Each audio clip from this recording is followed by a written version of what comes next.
Hi everyone, I am going to be making a star on this page from Ivy and the Inky Butterfly. Now this is a great page because it's quite a spooky, scary page. It's great for Halloween themed colouring. We've got the monsters, spiders and bats and things like that, but at the top we've got some more friendly looking items, but it's Halloween. So I'm going to start with the top of the page. I'll just get it into shot, the butterfly. Just trying to zoom right in. There we go. So I thought I would start with this page and make it look a bit scary. I thought it would be fun. I'm using my Polychromos pencils today. You don't have to use those obviously, but I just thought I'd let you know what I'm using. And I'm just having a little think about what to do with the butterfly. We've got the background as well. Now some of these I might do black backgrounds, but I want to mix it up a bit and have different colours. So I thought we could do, oops, hold on. Sorry, just reorganising the book. There we go. Hopefully that will stay in place now. I thought we could do a sort of bit of an experimental background with this one, and we could do a bit of green in here. We've got these swirly bits, and I quite like using greens in Halloween-y type sort of situation, should we say. Oh, hold on, I'm going to stop and reorganise my camera. 1 minute. Right, the only way that I can fit it in shot with my tripod leg is to make it slightly slanting. I'm sorry about that, but I hope it'll work for you. Right, so I'm picking my Polychromos. I want some of this light phthalo green, and I also want some of the emerald green, and I also want a slightly darker green. I'm going to jump massively and go with my deep cobalt green and just show you what I have in mind. Just going to give this one a sharpen. So I'm going to do these swirly bits first, as I said. So I'm going to make them dark at the ends with this deep one, and then just reduce that colour like that, and on the tip as well. And on this one. It'd be fun to have some sort of greeny swirls. I'm just trying to follow it through, make sure there's no gaps between them. I'm not quite sure. It's a long time since I did this page. I have done it before. We've got a bit under here. Maybe I'll leave that one lighter, just so it's a bit different. Where's the end of that one? Yeah, just taking it carefully. Now I might leave that one out entirely, because we can't tell actually whether there is a swirl there or whether there's a gap. And here, do the same thing. Can you see? Yes. So get that end quite dark and then start to reduce that colour through just by using less layers. Do another dark one with this one. Now I think this page can be a lot of fun. We use a lighter one in between. If you particularly like Halloween images too, I think, again, that'll be and make it even more fun for you. And a bit here. What I'm not going to try and do, I'm going to leave that one there, is make each one match. I'm going to make them all a little bit different to each other. You might want to make yours match, and that's absolutely perfectly fine, of course. But and you might want to make this butterfly, because this is the Inky butterfly, I think. When I did my first copy of the book, I did all the butterflies the same throughout, all the ivies the same, etc. All the mice. But I've decided in this, my second copy, I'm not going to do that. I just want it to be I've just realised we're symmetrical. I have coloured it symmetrically, but we missed that one out, so we do this one. But this one I'm not going to do that, I'm just going to do each page independently. It's because when I was slightly inspired by, Johanna did a flip through of one, I think it was a travelling book that had been sent to her, and each page had been done by a different person. We're swapping to emerald green. Is that a bit dark? I just moved my light. That's making a great deal of difference. I'm going to go right over the top of this bit and take it into the middle. And each person had done a page, so they were all really different.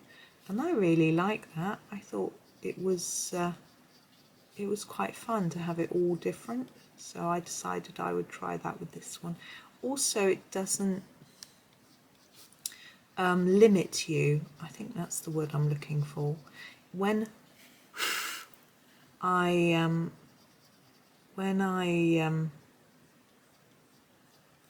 was going through doing it all with the same sort of with the same colours for each of the characters. Sorry, trying to think in colour. Obviously, I'm not capable this morning. It meant that I had to sort of match everything. Say, oh, Ivy's dress is always going to be orange, so I've got to make sure that what I do in the main picture matches with her dress and all that sort of thing. So it sort of limited me a little bit. I didn't know whether I was going to colour that in. Apparently I am. I can do that bit too. So, as I say, it limited me a little bit, which I don't want to be in this book. I want to be able to look at a page and go, I'm going to do that page in all blue. You know, that sort of thing, and not be limited by the fact that, oh, I can't because Ivy's dress isn't blue. Do you know what I mean? I just wanted a bit more freedom of creativity, I suppose. And actually my title page is all in blue, and so the butterfly on the title page is blue.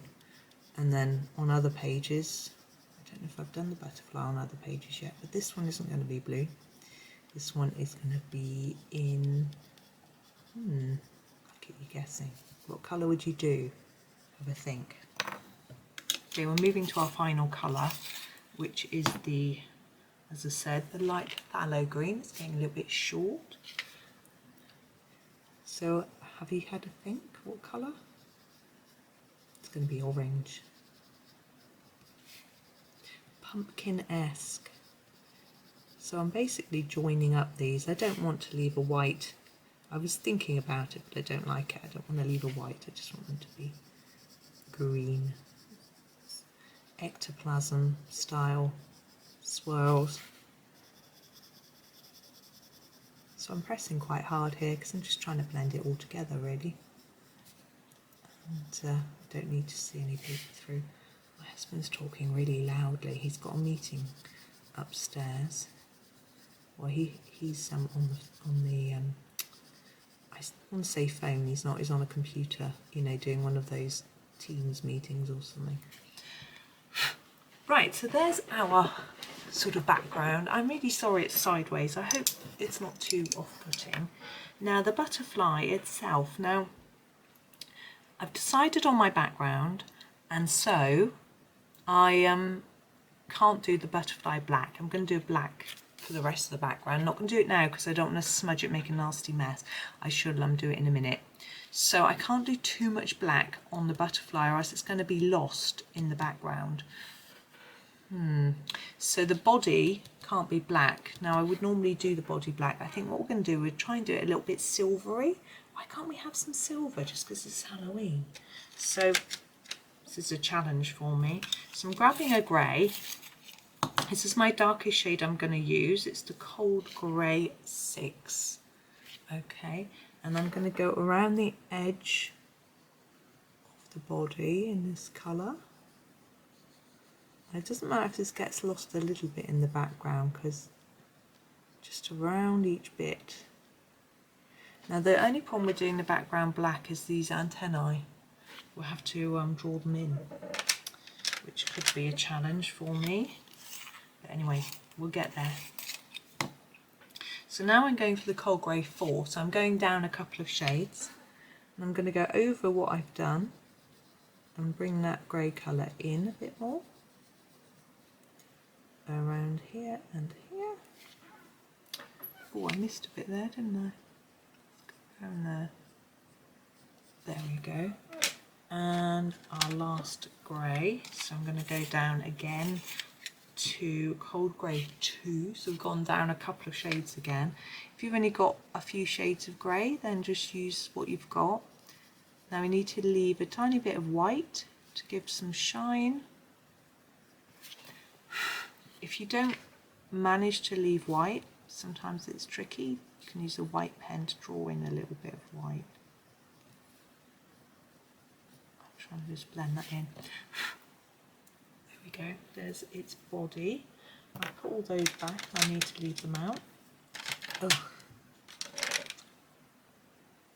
There we go, right. They're rolling, I need to use my pencil case to shove them in. There we go. Right, butterfly is going to be orange, so I'm just going to look in my orange tray. I'm going to start with the light cadmium red, although it's red, it always to me looks quite orange. And I'm going to start with it here. Oh, it wants to break, I've just sharpened it so it's getting a bit cross with me.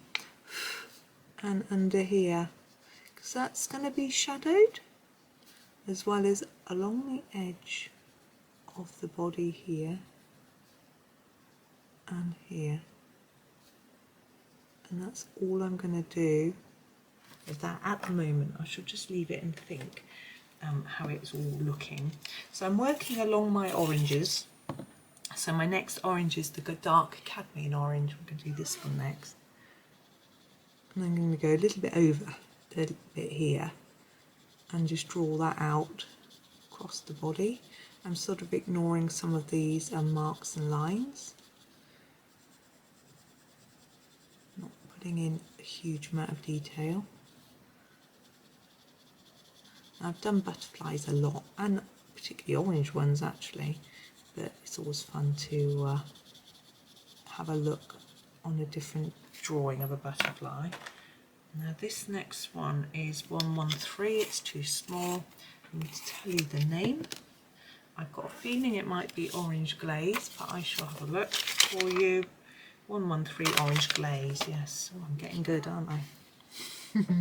Even if I say how very modest. And just take that across more, so blending it in. And at the bottom, our bottom wing looks a little darker. I'm happy with that. Now normally on the very ends of the wings I might do some black. If you're getting a black background I can't do that, so I'm having a think about what to do really. I'm not sure how to finish him off or her. My last colour is this. He is a tiddly, isn't he? And he is cadmium orange. And he's going to finish us off right to the ends of the wings, right through the wings. I just heard a delivery van. I always wonder if I'm getting something. It's usually my husband that does all the ordering now. But I am expecting something. I don't think it's been dispatched yet. I've ordered a few things, actually. And I'm actually going to start. My parents asked me for my Christmas list just the other day. They want to shop early because they're worrying about things being in short supply, etc. And they might be right. I don't think there's any harm in starting early. Okay, so there's our very Halloween looking butterfly. I'm wondering whether to put some red on the edges, which I think I am going to do. I'm going to use a pen. Because, let me think, am I going to do that now? No, I'm going to grab a pen to remind me to do it in a minute, but I'm not going to do it yet. I'm going to do our black next. I need to find my black pencil. I have a very little black pencil and I'm going to do the background. Now, I'm not going to do it mega dark to start with. I'm just going to do it a little bit. I can hear tapping. I'm sure my husband taps when he's on the phone. Now sometimes I think leaving a black like this with a little bit of white paper showing through looks better than a really solid black. I I don't know why. I think it looks more scary somehow, like there's bits of light trying to shine through, as if you're in a dark cave or something, and it can't quite make it through the dark. Maybe my imagination's running away with me, I don't know. But so I may leave this quite faint, and then also we'll be able to see the butterfly's antennae through the black, maybe. We'll see when we get round to that bit. I still want to make sure it's fairly even. It's quite hard to get it even with such a little pencil. I have been recommended some pencil extenders. I have popped them on my wish list at the moment. I'm having a think. I do have some, but they don't fit my pencils very well. So these other ones that were recommended might be better, but obviously all pencils are different sizes, so it's a bit tricky.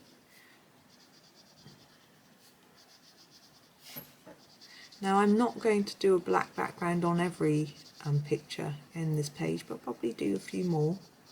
It will just depend on the colours that I'm using. But I quite like this rather faint black. I'm going to have a look at it in a minute when I've done it all and see what I think. It's a little bit darker here than anywhere else where I started, so I'm just going to try and even that up a little bit. Just gently go over it all a bit. Oh, I'm going out with the lines. That border will be done as well, but I don't know what colour yet. Again, I'll wait till I've done the whole page and then think about that. Decide what I think will work.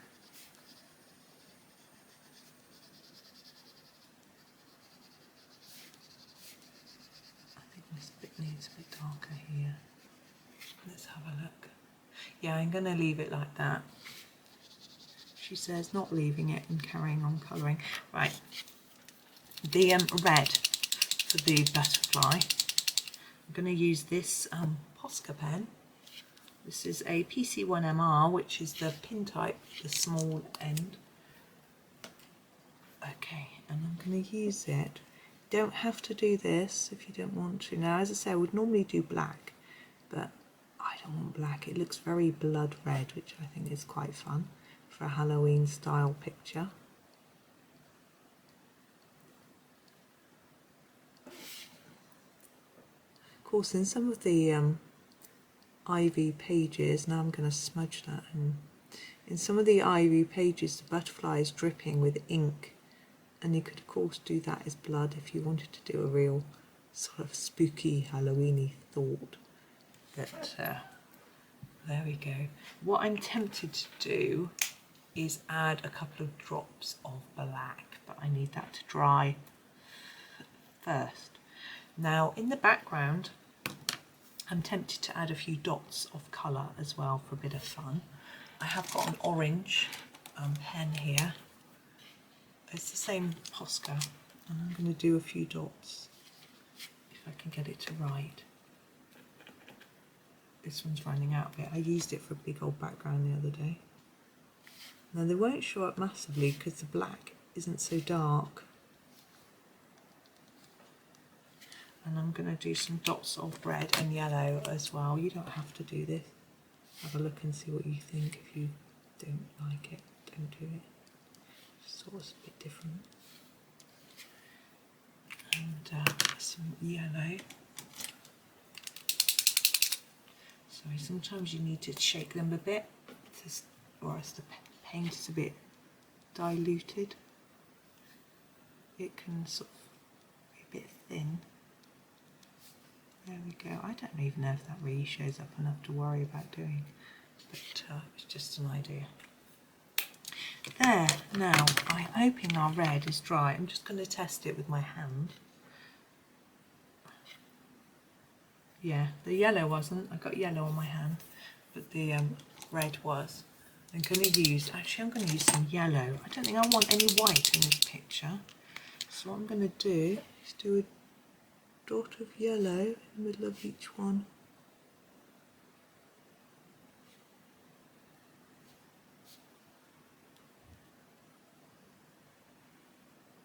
There we go. Okay, I think I'm happy with that. Let me take look.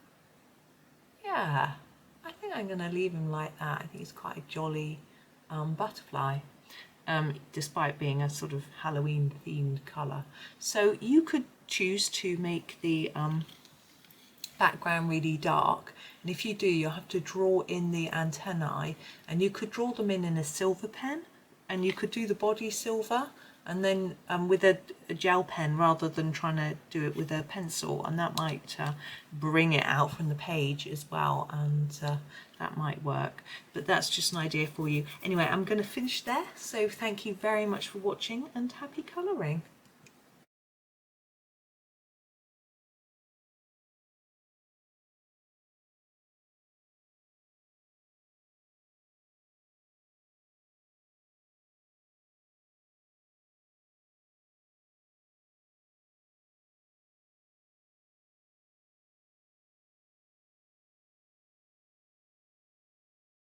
Hi everyone, today we are going to be colouring this piece from, this is in Ivy and the Inky Butterfly.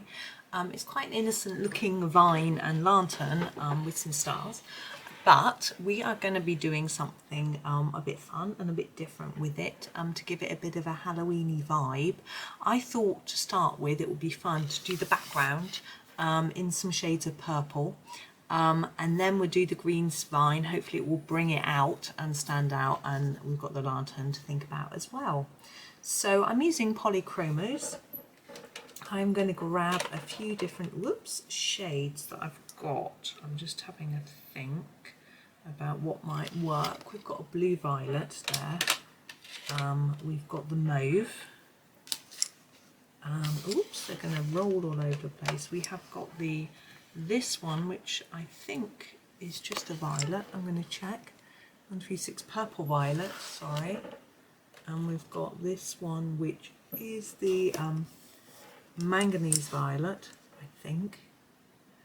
No, that's the manganese violet. That little one is the blue violet. One of these is the blue violet. Hang on.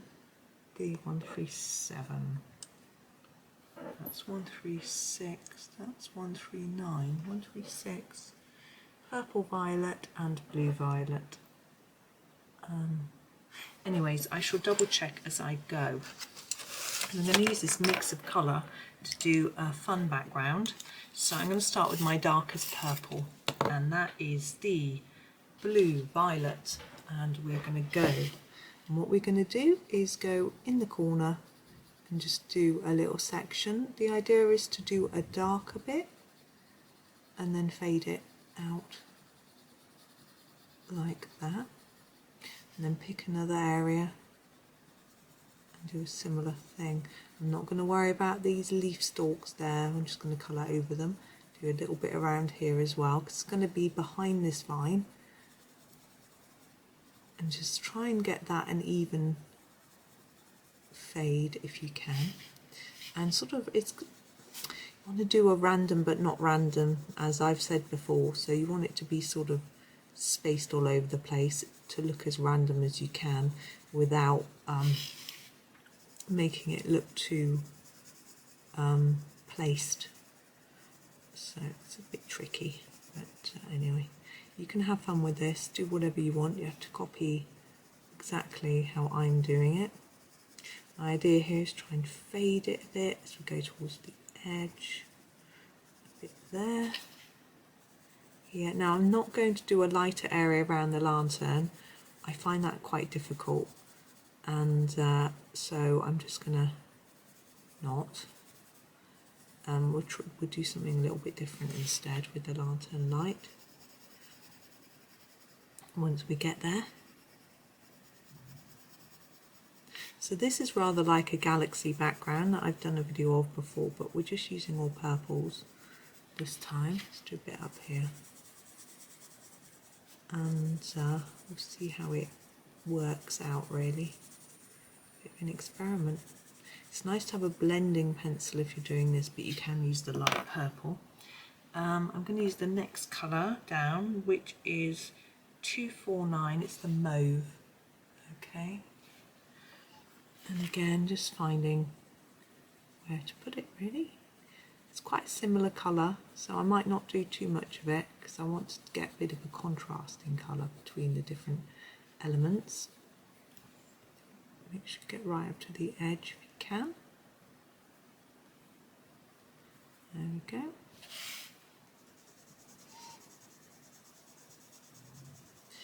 Now, because we've got stars and things in the sky, we can emphasise those as well later, which is fine.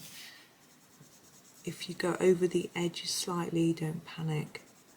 It happens all the time to me. I want to keep it fun, not worry about these things. It's not about perfection, it's about enjoyment.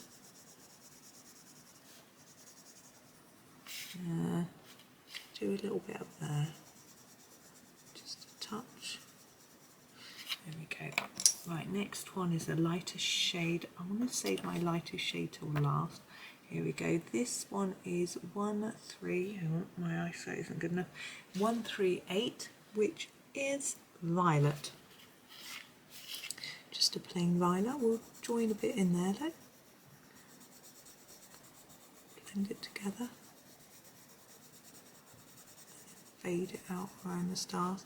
The stars are going to be coloured in pen on mine, so I'm not too worried about if I go over the line. If you're going to do, if you don't have pen and you can gel pen or paint pen, then you need to be a little bit more careful. This is a nice colour, isn't it? I rather like it anyway. I'm always a fan of all shades of purple. Though it was my purple was my wedding flowers colour. It's very trendy at the time when I got married to have purple flowers and purple wedding-y things like bridesmaids dresses, etc. When was it? 2000 I got married. Long time ago. I've gone over the leaf there. Not going to worry. Just going to keep going with my demo. I need to fill in that little gap there though. Here. You have to join this up to every other purple. Do a bit over here on its own, just so it's doesn't look like it's always joined to something else. And down here. Yeah, it was a happy day. It was a cold December day, but sunny and fresh. I do like winter weather anyway. I had a long sleeve dress, so it was nice and warm.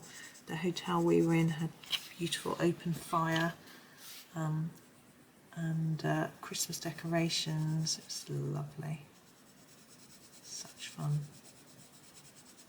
It is fun having an anniversary around Christmas, but it can be tricky to have time to think about it really. We always do celebrate the day and give each other a card, but don't do presents because it's too close to Christmas. That's okay. It's doesn't matter really. We do Christmas presents instead, so it's fun. It's not really, it's just that we don't have time to organise it all. And it's fine. We always make sure we have a nice day. My husband usually takes the day off work, and the children are always off school or college or whatever. And so we go out somewhere or have a lunch out or something like that. It's nice. Do it as a family. Okay, I'm going to make that do for that one. And I am going to now do the manganese violet, this one, and I'm going to fill in most of the gaps with this one. It's a slightly different colour, it's a pinker shade, which I rather like.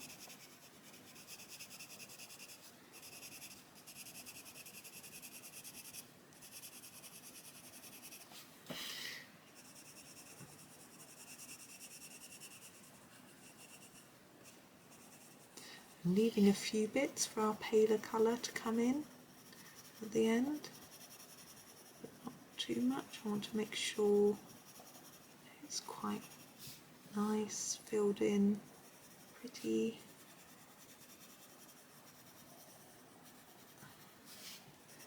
can see that they blend together quite well. Sometimes purples aren't easy, but if you just fade them a bit into each other, it works quite well. And it doesn't matter if it's a little bit not blended because the colours are quite similar. Hi everyone, sorry about the phone rang when I was in the middle of doing that background. And I also got a lovely parcel through the post, which was this brush. Now this is something that was on my Amazon wish list, which someone has very kindly sent me. I'm just opening the packet. I don't know who though, there was no label in the packet. So if it was you, thank you very, very much. And here it is, the brush. Oh, it comes with a bit of plastic. Oops. It comes in a case. Oh, there we go. Now I asked for this. It's quite big, isn't it? It's just brilliant. So I can brush my page with that. Oh, it's beautifully soft. Oh, lovely. So that is a really, really useful gift. So thank you so much. It's lovely getting gifts through the post. Thank you so much, whoever that was from.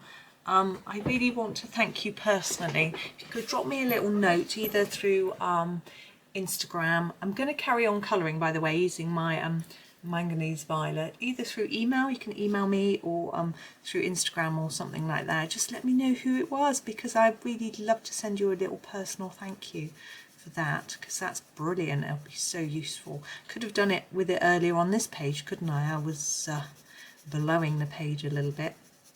So that is brilliant. I've just got to remember to use it now, because get into the habit of remembering that I've got one, because it's brilliant. So thank you so much for that. That was really near the top of my wish list, because that was one that I knew that would be really, really useful. So I'm just carrying on with this colour like I was doing before the phone rang. I've been on the phone for an hour. So that was nice, having a nice natter with my mum. It's quite a welcome break from doing all this intense background actually. So I would recommend it if you're doing this, because it can feel a bit, I know it's not even a big area, but it can feel a bit intense doing so much. Right, I'm going to leave that there and grab my lightest colour. Just looking, I don't know if that is the lightest. Anyway, this one is 136, which is purple violet. I've used this one. Is that the lighter one? No, it is lighter. And what I'm going to do is go over quite a lot of the areas with this, just give it a sharpen and try and sort of bring it all together. So we've got this corner first. So I'm going to go into the corner, but sort of try and start smudging the colours together a little bit. We can use a blender for this as well later. I've actually put a different light on since starting to record again, which I hope might be a little bit better with regards to shadowing and things. It's the day's brightened up a little bit too, which is good. We got some sunshine now, so that's nice. Because it's winter sunshine, it's quite low. It doesn't always come in at the right angle, but anyway. So I'm just sort of darkening areas that I think need a little bit of extra colour, trying to blend areas together.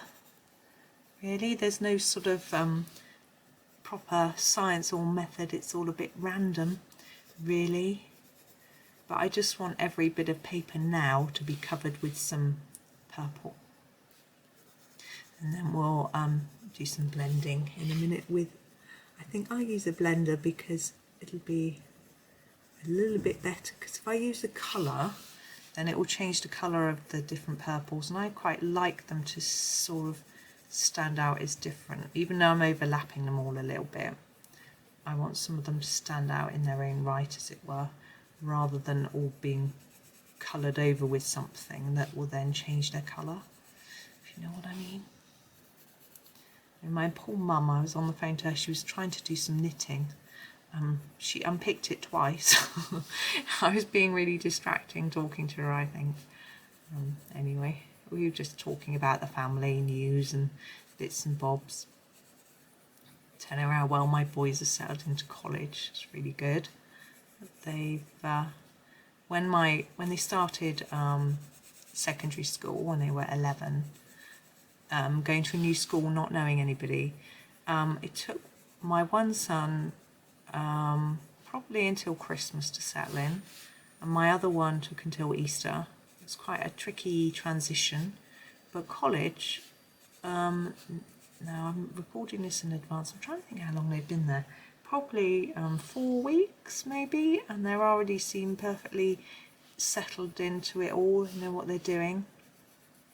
But quite a few of their friends have gone with them from their school, so I think that has helped a lot. And they're used to getting a bus and that sort of thing. They have free periods where they can chill a little bit. Obviously they are supposed to be working, but sometimes they just chill and do their work at home instead at the weekend, and there's not too much pressure on them at the minute. There are tests. They've just done a test in maths, I think. Yeah, maths yesterday. They got a test back. They did very well. One son, they're both doing maths. One got 80%, the other one got 71%, which I thought was pretty good going.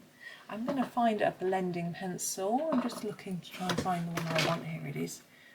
No, that's not it. She lies. Oh, this one will do. This is my Prismacolor colourless blender. It's quite a good one. Polychromos, Faber Castell. As far as I'm aware, they don't do one. So just have to make do with other brands, but they all work well with Polychromos, I find. And what you'll find happens with the blender is that it will smush the colours together.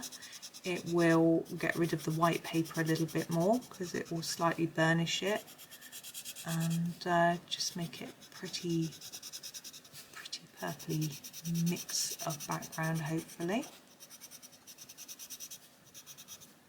And you just need to go over the whole thing. Now I'm definitely going to need my brush in a minute, aren't I? With this bit. Getting quite a lot of little bits on the page. We'll do that in a minute. Try it out. I'm sure it'll work really well. But yeah, oh, we've got a little gap there. Look, I'm just going to colour that in. Okay. You could, as I say, go over with another colour, or do another layer of the colour that you've done. If you want a more intense colour, then you would need to go over in another layer of the colour. I don't want this particularly dark. I think it's quite nice being a bit pale. I just like it. It's just personal taste thing really, isn't it? And also just doing one layer is a bit quicker, a bit easier. So that all helps too. If you want ease. I'm trying not to get it over the leaves, but it is going over them a little bit. I'm not going to stress out about that. I'm also I'm not at all worried about it going over the edge onto this line here, because that's going to be coloured in eventually with probably with pen. I quite like doing the borders with the pen because the pen is more intense and defined, and I think that can work quite well when you want a border, you know. So I'll probably use a pen of some description. I'm guessing now it might be silver. I think that works quite well with the Halloweeny colours, but we'll see. It might even be black. As I say, I'll see what I feel. I may even wait until I do the right hand page to get it all working together, because the right hand page is similar to this page and it's made of little sections, but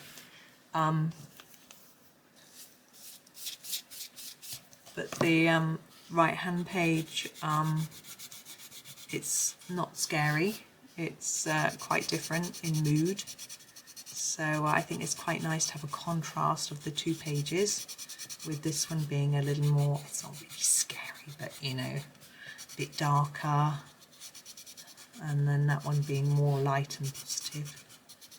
So anyway.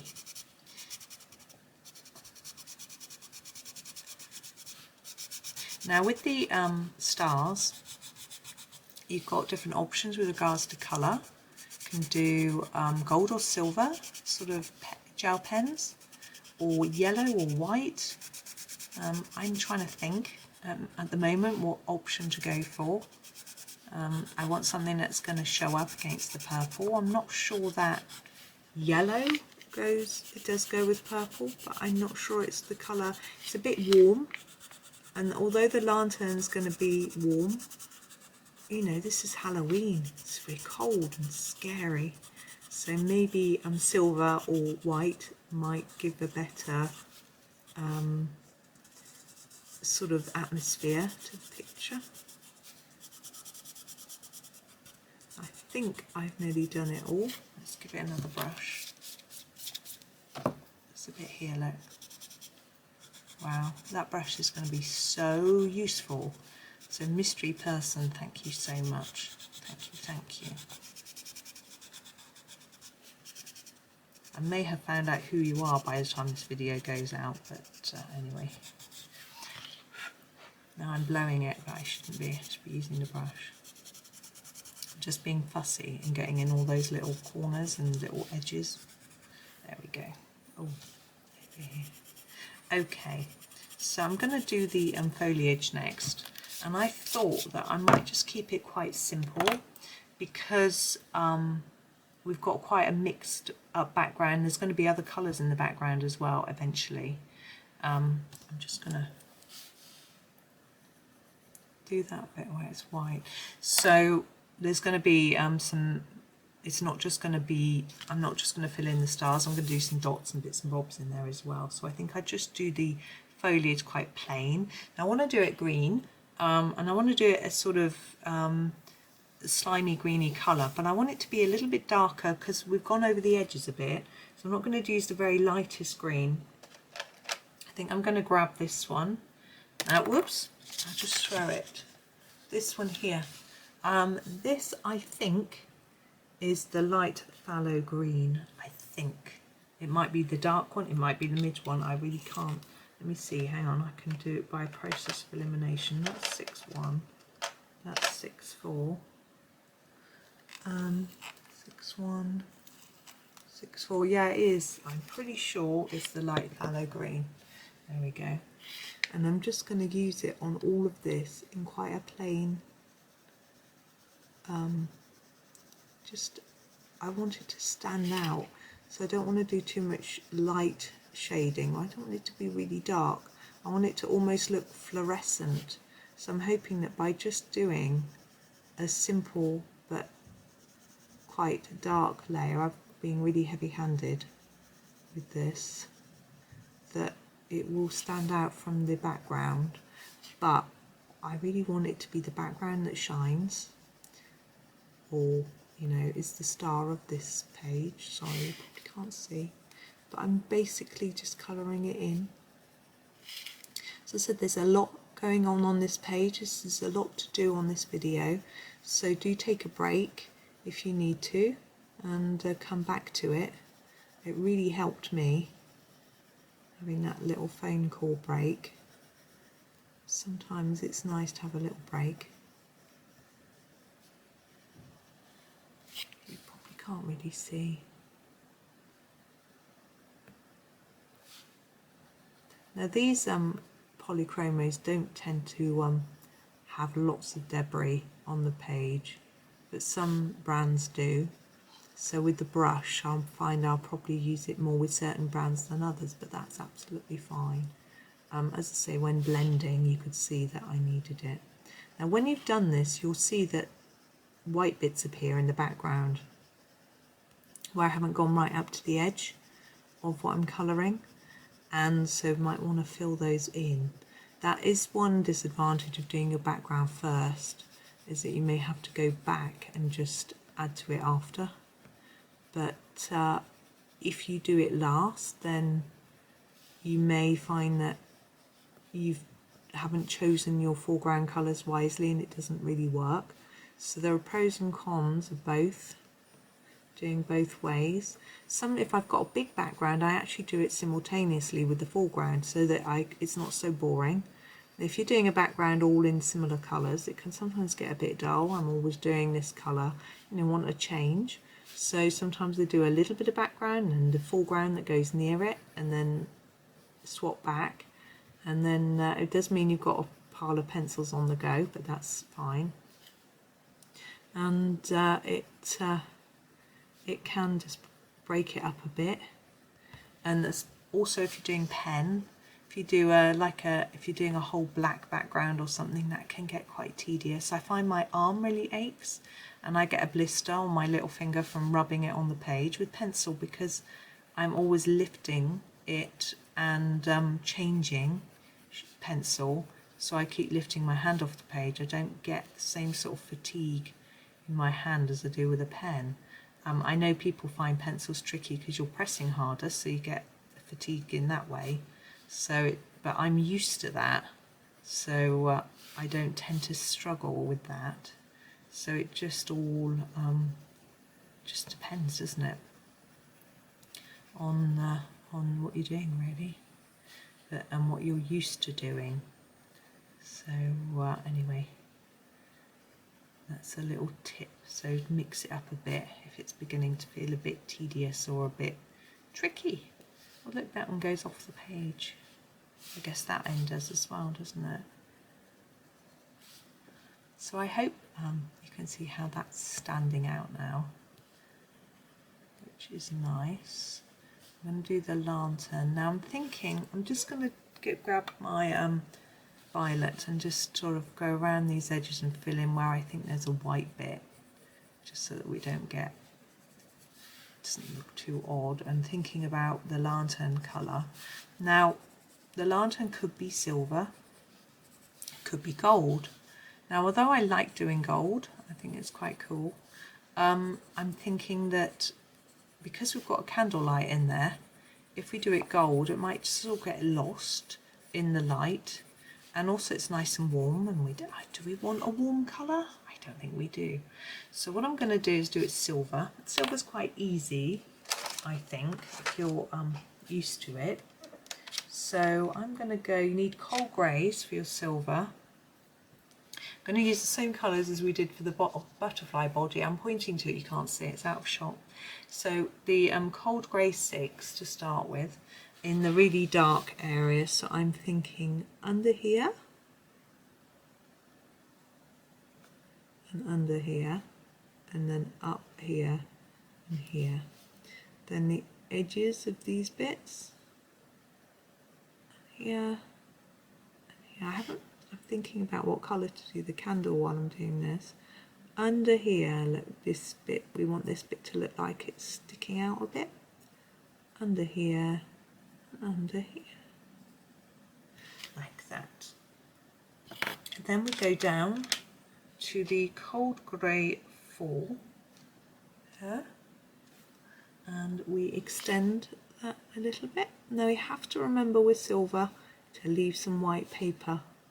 If you've gone over the edge here or here, anywhere, probably nowhere else, be careful, because you need it to look white, so you may need to erase that a little bit. You could potentially use a bit of white pen though. I find it better to leave the paper.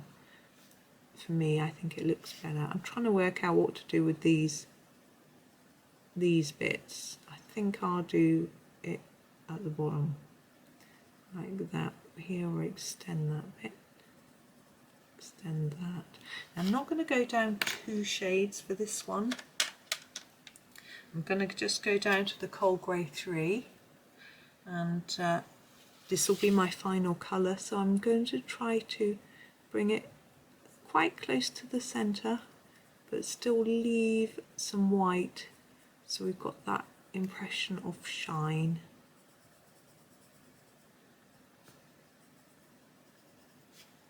And it might not look like silver, it might look more like pewter, but it doesn't matter as long as it sort of looks metallic and shiny. That's the impression I'm trying to give. Yeah, I'm happy with that. Now we have got the flame. I'm never quite sure whether to do the flame in a yellow or an orange, so I'm going to go for a compromise. I'm going to use this colour, which is the dark chrome yellow, so it's slightly orangey yellow. I'm going to use that for the flame. I know it's a flame wouldn't be the same colour all the way through, but we have only got a small space. The candle itself, I'm thinking red or orange. I think I'm going to go red. Let's get a nice red. And now let's go for scarlet red. Okay. And again, I'm going to try and do a little bit of shine on the candle, nothing too fancy. So I've done a dark outline each side. I'm going to bring that in towards the middle with a lighter hand and just try and leave the slightest bit of white for a little bit of shine. There we go. Now, around inside here, I'm going to do yellow. I'm using the cadmium yellow, okay, to go around here. I want this to be quite bright. I know it isn't very Halloweeny to have a really warm colour, but you know, there's a candle there. It's going to be bright, isn't it? Okay, and now we're just going to finish with the stars. Now, whoops, I've decided that I'm going to do them in silver, and I'm going to hope they show up. If they don't show up enough, I might go over them in another colour. The joy with using a Posca pen is that once it's dry, you can go over the top of it. So I'm going to do all these stars first. Hang on, I need to just get it writing. It doesn't want to write. I'm going to shake it again. Sorry. We may have to do a different colour if this decides it's not going to work. Oh, it is. What you do with these is you shake them and then you press the nib hard so it retracts right into the pen. You do that a few times. You can do it really hard. It doesn't feel the right way to treat a pen, but it is what you do, and then it gets the ink flowing. Yeah, as I say, it feels like you shouldn't be being that naughty with a pen, but I am gonna do some white. I've decided silver isn't showing up well enough for me. It does a little bit in the light, but I'm gonna grab some white. What shall I use for my white? I'll use my jelly roll. There we go. And I'm gonna do some dots and things. So I'm going to do some Johanna Basford-esque groups of dots. She usually does a group of 3. Like this. And it sort of, I think it makes it look a bit more magical. And we can do some like this. Again, Johanna does these. Although I can't draw, I can just about manage to do this sort of thing. Sometimes I'm going to do a few pairs of dots here and there. Do one there. Now it's not going to show up hugely because we haven't got a really intensely dark background, but hopefully just do a few odd dots. It will show up enough to make a little bit of a magical background for us. And actually our light's catching those silver stars quite well. So that's me, that's that one done. So I hope you enjoyed that one. I did. I had great fun colouring it in, and I hope you have a go at it. So thank you very much for watching, and happy colouring.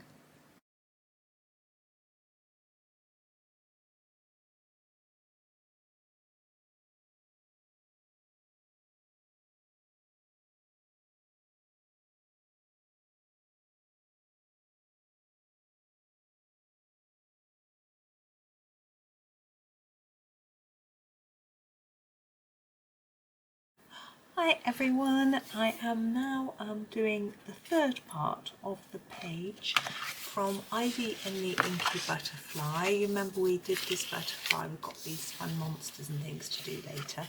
We're doing all of it in a Halloween style. I'm just going to zoom out a little bit actually for you to show you.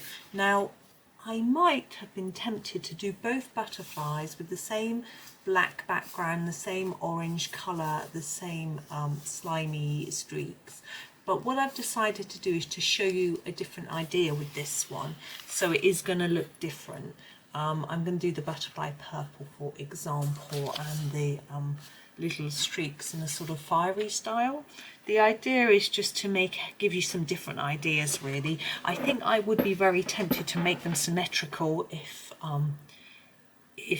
I was doing it without demonstrating anything, but you know, I'll have some fun. It's right, I'm going to grab some purples for the butterfly to start with.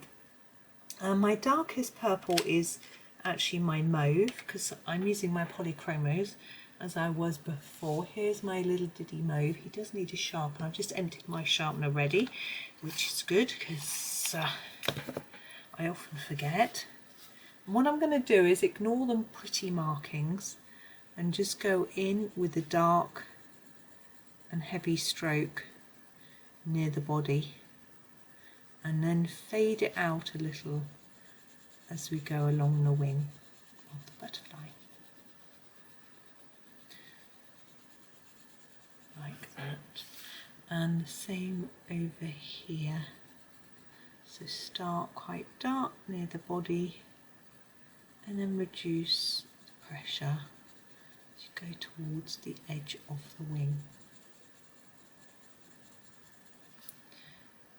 Yep, I'm just checking, I think that's fine. Okay, now I want a lighter one, and I'm just going to sharpen this one before we use it. This is a 138. It is, I think, just checking for you. Yeah, it's the violet, just plain violet. Some of them are something violet, red violet, or things like that. This is just violet. I'm going to go right over the top of the purple I've done already. This is because the polys can be quite pale when on first application, so it can be nice to go over again just to give them a bit of extra colour saturation. And I'm taking it right to the edge of the wing, but I'm trying to have a more faded, a sort of faded effect, so it's lighter right on the edge, but I don't want big areas of paper showing too white, so I'm just going over and over in a few layers until I get the look that I'm after. It's nothing too no specific art to it, it's just looking, observing and colouring until you feel that you're happy with it.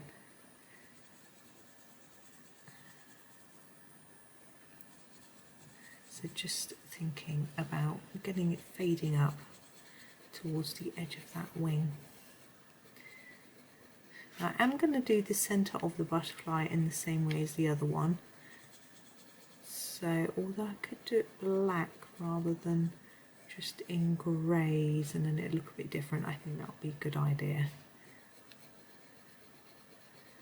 Actually, so I'm not going to do it the same. I've gone out of the lines there. Right, so I'm going to grab the black.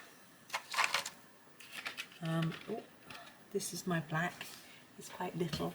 Give him a sharpen if I can. Yeah, he's got a few sharpens left in him, and then I won't be able to turn him in the sharpener. So here he is, and what I'm going to do is just go around the edge of the butterfly's body quite hard, and then reduce pressure towards the middle so we get a lighter bit in the centre. It's quite difficult with these really small pieces, but it should be possible. There, and it looks more three-dimensional, I feel. Okay, now I said these lines I'm going to do quite fiery, so I want some orange colours. Now the monster below is a fire monster, so we're going to have fire there, but it's right at the bottom of the page, so I think it'll work. Okay, I'm going to pick 3 orangey yellow shades. I'll just show you. So we've got this, oh, they're rolling all over the place. This is the dark cadmium orange. This is the, let me check, the orange glaze, and this one is the dark chrome yellow. So I'm going to start with my darkest, so the dark cadmium orange first, and do the ends of these little sections. So in the same technique that I used for the green, if you watch that video, so really dark on the ends of each bit and then getting lighter as we go along. And they're symmetrical again, so do it in the same way on each. Of course, there's no rule that says you have to do symmetrical pictures identically, but it's up to you. Now I'm looking at this design.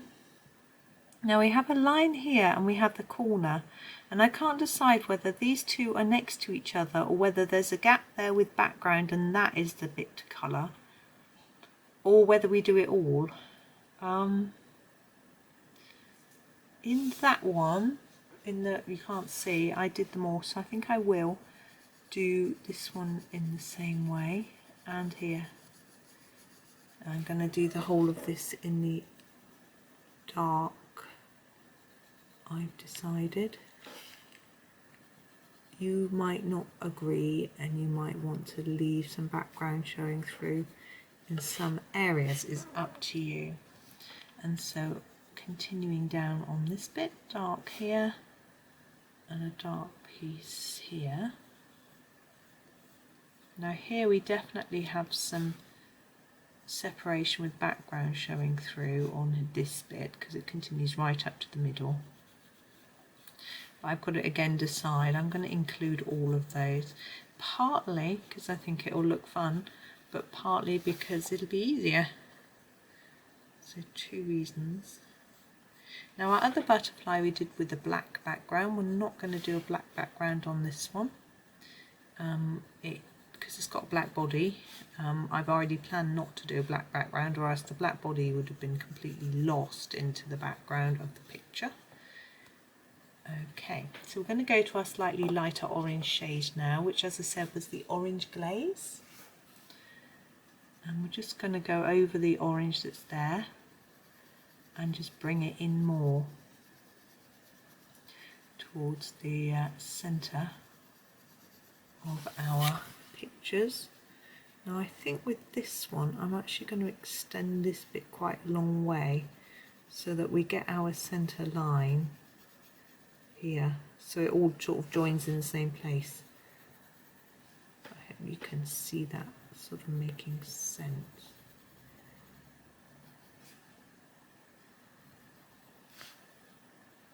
I'm trying to keep my hands away so you can see what I'm doing. It's a bit tricky. There we go. I find it's always easier on this side because I'm right-handed, my hands out of the way a little bit better. I find it interesting, I'm right-handed, a lot of artists are left-handed. I wonder whether that is really true though, or whether it's just a sort of old wives' tale type thing. I wonder, I mean, someone must have done some statistics and gathered some info and found out for sure. I know that when I was at school, the art teachers always used to think the left-handed children would be better at art. Dark chrome yellow. But we did have some very good ones, I have to say. But there were people who were right-handed that were good. My niece is right-handed, she's doing art at university, she's very good. Lacking in confidence in her abilities, as a lot of us do. But she's a lot better than she gives herself credit for, and she did very well in her first assignment at university, so hopefully that has boosted her confidence. Teacher said she was very good at three-dimensional work, which, as we all know, can be very tricky, so good for her. I shall have to, I did praise her up, but she finds it difficult to take praise. A bit embarrassing, I think. My children can be a bit the same as that. Right, background. Now, I want to use some slimy, bright green colours, so I am going to use this, very bright.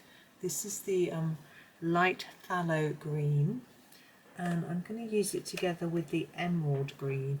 I think that might be enough, but I'll see how I go. I want to make the butterfly look a bit glowy, so I'm going to do the lighter green sort of around him in quite a dark line, but it will get blended out. I'm just sort of marking it out for my own thought pattern sort of thing, so I can think about what I'm doing. So this is going to be another different background idea. I think it's quite fun on these small spaces to do different ideas if you can think of them. I think he looks quite spooky, but in a fun way. Doesn't need to be frightening. Okay, I'm going to go to my dark green. As I say, this is the emerald green. You can just about see the word emerald there. Now I'm going to do it quite dark in this gap here to start with. See, it's not a really dark green anyway. And in here. And then I'll show you my plan. Actually, we might just do a dark bit here too as we go through. I just heard a lorry outside, some sort of delivery. Like a flipping child at Christmas. I get so excited now whenever I hear a delivery lorry. I had a delivery this morning actually with Royal Mail, which comes with our postman.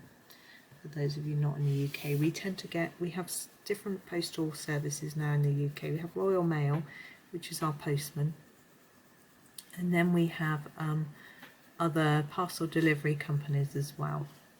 And my postman tends to bring some parcels. I had one from Amazon yesterday from the postman, but normally anything ordered from Amazon comes with an Amazon delivery person. We have someone who works locally who does the Amazon parcels. And I hope you can see what I'm doing. I'm really just marking out this edge in a dark streak of this colour. We're going to do some fading into the different greens in a minute. And but those parcels tend to come about 6 o'clock at night, and then we get deliveries from Parcel Force and UPS and DHL and goodness knows who else as well, sometimes during the day. So it's because I got a parcel this morning, I now sort of feel excited about when I hear a delivery. So what I'm going to do now is I want to start to fade this green a bit as I come away from the edge, because I'm going to blend in the lighter one. So I'm using a circular motion as I come towards the centre, and I find that helps me to reduce the pressure on the pencil and put down less colour. I just want to apply less and less as I get towards the centre like that, and then we'll go over with the other green in a moment.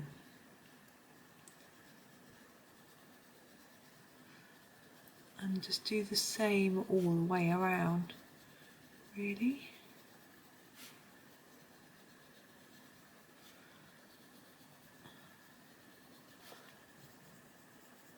But sometimes the car outside, my neighbour is a solicitor and she's always having people dropping off bits and bobs with her. And back to the light phthalo green. And so often it's just a car.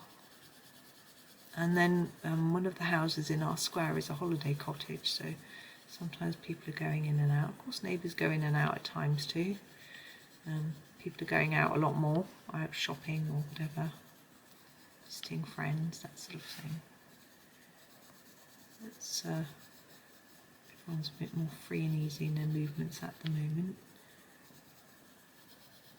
So I think, as far as I know, everyone who lives around here has had their vaccines. So that's nice. My children have had one. They were young because they're 16. They didn't had to wait quite a long time for theirs. But they've had one. They're due another one probably beginning of November, I would guess. I'm not sure how long they're leaving it in between these days. We'll see. It'll be tricky getting them in as well with them at college, but we'll see.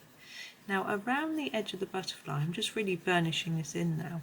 I want it to look a little bit more glowy, if for want of a better word. So I'm just going to grab a yellow. I think I'll go for the light yellow glaze, because I want a sort of more lemony yellow, not a warm yellow. And I'm just going to go over the top a little bit of that green that's around there, and I think it'll give it a slightly more luminescent, is that a word? Feel to it. I'm going to try really hard not to get it on the purple. I don't know what colour yellow and purple makes, probably brown. I don't know. But just to make it glow just a tiny bit. I can see that a little bit. I don't know whether it's not being picked up by the light or whether it's just not really showing on the camera. But there we go. But I'm going to leave that there, I think. I found that quite fun. You might want to do your butterfly a bit darker purple. The Polychromos purples aren't that dark, but you can always add in an indigo or some black to sort of darken it up a little bit if you want to. But I'm going to leave it there. It sort of matches the purple with that picture anyway, which I'm happy with. So that's me. So thank you very much for watching and happy colouring.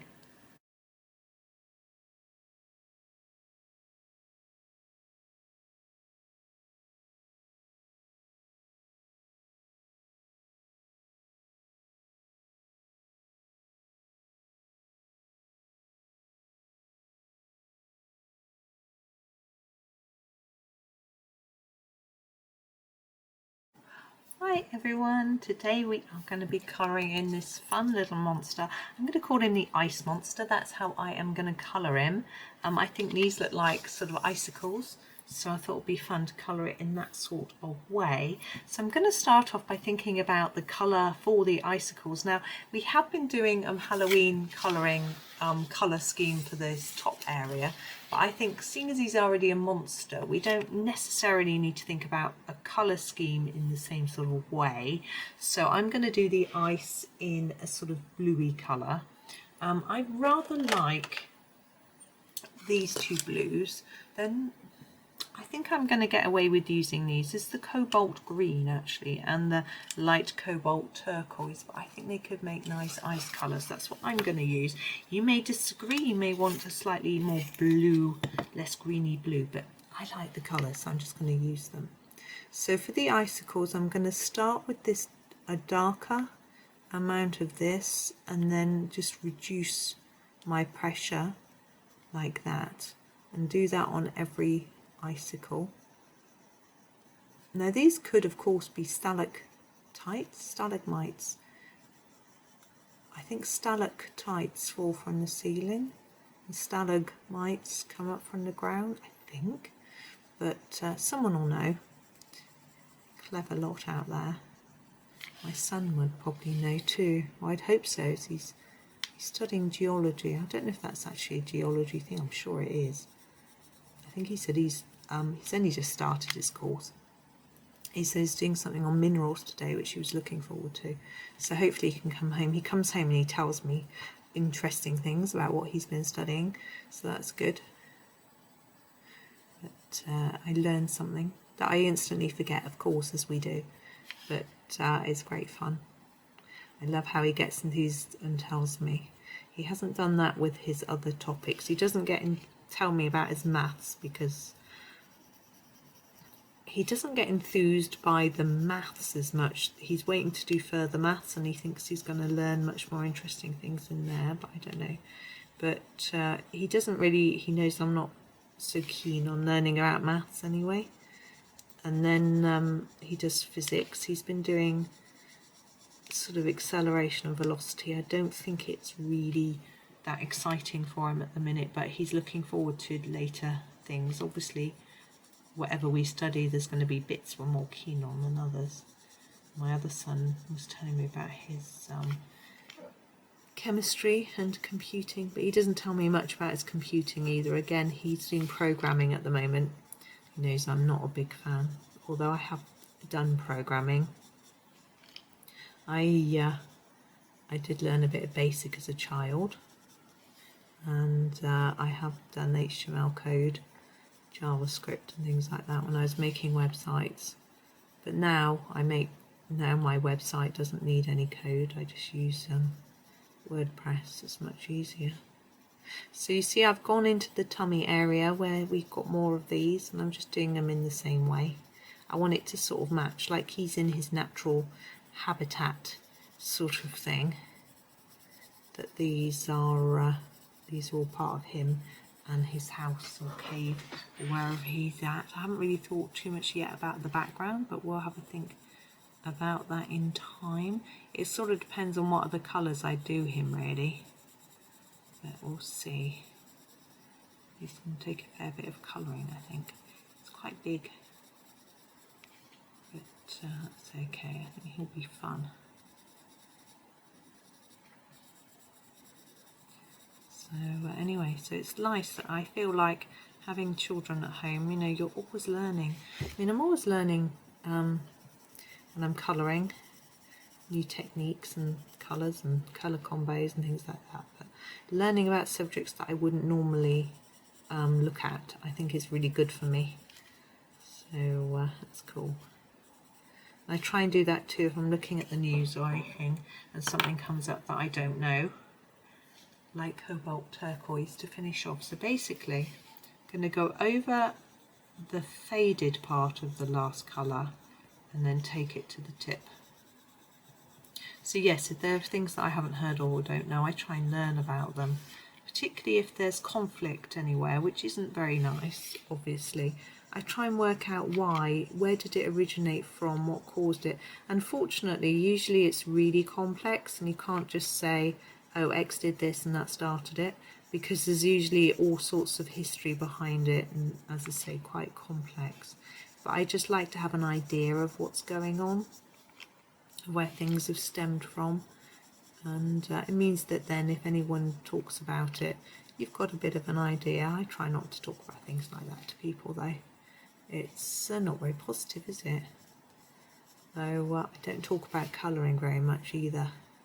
Most people I know don't do it, so they don't really, not interested in talking about it, don't have any appreciation for it. I think a lot of people who don't colour think it's just getting your crayon out and filling in a space in a bright bold colour, and they don't understand about the techniques that you might want to use and things like that, and also the relaxation benefits of it. But it's a shame, but some people just can't be told, you know, or I think some people even think that they can't do it because either they're not talented enough because they don't think they're artistic, which is what I used to think when I first started, and now I still don't think I'm artistic, but I'm just learning, learning new techniques all the time and passing them on. It's not about needing to have an artistic talent, for want of a better word, but it's about learning the techniques you need. So you don't, it's not something that you have to be born with to be able to do, it's just practice. So and I've had lots of practice, so that's good. But anyway, no, I think people they also think it's childish and you shouldn't do it because it isn't for adults, which is again a shame. But you know, I don't argue with people, I just don't really talk about it very much. Okay, so we've done our ice. I think it actually looks rather nice colour, I like that. And now I'm thinking about our monster. His horns I'm going to do in these two blues. So I'm going to use the light cobalt turquoise first, and I'm going to do it for the bottom ones. And I'm going to do it a little bit darker in those two places. I know I'm not zoomed in very well, it's hard for you to see. I can do that now because I'll be moving through the monster, so I can show you in a bit more detail. So I'm doing it a little bit darker here and here, and then lighter towards the middle of the horn, as it were, and then up on the edges and a bit lighter in the middle. It's quite a small space, it's quite difficult to get much shading in there, but I've tried. There we go, and using the cobalt green for the middle sections. My monitor's gone off. I'm just going to switch it back on. It'll make a noise, I think. The computer will come back to life.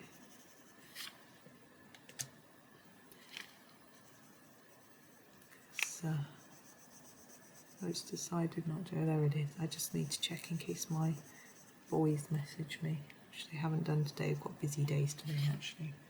And I'm going to do this bit here. in, I'm darker down here, lighter towards the top of the head, like that. And the teeth or fangs I'm going to do in the same way as the icicle, so I'm just going to do a little bit of that. I'm just going to sharpen my pencil. So this is the back to the light cobalt turquoise, and I'm going to do these bits. These are the eyebrows and the bottoms of here and this bit. Okay, now I've got this sort of furry bit to do. I'm going to zoom out again because I'm going to forget which bits. There we go. And I'm going to grab a slightly darker colour. Now this is the cobalt turquoise, I think. Yes, this is the cobalt turquoise. I'm just trying to sharpen it. You'll see why I'm struggling in a minute. Oh. There he is. And what I'm going to do with the fur is I'm going to do a round and round motion to try to make it look fluffy. And you can see this is quite a lot bluer than the other two colours, so it will look quite different, which I think is good.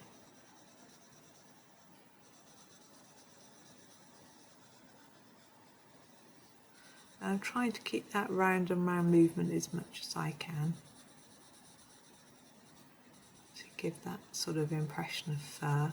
You could go over it after with a pen or very sharp pencil and do little lines, because we've got little lines sticking out around the body, but we'll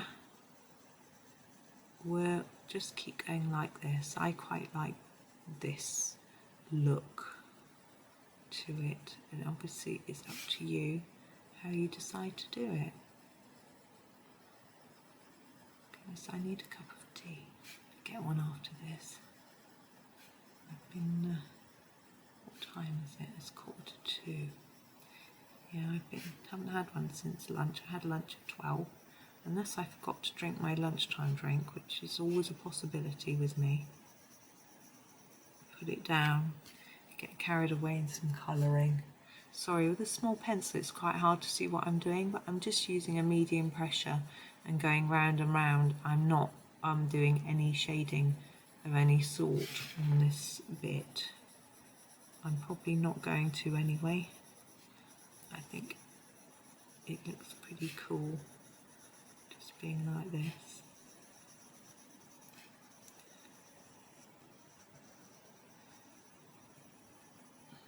There we go. Okay, now we've got arms and legs and body to do. I will zoom out a little bit more so we can see the arms and legs. And I think I'm just going to carry on with this sort of turquoisey feel to the whole thing. But I don't want the body too dark. So I've got this helio turquoise, but I'm going to do a really light layer. So I'm going to hold my pencil near the bottom on its side and just do a really, really light pressure so that we get just a very light layer. So we can see it's a darker colour, but actually the furry bit stands out more, which is just what I want. But I am going round and round, so this could look a little bit furry too. I'm quite happy with that.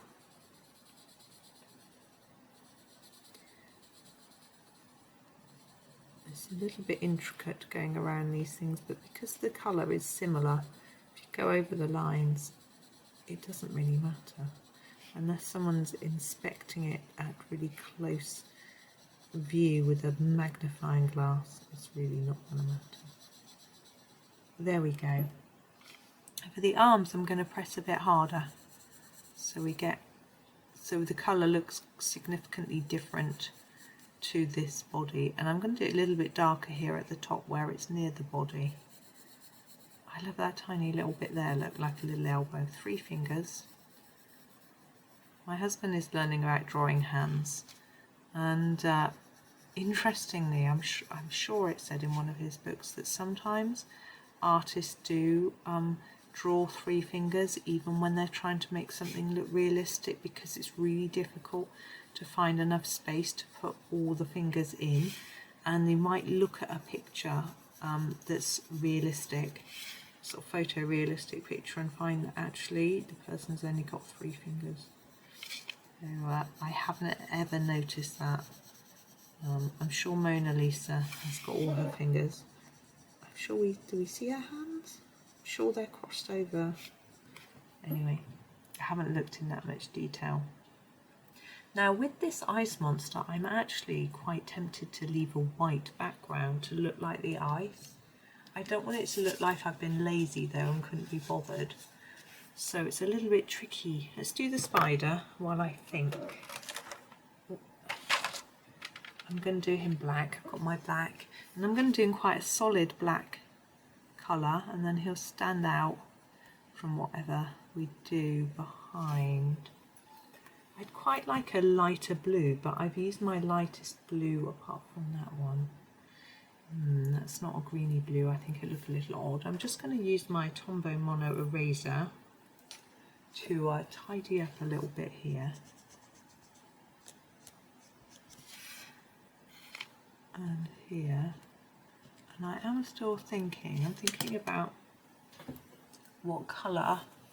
Oh, sorry, I just hit my brush on the tripod, getting rid of those eraser pieces. And I'm thinking about what's going to work. We could go really dark and then he would stand out, so that's an option.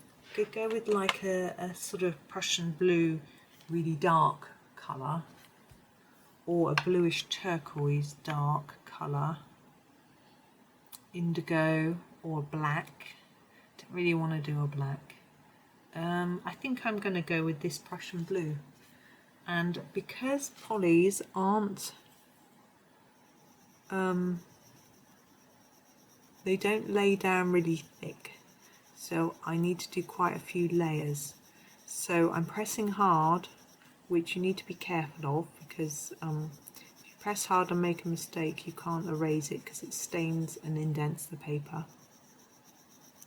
I'm going to do lots of layers because we need this foreground to really stand out. So if we don't make it dark and thick, it won't stand out. So it's just a matter of colouring in. Now, doing a background in a solid colour is actually much harder than it sounds, because you need to get it all sort of matching the same sort of amount of pressure across the whole picture and that sort of thing, and that isn't easy. I try and look carefully as I do it and go back over bits that I've missed, which you might see me doing as I colour. And you can also use a blender or a burnisher. Burnisher probably not the best idea. A blender might even the colour out a little bit for you. A burnisher will just push it down into the page, which is great. It darkens it, but if it isn't even, then it darkens it unevenly, because it doesn't. It just uses your the amount of, it can't perform miracles. It can't smooth it all out. So if you've done a dark bit here and then a light bit there like that, it can't make that as dark as that because it hasn't got enough pigment to work with. So you have to be quite careful in making sure that you've got an even-ish layer before you burnish down. And this is the same as blending. I saw someone recently saying they were struggling with a blending pencil. Now this may not have been their problem at all, but when you're blending you do need to have some layers. Say I wanted to blend a pink and a purple together. So I've got a petal, and at one end it's pink and one end it's purple, and I want the colours to blend in the middle. It's no good me going pink, purple, blend, because some brands of pencil won't move off the page very much at all, so that wouldn't work. So you have to go purple, fade, pink, fade into purple, and then blend, and it will work. But so you've got to have some of each colour, and it's got to overlap, and you've got to do quite a lot of the work with your pencils first, and just use the blending at the end just to tidy it up, rather than expecting it to just be able to perform miracles, as it were, and make it look all perfect. And a lot of people don't even use blending pencils, they just blend with a light pencil of the colour they're using. There are good reasons for this. Firstly, some blending pencils leave a colour behind, particularly the Derwent leaves a slightly yellowy tinge to what you blend. Now if you're blending orange or red, that's absolutely fine, but if you're blending blue, it's going to make it look slightly greeny, so it affects that. I find Derwent blenders, to be honest, very, very good, particularly for Derwent pencils. No surprise there. But you do need to be aware that it can change the colour. So, you know, do a bit on some rough paper, run your blender over it and see what you think. The Prismacolor blender I find works well with most pencils I've tried it on. The Caran d'Ache is my favourite. I don't know why, it just seems to work better than the rest. So I guess, you know, you pay for that, don't you? Caran d'Ache is expensive, so you'd expect it to be really good. So sorry, I hope this isn't too unexciting. Okay, keep watching and find out what I do at the end. I'm going to add a few touches to the background because I think it's a bit boring. So you'll see that if you keep watching, but I've got to finish it first. I could stop the video and finish it. I'm just going to sharpen. I will persevere. My pencil sharpener decided to drop in my lap. I shall keep going. I've talked to you about all sorts today. Goodness. I hope everyone watching is feeling well. I know it's the time of year where people get colds and flus. I hope you're all okay. There's a nasty one going around at the moment, so I understand. So I hope everyone's gonna, if they're gonna get it, that they get it mildly and they get it early so they can all recover before the holiday season, as you folks in America call it. I think, as far as I'm aware, you start with Halloween, and then you move on to Thanksgiving and Christmas, I think. So you have Thanksgiving in November, is that right? Whereas I like the idea of Thanksgiving. You know, being grateful, showing gratitude, that's a lovely idea. But we don't do that here in the UK. But we don't do Halloween too much either. So we have to wait for Christmas. And I know in some countries, obviously, you don't celebrate Christmas, or you celebrate other festivals as well, or near time, which is lovely. But I'm afraid I don't know a lot about other festivals. It's not something I was taught. But I always think it's nice having something to celebrate in the winter, something to look forward to. Unfortunately, Christmas in the UK falls quite near the beginning of winter, because you have autumn in sort of September, well, late September, October, November. Winter doesn't really start until December, I don't think, or in my head it doesn't. And then you have mid-December Christmas, sort of late December Christmas, and you have New Year. But then you have, it doesn't start getting warm until March, so you've got another couple of months after, where people who dislike the cold, I don't mind the cold, don't feel very happy for a few months. I'm leaving the nails white. That's on purpose. I decided I think they look pretty cool being white. They stand out quite well. So we're nearly there.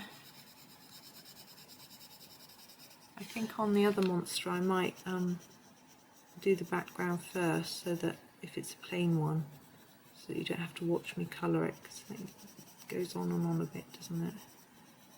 It's so close now. I'm going to get it finished. Now, I know a lot of people do round and round directional colouring, so that you can't see the lines, but I think if you do enough colour, it hides them anyway quite well. So I'm not too worried. And also we're trying to move around all these bits and bobs on the page, which makes it tricky.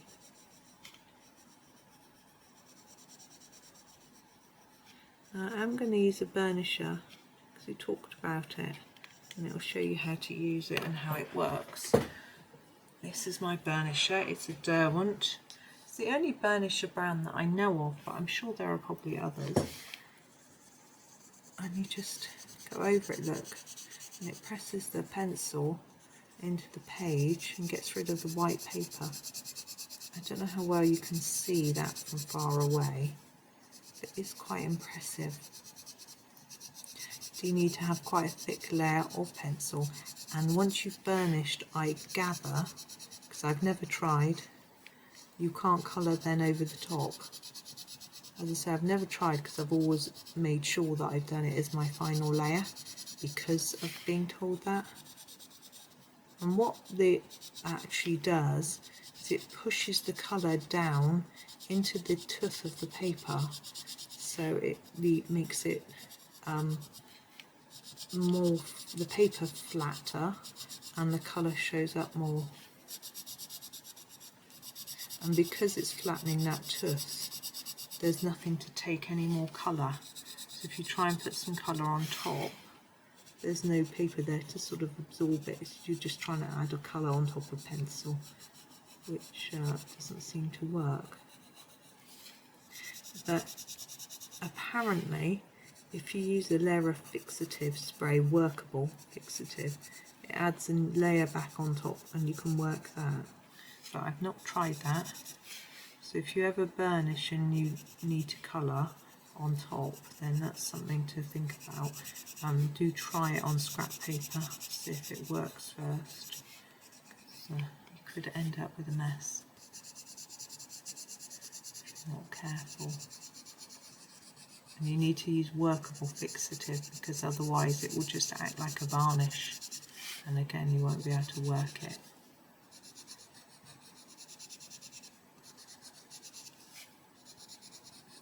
I hope you can see that that's just making it look more even and darker, which is what I was hoping for.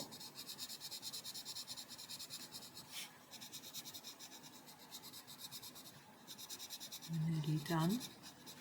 And then we're going to use a white pen to make some dots and things in the background just to finish it off. I thought it might be fun.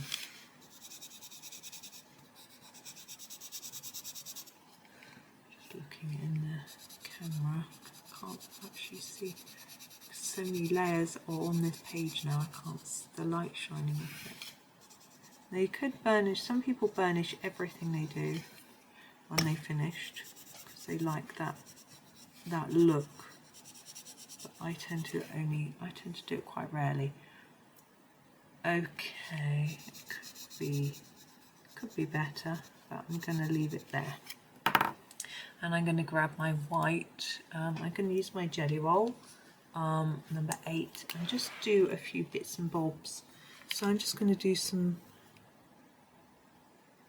sort of circles and magical dots. This is the sort of thing that I've seen Johanna do, so I'm just copying her really. I don't know what else I could do here, but hopefully it'll just give it a interesting look to the background. Now I find the white pen works very well on top of Polychromos as long as you've got a dark colour and a thick layer. If I tried to put it on here, you wouldn't see it. There's too much white paper showing through. You might not want to do dots at the bottom, but I'm just going to do it all the way through. and I'm making them really uneven, not symmetrical. You could make it symmetrical if you'd rather. I'll do some behind the cobweb as well. I'm just doing a few random dots now, here and there. There we go. There's our ice monster. I think he is done. Thank you for all of you that stuck with me. That was quite a mammoth video and task, but I'm really pleased with the result. I think he looks really fun. It doesn't exactly look scary Halloweeny, but I think that wasn't really the idea. He needs to look icy and cold, and I think he does do that. So thank you so much for watching. Hope you enjoyed it, and happy colouring.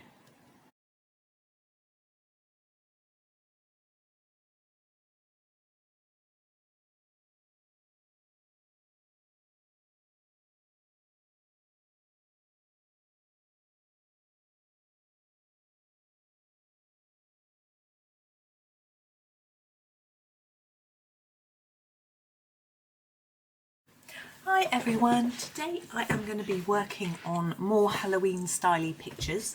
We've got these 4 little pictures here in the corner of this Ivy page that we've been working on, and I thought it would be fun to tackle some of these, maybe all of them. I'll have to just wait and see how it goes really. So I'm going to start with the spider, and what I'm thinking about first is the background. Now my spider's going to be grey and black, I should imagine, so I want a sort of spooky looking background, but I don't want it to be too dark so the spider stands out. So I'm thinking either orangey, sort of pumpkiny, or sort of green ectoplasmy background. I think I'm going to go for the orange. So I'm going to grab a few oranges. Oh, my oranges have all jumped all over my place. I tipped up my my pencils, and they've gone a bit mad. Anyway, I'm going to start with the dark cadmium orange from the Polychromos. We're using Polychromos for this page just because it's just what I grabbed. Excuse me. Yet again, I've just eaten a biscuit and it's making me cough. So I want a really dark sort of outline, as you can see. So I'm just going to pop that in, and I'm going to sort of fade it towards the centre. And I think what that will do is help the spider to stand out a little bit more, because the background will be lighter around where the spider is. So I'm working this bit first quite dark. I'm going to really layer up the orange here, and then just reduce it as we go towards the middle a little bit. So I want to blend it into a lighter orangey colour as we go. Now obviously I want to try not to get it on the legs, but I'm not that good, so there's a very high chance that I will. Okay, my next orange colour is this one. He's a little small. Just looking him up, he is number 113, which is the orange glaze. So we're going to go over the edge here to blend it in, and then pull some of that lighter colour towards the centre and fade it a little bit. Now I do this quite quickly. It would be neater if I did it more slowly, but I am always in a rush, and I don't mind if it isn't perfectly neat. So you may want to pause and just take your time. Do it a little bit more slowly. And believe me, although I'm rushing, I do still find it relaxing. I know sometimes when we're in a hurry, it's rushed and we're not chilled, but I'm quite chilled. This is the orange glaze. I think he's coming close to his retirement date, but he will be okay for this bit. And I think this might be the last one I use actually, because it's quite a small square, and I think this one's quite a nice light orange, so it'll work against the spider.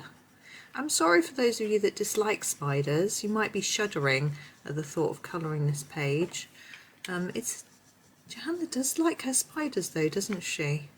It's snakes and eels that make me shudder, and I'm going to try and be brave and colour them in. I did the sort of entwined eel page in Lost Ocean. I was really brave. And there's one when there's an eel poking out of a little hole in the cliff. I did that one. But I've got a Millie Marotta book, and there's several pages of snakes, and in my Kirby Orizan's book, and I am not feeling brave to tackle those. I'm just going to finish off with this one, which is the dark chrome yellow, and just do around the edge of the spider, just in this slightly lighter colour, just to make sure I've gone all the way to the edge, and just to sort of fill in any little gaps really. I think that looks quite cool as a background. I'm really pleased with that. And I am going to do the spider now. Now I don't want to just do him black because that's fine, but I think we'd try and make him look a little bit more interesting than just a black. So I've got my black, which I will be using. Here he is. He's another one due for retirement. I think he's my tiniest pencil at the moment, to be honest. And I have actually brought out my bigger black, but he's not quite ready yet. I'm not quite ready. Now we've got a Payne's grey, which is quite a sort of purpley grey, which is a nice colour, and might go for a cold grey 6 as well. So he's going to be quite dark. Now I'm going to start with my black, and I'm going to do all the areas that I want to be really dark and the outline. And I think this will contrast really nicely with the lighter orange. So I'm going to fade that in a little bit, in the same way I did with the orange really. Now the legs are quite small, so I don't know how much we can shade them, but I will show you my idea. Same with the eyes. With the eyes, I'm going to make them black and leave a little white bit in the middle.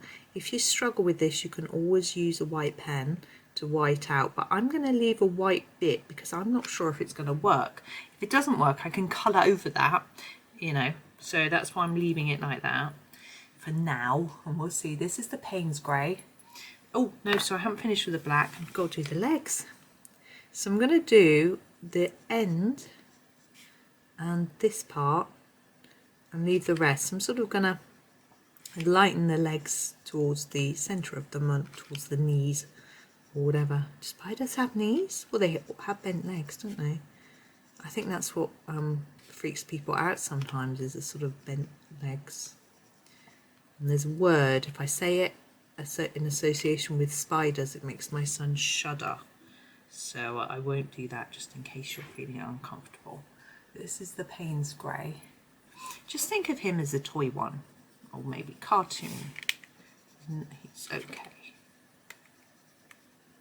So you can see I'm just going over those areas where I've left. Now I don't want to leave any white because he's not shiny.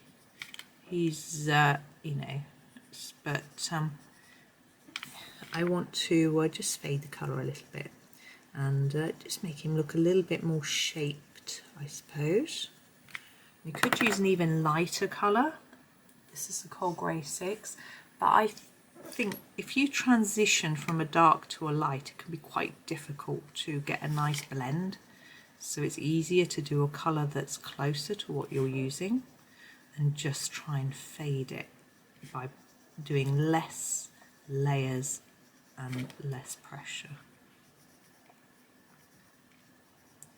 So we've got a lighter area of the grey black, but it isn't completely white. There we go. I don't like those eyes. I'm going to go over them. Now I can see a few areas here where I've missed with the orange, so I'm just going to go back over that now. Trying not to go over the lines too much because I could either end up smudging the black into the orange, which I want to avoid, or getting orange in those paler areas of black, which again I don't want to do. So doing this can just help to blend it all together. The orange can go right over the whole lot if you want to. There we go, which is what I'm doing. And there he is. Now what I think I might do, we haven't got loads of time, I'm going to do a second one, and then I shall do the other two in another video, and then we can spend some time. I won't feel like I need to be rushing through, because you know, I try and keep my videos not too long. Now we have our skull and crossbones. Now I want to keep them white. I think the bones look quite fun if they're white. You know, you could do them black, but I think we've got a black spider. I'm going to keep them white. So I'm thinking background. Now I don't want a black, I could just do black, and I think that's okay, and they would stand out, but I think it's a bit too much just black. So what I'm going to do is I'm actually going to use the greys and blacks that I used for the spider and do a graduated background, but this time make it darker in the middle and lighter as we go around the edge, and there we get, and then the white will show up more against the darker background. I'm going to start by doing in the eyes, because I think it looks more spooky if they're really dark. I mean, if you look inside the recesses of a skull, it isn't usually black, but I think it's just fun for this sort of Halloween-y theme. And now I'm going to go around the edge of the whole skull in the black, but hopefully you can see what I'm doing. I'm doing a hard layer around the edge and then just graduating it out from the line so that we can start to fade it into the other greys. Now I may choose even more than 2 greys, but we'll see. We haven't got a lot of space to play with here, have we? So we'll see how it goes. Just be open-minded and just thinking it through as I go, really. I think it's such fun. Skull and crossbones. I think I've never been scared of a skeleton. I remember in my primary school, my teacher brought in a skeleton, you know, a human skeleton on a stand, you know, like they sort of use for teaching purposes. I don't know where he got it from. And I remember we all arrived in the morning, Payne's Grey next, and we walked into the classroom because we would have morning playtime in the playground first, and then the teacher would come out and there'll be a whistle blown and we'd all have to line up and then sort of march into the classroom sort of thing. Not really march, but you know, walk nicely in line into the classroom. I'm just going over the edge of the black and pulling the colour out towards the edges. And we all arrived in the classroom and there was this skeleton standing next to the teacher's desk. Some of the girls were screaming, I remember. And the teacher made us all line up and shake hands with the skeleton so that we weren't frightened, which was quite funny. Cold Grey 6. And I wasn't at all freaked out by it. It just isn't something that, I think I didn't really watch scary programs, so I'd never associated it with being scary, so it didn't really bother me at all. I'm quite liking the fact that this isn't really dark and it looks a bit sort of misty, smoky almost effect with the round and round. Sort of circular pattern. I'm going to go for the next lighter grey for the end. This is the Cold Grey 5, and just do the corners and edges. I'm really impressed with how sharp my pencils are. I don't know why they're so sharp, but it's very good. Anyway, so that's my little story. I think the teacher was did us all a big favour actually. There were a few things he did which I didn't agree with, which looking back were a bit odd, but generally he was a really good teacher, and he certainly taught me maths very well. I remember passing my 11+ exam. Any Brits will know what that is if they're of a certain age.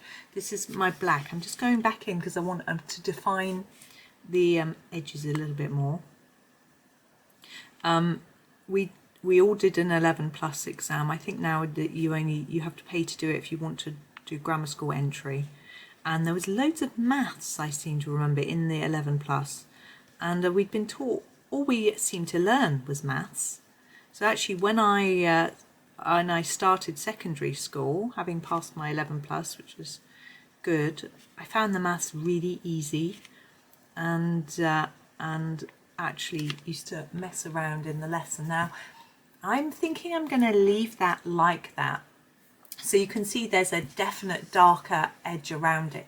You could blend that out more and have go on top with your other greys, but I quite like that. I think it makes it stand out from the page. So it's up to you. I'm just going to do a tiny bit of shading on the bones themselves in quite a light grey. So I'm grabbing the, not that one, yes, I think that one actually. I'll have this little argument with myself. You can join in if you like. Cold grey 3, 2 or 3, this is 2. So I'm just going to put a tiny bit of grey here where there might be a little bit of shadow on the bones. And I'm going to leave it like that, I think. I am going to leave you now. I'm going to do the other two in another video because I have just had a message from my son which I need to answer because he's at college and needs a little bit of help. So I'm going to leave and do that, and I shall do these other ones in other videos. So thank you so much for watching. I had great fun doing those. I hope you enjoyed it, and happy colouring.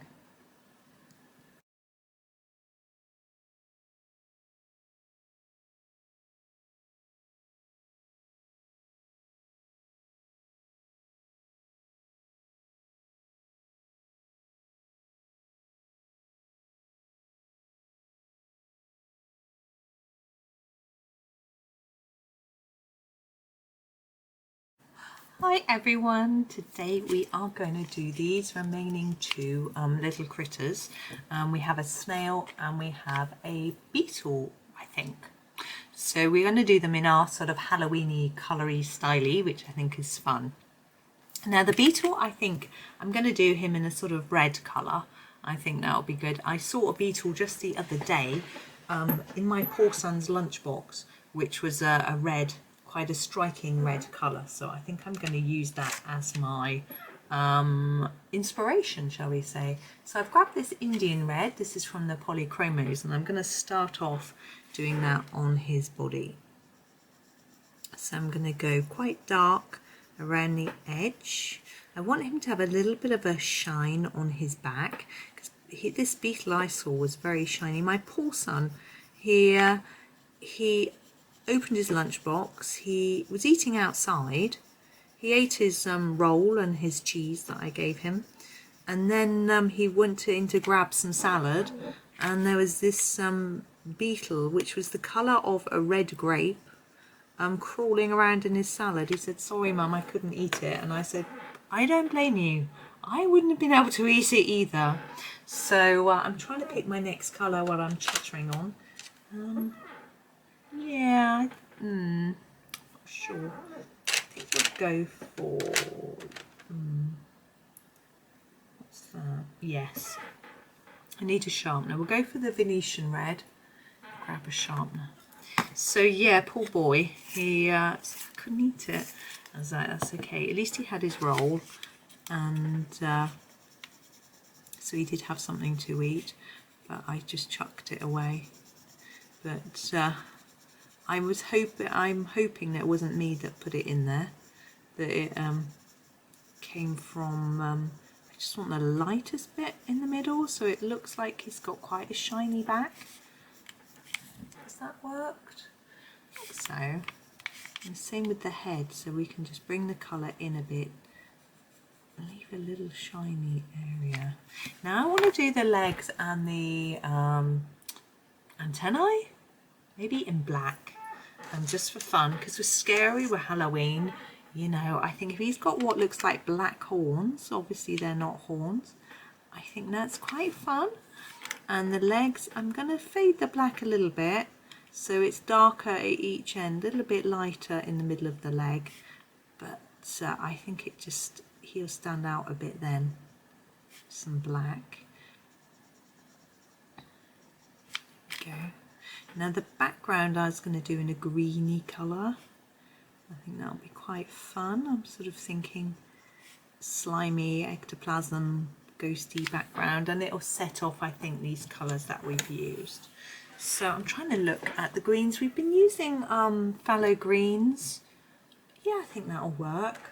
Just having a little, just grabbing some and thinking about what to do, give them a sharpen.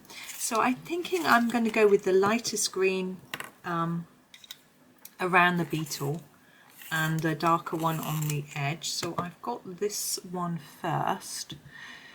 This one here, which is the dark phthalo green. I'm going to start with that on the sort of corners. It's similar to what I did with the spider there. So a bit darker here. And then fading it in. So lots of layers here and across this corner. And then down here.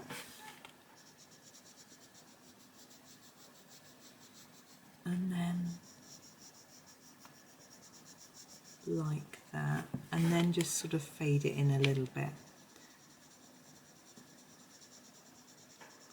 And I think with this one we won't graduate to a much lighter green. We'll go straight to a mid green. We'll go straight to this light one, and I hope this might give us sort of a nice effect. So this is the light phthalo green, and I'm just going to go right in with this one here. And hopefully it'll fade in a little bit, but it will sort of frame it as well, which is the idea, to make it look a bit maybe like it's glowing, or like the background is glowing around it, sort of thing, to make it stand out. I think it's quite fun. I haven't thought about this snail, what I'm going to do with that yet, but we'll have a go in a minute. So I'm pressing really hard with this colour.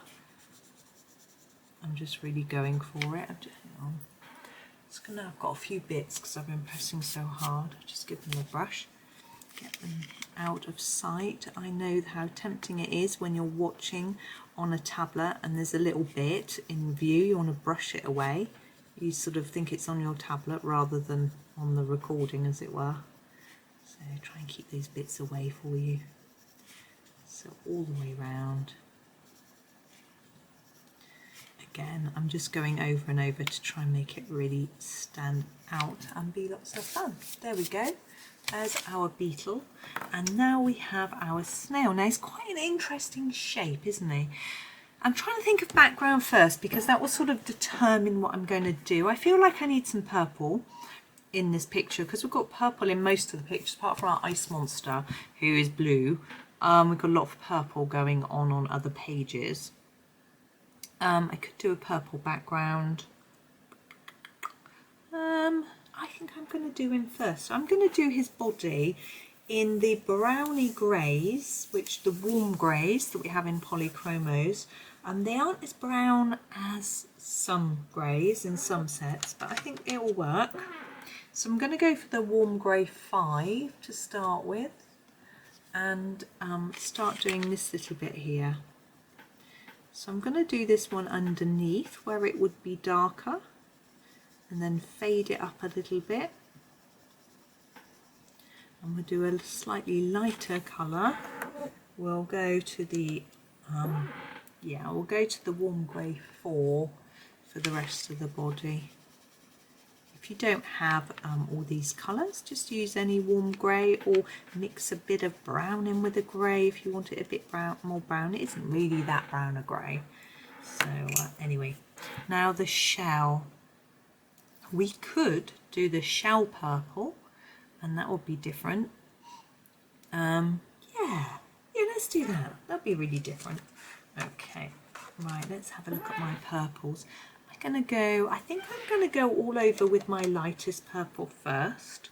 So I've grabbed this one, which is this one, 138, which is the violet. And I'm going to go all over the shell in a gentle layer of the violet first. So I can sort of have a think and work out what I'm doing. I'm going to make it darker in places and lighter in places with a different shade of purple. I'm just having a look really and putting a layer down. Now we have got, we're going to have a bit of shadow here where it curves and here. So we've got quite a few areas where we're going to need a darker colour. I'm going to grab the blue violet and firstly mark out here just here we're going to have a little bit of a shadow line, and I think on each of these, so I'm just putting a little bit on here where it's sort of standing out from the main part of the shell. I think there'll be a little bit of shadow, so I'm just popping that in. Now thinking about this curve, I think there's going to be a shadow under the curve, so I'm putting a bit here and then under here. It can be quite tricky as it goes round to quite work out where to put it, and a bit on the top here. Whoops, a bit more than I had wanted. Now I'm going to blend it in a little bit, and hopefully we'll start to see a little bit of shape. And I'm going to go back to my violet, oh there we go, and finish off shaping, doing some bits on the other part of the curve where we didn't fill in before. And just what I want to do is try and take it so that it looks like each bit is slightly curved, in that it's a bit rounded like this brush. Okay, or like the pencil. So you need a little bit darker each edge and then lighter in the middle, and it can give the impression that it's sort of curved. We'll see if it works. It's not always that easy.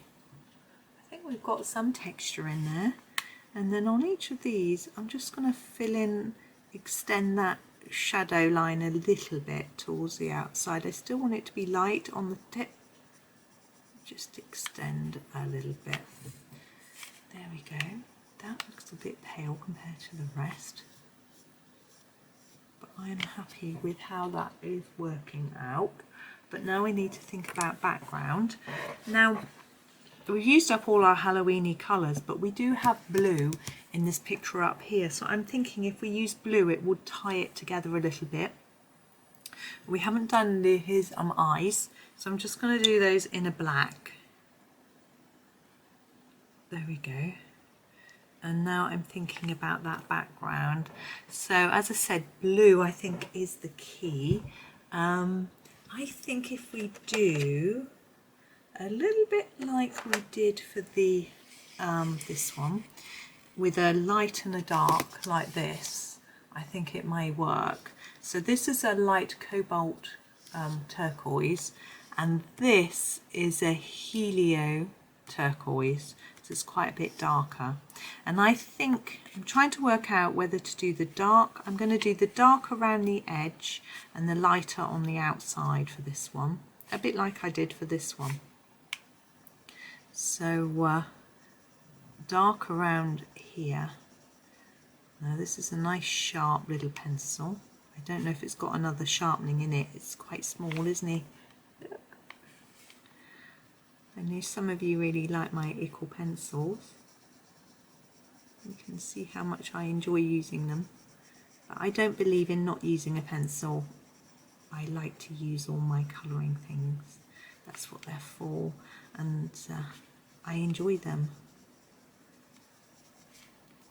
So I use them, and if they might, some are expensive. If I use up the expensive ones, then I move back to the cheaper ones.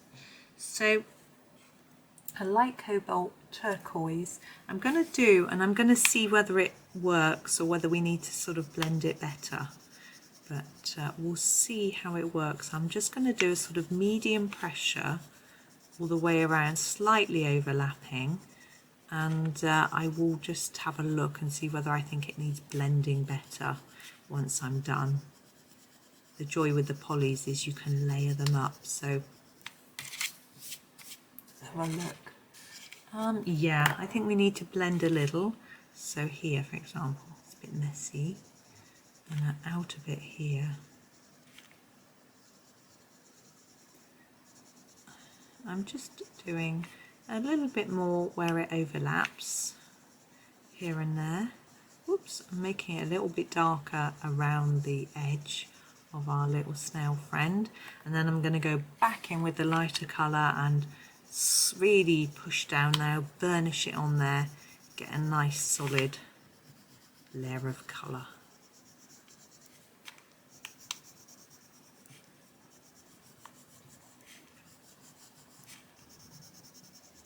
Just hopefully it will all work together.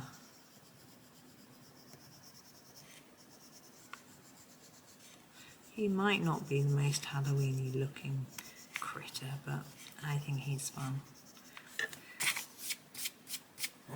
Right, there we go. I think we're done. That was quite a short one today, but we've got this little bunch done. I think they look quite fun together. And next time we will move on to maybe the bat. We'll see. Okay, well, thank you very much for watching and happy colouring.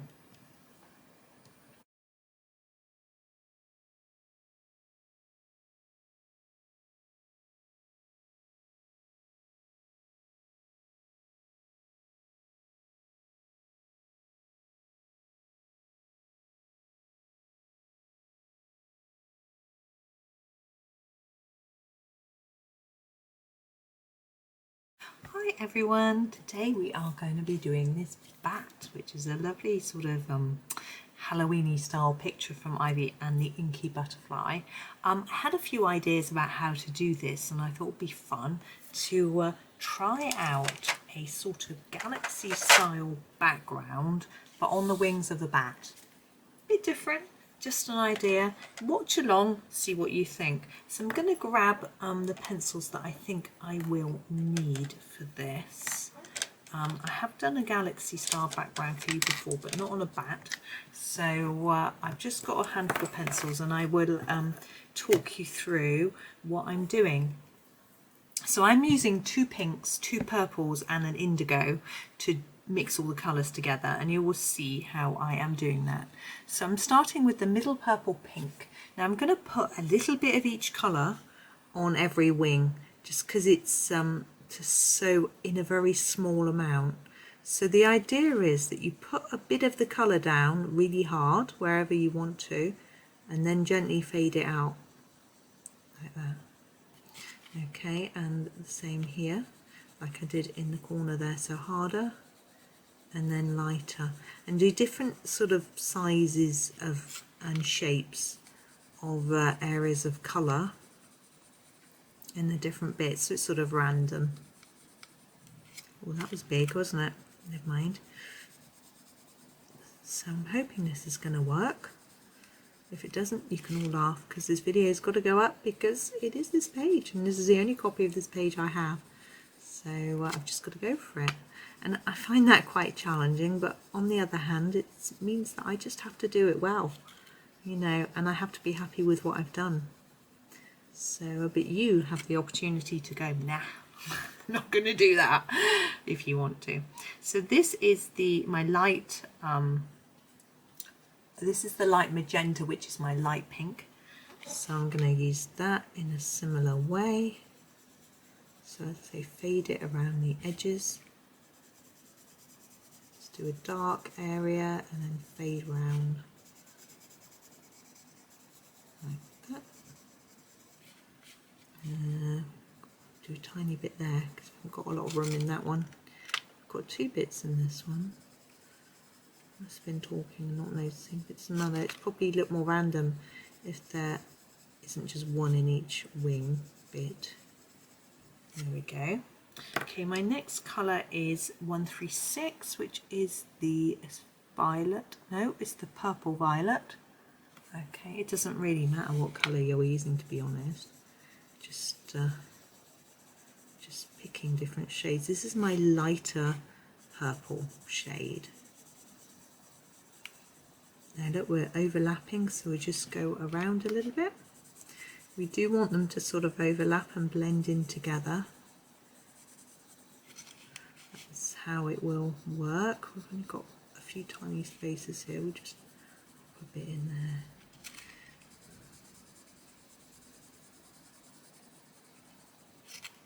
So I was hoping this might look fun. I haven't thought about what I'm doing for the actual background of this page yet. But anyway, I'll get there. This is the mauve, so this is my dark purple. So this will show up a bit more. blend it into there. Now there'll be gaps. We want gaps for our indigo. But you can leave as many or as few as you wish. Yeah, you may have done a completely different sort of pattern to this. That's fine.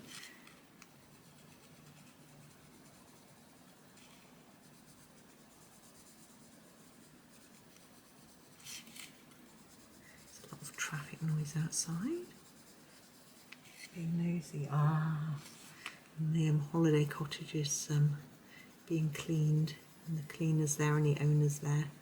The owner. Now I'm going for my dark indigo, and I'm going to fill in all the gaps with this. Sort of blend it in to the other colour though, if I can. It's a bit messy. I'm just going to grab my light pink and blend that because I've messed it up a bit. There we go. Ooh, it's alive. So again, you can do light and dark with this. So lighter as you're blending towards the lighter items, like here. And then darken it up, say towards this edge, where there isn't any other colour. You probably thought then, gosh, she's so nosy. Yep, I'm really nosy. So nosy. My children I say to children, oh, what's your friend's parents do? What do they do for a job? Where do they live? What sort of house have they got? You know, what do they want to do when they grow up? What lessons are they doing? You know, and they're like, Mum, we don't talk about that sort of thing. It's so nosy. Sorry. Oh dear.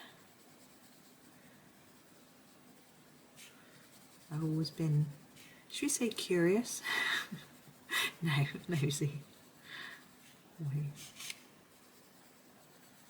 Now at the moment we are looking a little messy, but I'm going to blend it all together. I'm just going to smush and smush until it looks how I want it to look.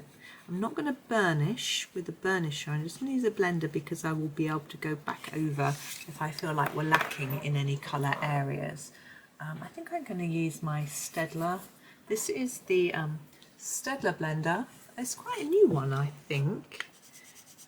It's part of their Design Journey range. I haven't actually tried out their pencils yet, but I'm quite interested in them. Now this is slightly burnishing. You can see that the white paper is disappearing, but it's also blending it together, which is nice. It does look light, as if I've gone over with a white pencil a little bit, but it doesn't leave a colour, this pencil. It's just because I haven't pressed that hard with what I am doing. I think this looks quite fun. You might disagree. But it's a little idea I had. Actually, I was looking at one of Kirby Roseanne's books, and he had some sort of flying dinosaurs, actually, and what are they called? What are the flying ones called? Pterosaurs, aren't they? Or pterodactyls, I don't know. But anyway, and they had planets and things drawn on the wings, and I thought of doing a galaxy background on the wings of them, and so I had that idea in my head, and it just seemed to be a fun one to do for this bat. Just something a little bit different, why not? This is a fun page, Halloween-y theme, supposed to be scary. Right, what I'm going to do on this, I'm blowing it, I need my brush, there we go, just give it a brush. I'm going to do some sort of stars on this now. I'm hoping they'll show up. Just decided that needs some more blending. I'm thinking if I do yellow, they'll really show up, but I'm not sure if it'll work. Oh, let's try it. This is my Posca yellow. Oops, sorry, let's pop it down so you can see it. There we go. I'm going to try it. If it doesn't work, I can go over the top of it in some white. So I'm just doing some little clusters, dots here and there. I could draw a planet in if you have the confidence. I don't.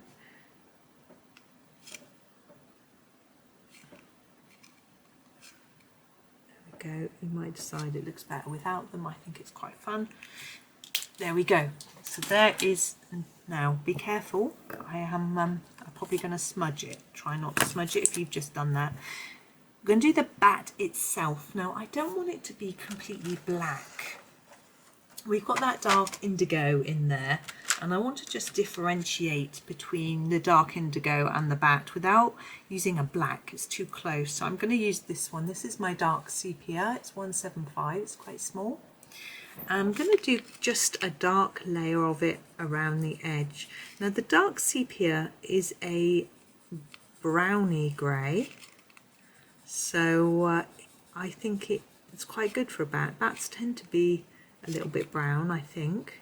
I might be completely wrong, but that's how I imagine them. So that's what I'm doing here. Now, as I say, I'm just going to do quite a dark layer to sort of outline the bat here. But you might decide to sort of shade it a little bit. I'm going to do more shading on the body of the bat. But on this, I'm being very careful now not to smudge the yellow. It might be dry by now, but Posca pens can take quite a while to dry. Whenever I use them on a page, I leave that page open overnight, so that, or you know, for a whole day, just to make sure it's dry, because I don't want it smudging or, you know, marking the opposite page. So I'm just really overly cautious, because I have, and if I use a gel pen of any type, not normally with a white, I'm not so worried about white. If it goes across the page, it's probably not going to matter. You can usually chip it off a little bit with a sharp pencil anyway. But if I've done like a black, purple, red, green background, crikey, I leave that to dry a long time. And gel pens, I find, like the glitter gel pens, things like that, they seem to take quite a while to dry. It doesn't matter, but it's just worth being aware. Okay, so there's just the background. It does look quite black in the camera to me, but believe me, it isn't completely black. Now our little bat, I'm going to do his ears first. I'm going to put quite a dark layer by the head and reduce that a bit towards the tip.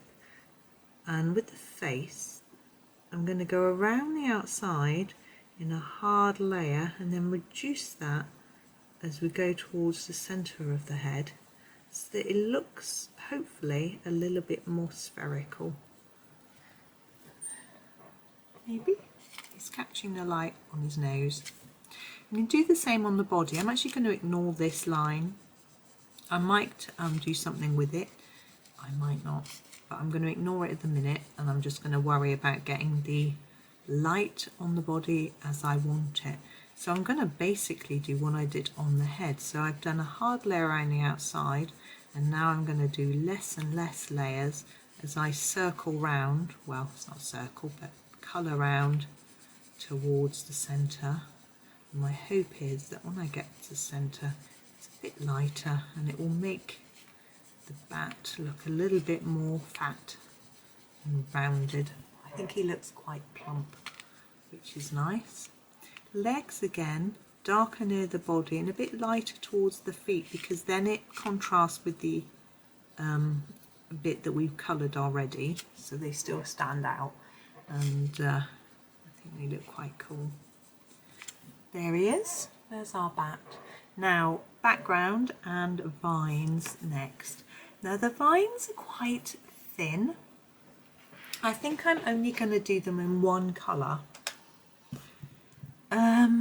Yeah, I'm going to do them in the light phthalo green. This is a colour that we've used here and in quite a lot of places across the page. So I think it will work with our sort of Halloween-y colour scheme. And basically I'm just going to colour it in quite hard.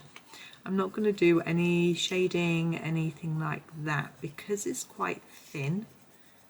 So let's keep it easy. We've got a lot going on with our bat. He's the star of the show, as it were. So everything else needs to just be quite plain and simple, I think, just to show him off. So you may not agree, You may want to do, as I say, a little bit darker. If you do want to do some shading, I would do a little bit darker at the bottom of the leaves and maybe each end of the vine, something like that. But as I say, I'm quite happy with it just being quite plain. We did quite a plain one on the one at the top of the page as well, and so it will sort of match in. It was a different shade of green. I think we used a fallow green, maybe a called middle? No, it's just called fallow green, I think. Yeah. It might have been the deep, i.e. the dark. I'm not sure. But the background, what would you do? I'll let you have a quick think. I'm going to go for orange. I think it will really stand out. It will work well with the colours that we've got. It will add another Halloween-y tone to what we're doing. So I think it's just going to be great fun to do an orange background. So I'll go for that. I hope you're enjoying these little Halloween-y themed ideas. I think it's quite fun. As I said before, I don't really do Halloween normally, but I think it's just a different idea, isn't it? It makes the colouring more fun. Now with the orange background, I've got to decide whether I'm going to do the dark orange, the dark cadmium orange on the outside or the inside. And our bat's quite dark, so I'm thinking maybe the lighter colour nearer the bat is going to work. It'll be similar to the spider. Hang on, the spider there. So the bat will stand out. I think we'll do that. So I've got my dark colour in my hand, and I'm going to do, as we did on a lot of the pages, a dark application around the edge. So lots of layers, but then I'm just going to start to fade it as we go towards the middle. So nice and dark, lots of layers there, and then a circular motion with less layers as we go towards the middle, and that will help us start to blend in the next colour once we get there.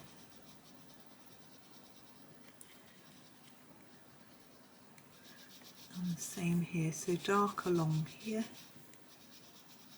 It's my niece's birthday on Halloween. I think I told you this before, that we went to a Halloween party. It was her birthday. I've just been talking to her to try and organise when I can see her for her birthday, because she's at university now, so she's living in the town really close to here. So I was just trying to organise for a little get together.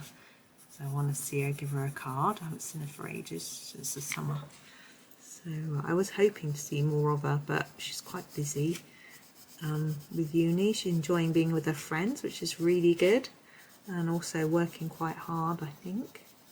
She says she is, so that's good. Right, that's that. I'm just going to do a little bit more there, and on this corner. Okay, now I'm going to go with my next one, which is the orange glaze. Oops, can't pick it up though. Here he is. I'm going to go slightly overlap what I've done before. Bring the orange colour in towards the middle. You have to be careful here not to forget about these bits as well. So either side of the vine, like that. So through here and here as well.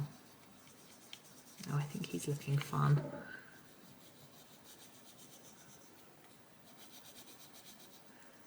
I just had a fun email earlier.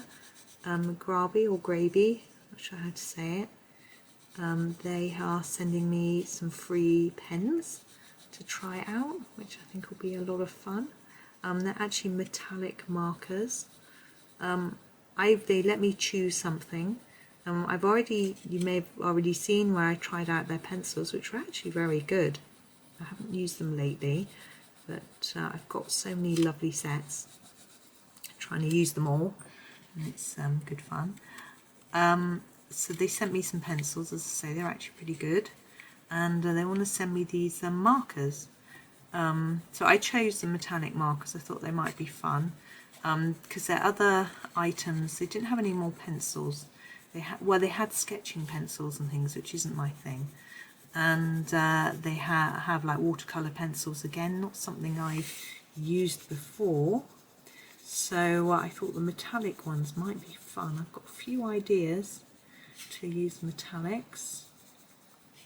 I even think at Halloween you can use metallics. Like I was thinking this galaxy, the yellow dots, you could actually done them gold or silver. Might have been fun. I've done them now, but you know. Okay, I think that's enough for that layer. I'm going to go in with my next layer, which is the cadmium orange. Ooh, he's very small, but still. And I'm going to sort of overlap. Try to neaten everything up a little bit as I go. And see how we're getting on. So yeah, I don't know when they're going to arrive. They've been dispatched already, but I can't remember how long they take to come. Oh, last time it was a 48-hour delivery from a warehouse. I don't think they're UK-based company, but they've got a warehouse in the UK, and it took 48 hours for them to arrive. But as it's Friday today, I'm filming on Friday. I don't know what day this goes out. Just trying to look. It will be out on the... Yeah, it's actually a Monday. Tuesday? It's probably Tuesday. I don't know. Anyway, I've confused all of you now because you have to go and check what day it is. Sorry. Yeah, so I probably get them, I don't know if the 24 hours counts weekends, so it might be next week when I get them now, sort of Monday, Tuesday, but that's exciting. I've got a few metallic pens, but they're not as bright as I'd hoped, so we'll see how these compare. It'll be good fun. And as I said, I've got a few ideas as to what I can use them on.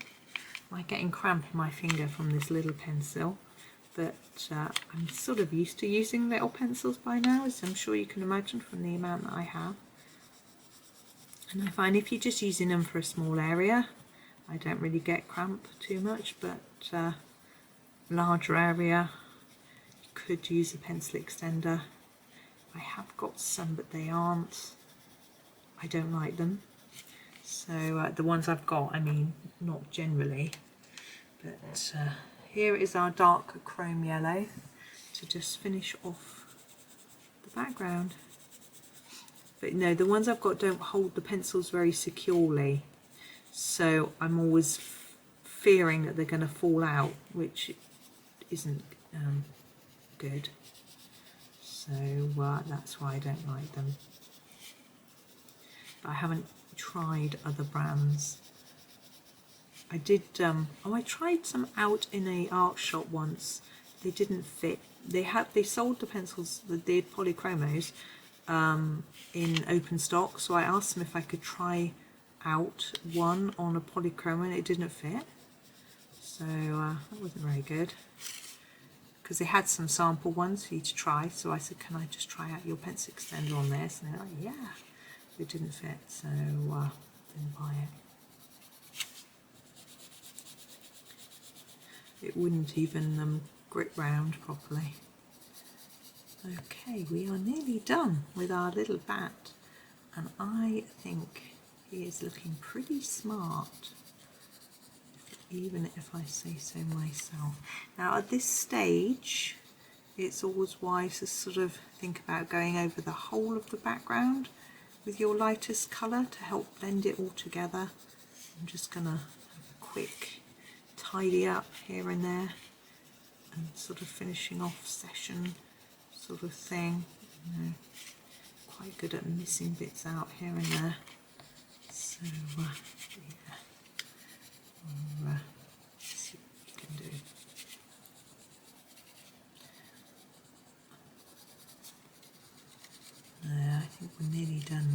just get that bit done. Now sometimes with Polychromos they benefit from several layers, so if you're using this brand you might want to go back over again, but actually I think this is probably enough, this extra layer. I'm quite happy with him. So there is our galaxy winged Halloween bat. So I hope you enjoyed that. I had great fun. So thank you so much for watching and happy colouring.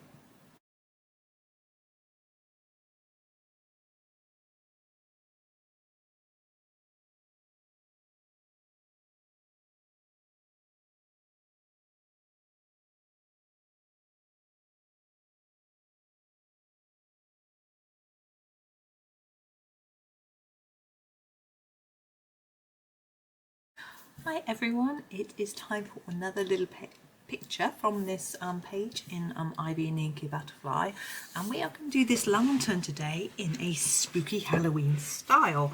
It should be great fun. I'm going to start with the leaves on the outside. For me they're probably the easiest place to begin. So I'm going to grab a couple of greens. I'm going to I'm going to outline the leaves. Just having a think. Yeah, I'm going to outline the leaves in the light phthalo green first, in a solid amount of colour. I'm just thinking ahead with regards to my background, which is likely to be dark in colour because of the stars. So if I make this bit of the leaf lighter, it will stand out. I was thinking of making it darker, the darkest part of the leaf, but then against a dark background it would disappear. This is why it's quite good if you're doing a background to have a little plan in your head first about what you're going to do with it to make sure it works with the rest of the page.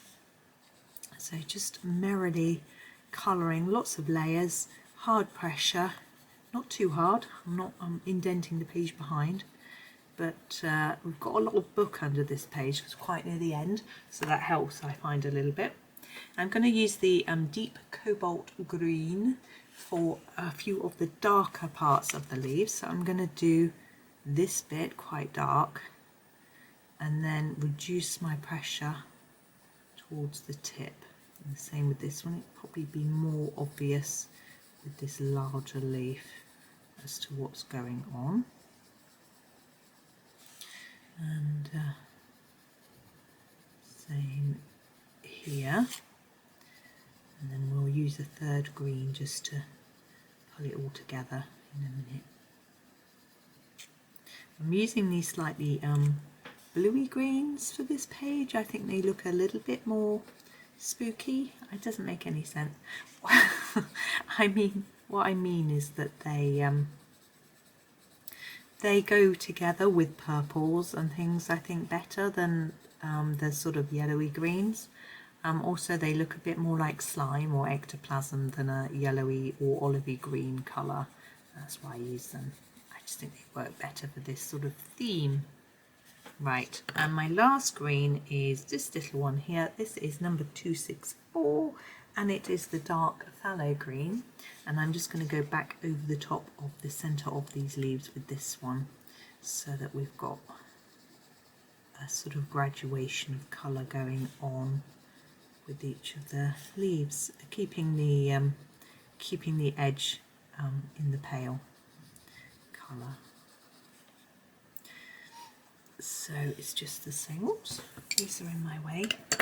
Just move them. There we go.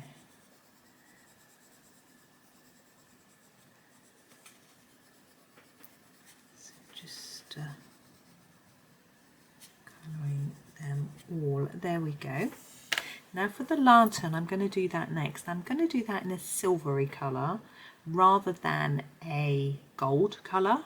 I think it should be metallic. I think silver's going to work better for a lantern just because we've got the candlelight, which is going to be yellows, and it might just take away from the gold if we did it in gold. I'm going to start with quite a dark grey, not that one though, I just hit it on the tripod, sorry. The Coal Grey 6, firstly, in all the areas where I think it's going to be dark. I'm going to do this string purple chain in a bit of it. I think the underneath of these circles, darkest. Now here, darkest near the bottom. Now the pieces here, I am going to do as well. I'm not going to make that see-through. I'm going to make that part of the lantern. But I'm going to do it slightly lighter. So I'm not going to start that with this colour. This is my very darkest colour, as I said. So I'm just doing a few of the bits with this.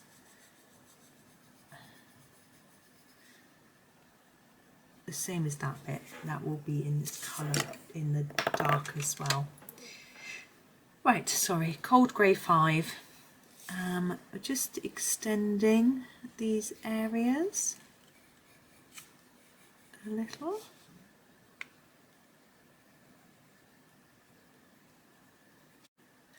Sorry about that sudden stop of video and the sort of relocation of the book. The battery ran out on my camera and I sort of had to clear my desk all off. I charged it and I got on with something else while it was charging. I also did one bit of colouring there. I had missed out that little bit there. But now I'm back to using my cold grey 5 and just, I can't really remember what I was doing, but I'm assuming that I was just extending these little bits. I have a feeling I started at the top and I did the top bit. But I'm going to move on to the cold grey 4. It's getting a little short. There he is. And carry on. It's a bit odd suddenly having to come back to this after it was probably 2 hours ago when I suddenly stopped. I've got no idea what I was talking to you about. I guess I could have checked the video, but I haven't downloaded it off the camera. And what I'm doing here is I'm leaving little white gaps so that it looks a bit like there's some shine. I'm putting a little bit of grey under there because there will be shadow, but I want it to look like we've got some shine on the lantern. Now we've got this bit in here to do. I'm going to do it slightly lighter like that, and then just put a bit of shine in the middle. So just trying to press a little bit harder or do a few more layers on those outside bits, and then this towards the middle, leaving a little white line. We'll do the same on the bottom. Gosh, I suddenly feel really cold. I don't know why. I guess it's just getting later in the day, getting colder. Okay, so that's my sort of silvery metallic lantern. It needs a bit of colour there. I've just noticed, having glanced up in the camera. A bit more there. Okay, so we're going to think about the candle itself first of all, the candle light as well, and the background. Now I am thinking we don't want an orange background. We've got one here. We could do some blue, like our blue monster, which is quite far away from here. It doesn't seem very Halloweeny though, blue. We just did it because it's an ice monster. So I'm wondering whether we could have a purple background, and yeah. So we do a purpley colour. I'm just going to do the candle, I think, while I'm thinking this through a little more. So I'm going to use my cadmium orange. You'll have to believe me. For the flame, for the bottom of the flame, like that, I'm going to fade it towards the tip. And I'm going to grab the dark chrome yellow to do the top. I'm going to go right over the top of that and fill it all in. And I'm just going to go over these lines with this darker colour like that. And then I'm going to grab a slightly lighter, in fact quite a lighter, the cadmium yellow. So we've gone down a few shades. And just fill in this back part. It's a little bit paler, as you can see, but I want these lines to show up a bit. I've made the effort of putting them in. So I'm trying to think of the colour to do the candle. I saw these fab candles advertised. It's a little shop local to me, and she sells jewellery and sort of witchy type stuff. So she's having a ball, getting all things advertised for Halloween, and her candles, It's a black candle, but inside it's red. So when it dribbles down, it looks like blood dribbling out of the candle. I think it's so much fun. They called vampire tears or something. I think that's quite fun, but I'm going to do my candle red. So I'm going to use this one. This is 217. I think it's dark red. I'm going to check for you. I did notice that I got one wrong for you the other day. The snail background I looked up and it was wrong. When I looked it up, when I put the details on the video, I got it wrong. So this is 217, which is middle cadmium red. So it might be wise to always just check the description, because I've double checked them properly in there rather than when I talk and I look quickly. I'm trying to fade the pressure towards the middle of the candle because I want it just a bit lighter in the middle, so it looks like we've got some shape to it a little bit, hopefully. So that's the candle. Now I'm going to do the stars next before the background, and that's because I don't want to go over the edges of the stars. I'm going to use a different yellow again. This one is the dark cadmium yellow. You could of course do these in gold or gold pen or a gold pencil or silver or something like that, when you glitter pen if you want to go really pretty and bling. But although I have done a little bit of white pen on this page, I haven't done loads, so I'm thinking I'd rather stick with pencil. But if I finished it and I'm not too sure, I might just change it. Going to be flexible. The good thing with pen is they're right on top of pencil, so if you don't like what you've done, you can change it. Okay, background purple. Let's see, have a think. I think I'm going to actually start with this blue violet, and what I'm thinking is, am I going to go dark to light or light to dark? Dark to light or dark to light, that way. I think I'm going to use the darkest colours against the lamp. No, because it's got light coming out of it, so I want the darkest colours around the outside. So I'm just going to put a dark outline around everything, quite a lot of layers, heavy pressure, just get some colour down there on the page.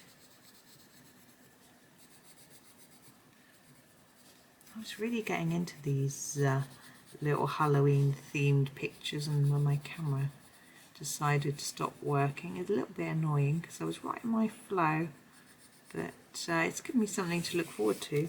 And I've actually just been doing a few bits and bobs on social media, and then I found a colouring page in a book to do, which was lovely and relaxing, with a completely different set of pencils, because I sort of cleared this all away and kept it as it was, ready to pick back up off the floor and do in a minute.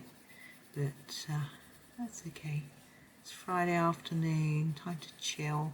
I'm sort of thinking about what I'm going to cook for tea while I'm colouring this. I mean, you may be watching this while you're having your breakfast, because I usually release them early, but I'm thinking about tea time. It's a Friday. Now we always have leftover veggies, whatever's in the fridge, because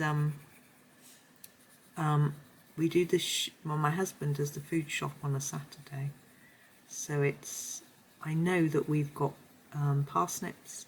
My meals are always based around the veggies that we've got. So as I say, I know we've got parsnips, and I'm just going to sharpen my next colour. We've got parsnips and sweet potato and Brussels sprouts.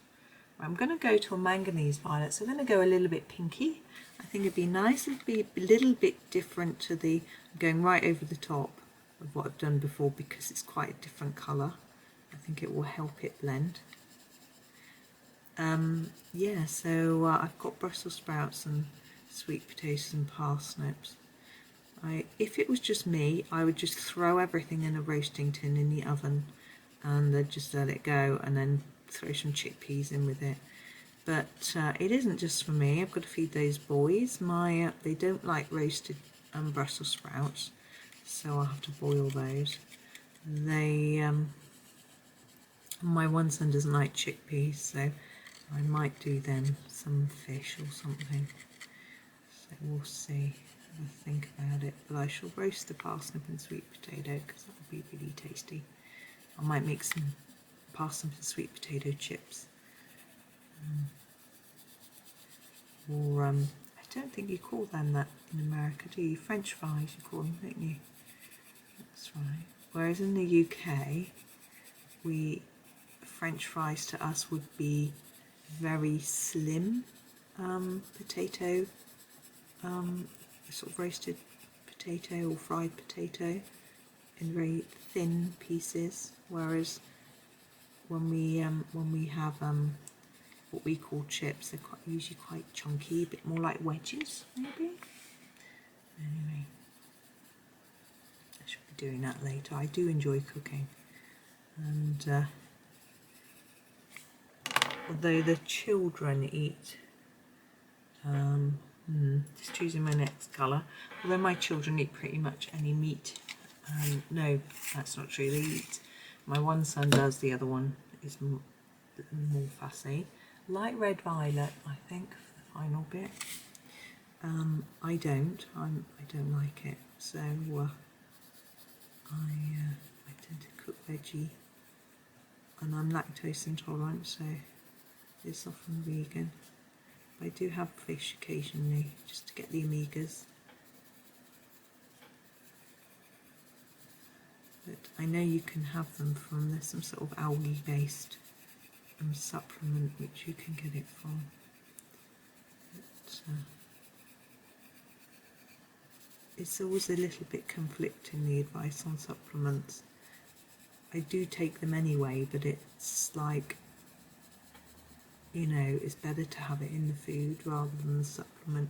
But because I'm lactose intolerant and I can't eat nuts, seeds or eggs, I tend to take a multivitamin just for sort of insurance purposes, just in case. I try really hard to have a good balanced diet and lots of protein. Can't really supplement protein. Right, let me have a look. I'm quite happy with that, but I'm actually going to go over the whole thing with one more layer. I'm going to use this light magenta just to try and bring it all together, give it a nice final blend. It's quite difficult when you do this to remember where you started, I find. So I sort of think if I start here and then work my way round, then it's sort of logical and I'll remember where to stop. Now I can't see that well. My lamp, because of the time of day, the lamp and the light is reflecting off the pencil, so I can't really see if I'm missing bits very much. So I will just, I'll have to try and look in the screen every so often. I missed a bit there, haven't I? So it's quite odd colouring looking in a screen rather than at the page, which is what I'm doing right now. It takes more concentration because you're thinking differently somehow. But you can do lots of layers of this, and Polychromos do like to be layered up, and this book can take lots of layers as long as you don't press too hard. And layering up without pressing hard is better really, because you can add different layers of colour. You know, you could go back and add the darker purple if you felt it needed a bit more of that sort of thing. So it can be advantageous to take it slowly, do it layer by layer. It's also nice and relaxing, and if you're doing a picture you really enjoy, you don't necessarily want to rush it and finish it quickly. Just go about it nice and slowly. So I'm nearly there now, but I am going to look in the screen to see all the places I've probably missed. Let's have a look. Yeah, under there, around here, up here, lots of places under there. Under that, I can't see the bottom of the screen because there's some writing on there. So, just hoping I've done that bit okay. There we go. So that's that one. I'm happy with that. And we get a slight glowy lantern effect just from the background. We without it being too complicated. Sometimes I think trying to do a glow from a lantern, I'm just going to fill that bit in, and things like that can be a little bit daunting, and I like things to be just nice and simple. So there we go, there's that one. We've got one more from this page to do, which is our fire monster. I can't promise it will come tomorrow because, oh, not my tripod, because sometimes I mix things up a little bit, but you know, we'll definitely get it done. So excuse me, thank you so much for watching. Hope you enjoyed the video, and happy colouring.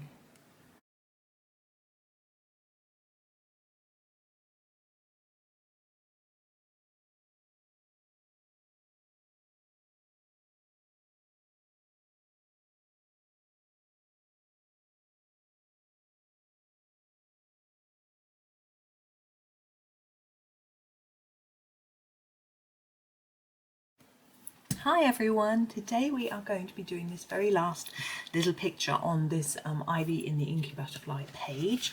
We have been doing the butterfly, so I just hit my tripod, the ice monster, all these little things, and we're going to finish this one today, and then we would have done all this page in a sort of Halloweeny style. Now he is a fire monster, I reckon, so we're going to start doing the fiery bits. Now I'm going to grab a red. This is the red I'm going to start with. This is the scarlet red. I'm going to do red and orange and yellow for the fire now, but we've got the pieces of fire here, but his fur, I'm also going to do that in a fiery colour. I think it'll be fun. So I'm going to start at the bottom with a really deep red, so a couple of layers, do you see, and then start to fade it a little bit. And the same here. With the monster, I'm going to do it slightly differently. So he's got his feet in the fire, look at that. I'm not sure what colour to do his feet yet. We shall have a think about that in a bit. Now don't worry too much about making it too perfect, because with the polys you can keep layering them up all the time, so makes it quite easy, which is always good. Okay, so that's the fire. Now with his body, I'm going to do all the bottoms of these little pieces of sort of hair, I guess, in the red. You see, I'm trying to make it darker at the bottom and fade as it goes up. It's quite tricky to try and quite see all of the little bits, but I'm doing my best. Yeah, trying to find all the ends of the sort of hairy bits. Don't worry if you go out of the lines, it's not going to matter when you see what I do at the end.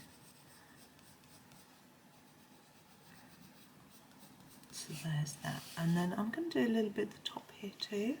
So I'm going to take, rather than just having the red coming up from the bottom like that, I'm going to take it from both ends with the monster, so he's really dark on his sort of parting here, as it were. Okay, so that's our first red. Then I'm going to move to a more orangey colour. This is called the light cadmium red, but to me it's slightly orangey. So I'm going to go right over the top of the red, like that, and then start to fade it up the flame. It's the same for each flame. Now I'm doing this quite quickly. You may want to spend a little longer, do it a little bit slower. I do tend to normally colour in real time, so you can colour along, but I do colour fast. I'm just a fast colourer, but colorist, but also I don't want it to get too boring. I'm going to do a little bit above the foot there, a little bit there. Now with this, I'm going to start at the top. Hopefully you can see. Go over the red, bring that orange down a bit. Same here. Whoops, gone out of the lines. Never mind. I'm just following up. Now, when I get to the bulk of the hair in this area, there are some gaps. I'm going to colour in those like this, just right over the top. And that's because I think his legs, where do they go? You know, there must be something under there, a body of some sort. So I'm going to colour it as if there's other fur underneath. It makes it a lot easier to colour as well, and I think it looks more like it makes sense. And if we try and leave all the gaps and put background behind, it's going to be tricky. So I just make it easy for myself. Okay, my next colour is going to be the dark cadmium orange. And again, back over the top of what's there. If you keep going over, it stops the white paper showing through so much. It starts to sort of burnish the colours a bit. And I know some of you like having no white paper. I think if you're used to using pens and you're sort of just learning pencils, seeing white paper isn't something you're used to. And so I think that's one reason. But also, you know, some of us just don't like seeing the paper. So if you keep going over and over, then it will disappear. But you do have to put lots of layers down with most brands of pencil if you want the paper to disappear. And sometimes you can use it to your advantage if you're trying to get certain effects. Okay, so again with this, I'm being a bit quick and sloppy. Just over, I'm not going to go over all the ends this time because it takes too long. Only if I can see an obvious bit that needs a bit of extra colouring. Oh, I missed that bit last time, didn't I? And start to fade it up like that. There we go. Next one is orange glaze. My oranges are quite small. I'm not going to overlap all the orange this time, just a bit of it. And that's because I want to make sure that we can see that there are different shades of orange here. If we overlap everything and we're too heavy-handed, we can actually eliminate that shading. And I want us to begin to see that we're going yellowy. And obviously this is still orange, but I'm going to start to, next one will be yellow. So do quite a hard layer here where we've already got colour. But as we come up here, we want to fade it a bit, so a lighter touch, less layers, so we can blend it into a yellow or a yellowy orangey colour next time. Okay, oops. So this is my next colour. This is number 109. I'm just going to look it up. It is the dark chrome yellow. This is going to be our last colour. I am going to give it a sharpen because I've got to get into the points of those fiery bits down here. So there he is. Now in the background we've got sparks from the fire, little dots. I know I'm zoomed out, so it's quite hard to see. I'm going to draw those on after with a pen. So I'm going to colour over the top of them when I do my background, which I will do in a minute. So I'm just telling you now, so you bear that in mind. If you don't have a pen, you might want to colour around them. Okay. So just a sort of warning, so that they don't disappear for you if you need them to still be there, sort of thing. Right. Well, we still have got the rest of the monster to do. His face and legs I want to do in the same colour as each other. Actually, I'm going to do his teeth first. I think his teeth are fun. I'm going to use the scarlet red that we've used for the fire, but I'm just going to use it on its own in quite a hard layer. He's got red teeth. I think it's quite fun to have like blood, like his teeth are covered in blood or something. It's Halloween. And his eyes, do the middle of his eyes red. Look at that. And he's got ears and horns. I'm going to do those in the slight fiery colours, but the ones that aren't near. So we haven't got much yellow up here, so I'm going to use these two of the lightest colours. So this was the orange glaze. I'm going to start with that one here, like that, and this one here, and the same on this side because it's symmetrical. And then, oops, I'm going to grab this, the yellow. Is it the dark chrome yellow? I think so. It's in the description. I write all the colour names in the description for you.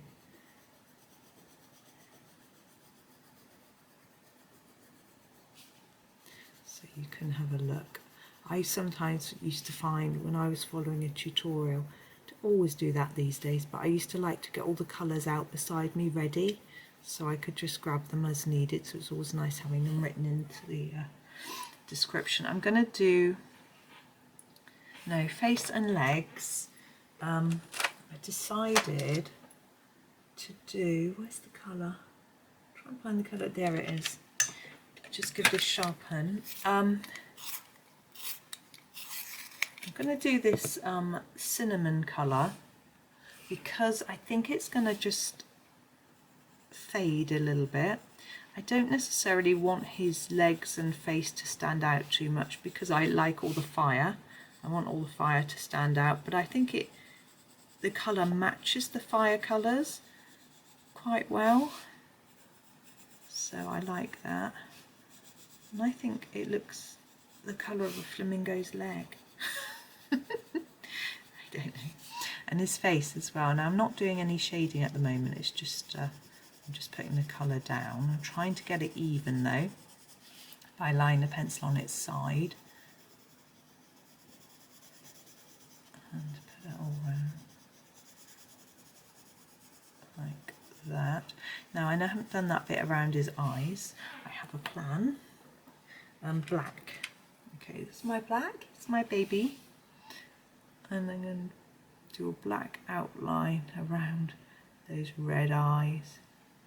If you want the red eyes to stand out even more, you could use a red pen. Sometimes a pen can give a more defined colour. I'm quite happy with that though. Now background. So we have these dots of spark, which I'm going to do in a minute. We have the cobwebs. I may go over that and those in pen in a minute. My idea for the background, actually my husband's idea for the background was to do smoke. I think it's a really good idea because I was like, I don't know what to do. He's like, do smoke. I was like, well, yeah. So I'm going to use his idea. And I'm going to use a warm grey. This is warm grey 4 is what I'm going to start. I'm going to do a circular motion. I know smoke might come up off the flames a little bit, but I think a cloudy circular smoky colour might just work. Now I'm just going to do the whole of the background in this one colour, and then I'm going to have a look and think about whether I want to add some darker areas at all. So I've chosen a lightish colour, and I might feel that it isn't dark enough once I sort of finished and look at it, and I might want darker areas around the edge of the monster or maybe around the edge of the page. I'll have a think about it. And as I say, I'm not going to worry about those sparks. I'm going to go over those in a pen, and I'm not going to worry about the spider web either because I could go over that in a pen. I find spider web, if you're doing spider webs, they can be fun in a silver because actually they do catch the light and shine, so that can look fairly realistic actually. Or a white works quite well. That's if you've got a black background. Obviously if you've got a white background, then neither of those colours show up particularly well, so it might be better to leave it as a black if you've got a white background.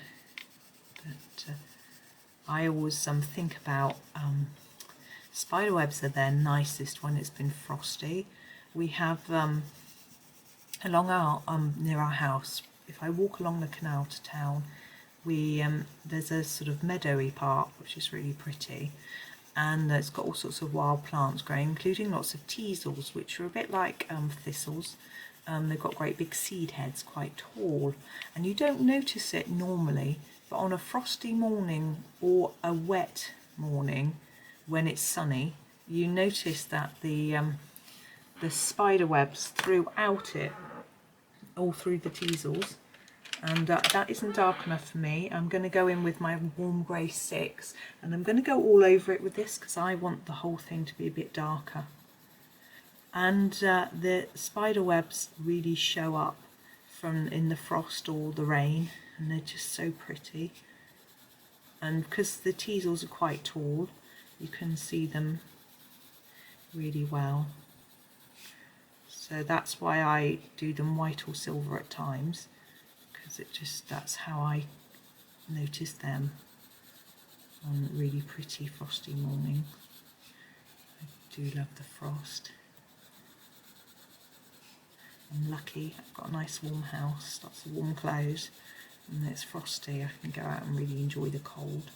It does make my nose run and my eyes water, but you know, it's worth it. It's so pretty. Oh, someone just sneezed. I couldn't work out if it was my husband upstairs or my next door neighbour. I don't know if hopefully you didn't hear it. Sorry, I've got the giggles now. Oh dear, poor person. Really funny, is it? I'm going out of the lines a bit on this right hand edge. I am going to do this border. As with these borders in a lot of Johanna pictures, I am not going to do it immediately because there is a right hand page to this which I haven't coloured at all yet. It's a much brighter, lighter page which I will do in a sort of contrast to this one, I expect. I haven't thought about it at all yet. It's not one that's on my list to do in the near future. And so once I've done that one, I'll probably decide on the border colour. I mean, I may make this one purple or black because of the theme of the page is quite dark. Fun, but dark. I've got some really defined sort of swirly bits, and which I like. It might look to you a bit scruffy, but I think it's nice to make it look quite smoky. It's like sort of clouds of smoke swirling around. Now the spider webs to me stand out enough without me going over them in pen, but I am going to do these sparky dots, and I'm going to do them in a yellow. Would it stand out? Probably. I'll give it a go. I like how I've gone out of the lines on the tooth there. It looks like it's got blood dripping off it. That was not my intention.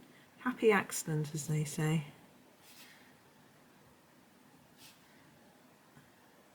Yeah, that shows up enough for my liking.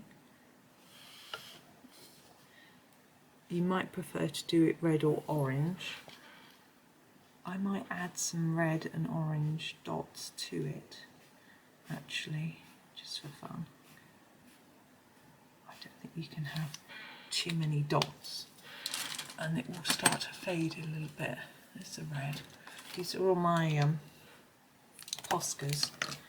So because they're paint pens, they show up on top of pencil. They don't take up the colour, not of the Polychromos anyway. They do if they're white. Sometimes they take up the pigment from some pencils. So they don't with Polys, but sometimes with Prismas, Castle Arts, Black Widows, all those other brands sometimes.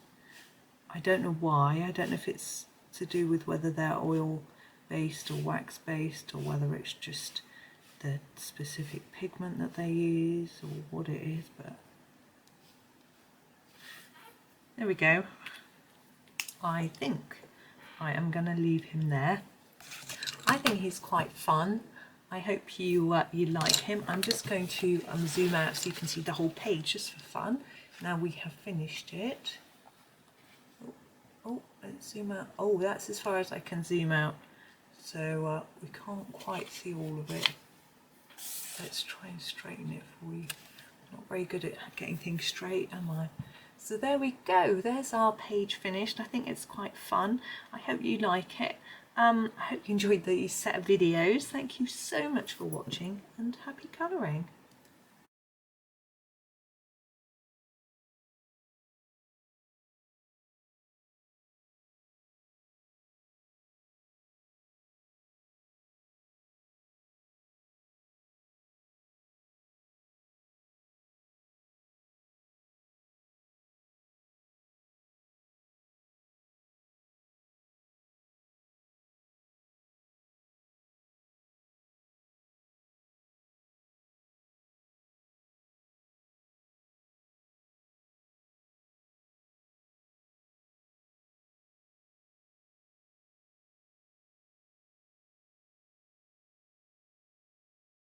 Hi everyone, welcome to another colouring tutorial. Today I'm going to be working in Ivy and the Inky Butterfly by Johanna Basford, and I thought I would finish this double page. We did these in October with a sort of Halloween theme. These aren't going to match exactly. I'm going to use the same pencils, so these were done with Polychromos. I'm going to use Polychromos here just so it's sort of consistent across the pages, but I'm not going to do this sort of Halloween-y colour style because I think there's a difference. Here Ivy's quite frightened and we've got more scary images, and here we've got more homely, nice images. So I felt that there was no need to make them sort of match. So we're going to be working, I've just put a book under here because this page is quite near the end of the book. It's quite thin, so I thought I would want something to lean on. So I've popped a book under to lean on, and we're going to start on the top bit here, I think, and I'm just going to come in. Now I've made a playlist with this page of videos in already, and I would add these in, and it's called Ivy Tunnel because I think she's walking through a tunnel in this part of the story, so that's why I called it Tunnel. It's a little bit strange, but there we go. I'm going to start colouring this while I'm whittering on. So we've got the bricks. I'm going to choose slightly darker actually. I'm going to choose this colour, the warm grey 5. Oh, we're a little far away, aren't we? I could actually, I think I'll come in more and try to remember to move across as I go. Let's move that up like that. There we go. So I better find my sharpener. So I thought I would pop them all in the same playlist. So you could, if you wanted to do the whole double page, you would easily find the videos. If you haven't done the others, you can find them. So what I'm going to do with the bricks is go around the edge in a dark layer and then do less towards the middle. It's a really simple technique. There are lots of different ways to do bricks. I do have a stone brick tutorial where I a little bit more complex in that I don't do all the bricks the same colour. But I'm thinking for these, that's what I'm going to do. Now you could, because we've got these stars going through, and there's the big star at the end, which obviously you can't see now, I'm zoomed in. You could do a sort of bright bit on the edges where the stars are, but I want to keep it really straightforward. And you could also vary the colour, so use a different warm grey for each brick, so they look different. And in that other video I show how I do that. I don't actually use Polychromos, I use Derwent Lightfast, but it's the same sort of thing really, same technique. So you could check that out if you want something a little bit different to this, but I just want to keep it simple today. I'm in the mood for simple. I actually am doing a picture at my desk, which I started this morning because my son was here for a bit and I decided to just wait for him to go before I started recording. I started a page just using felt tip pens.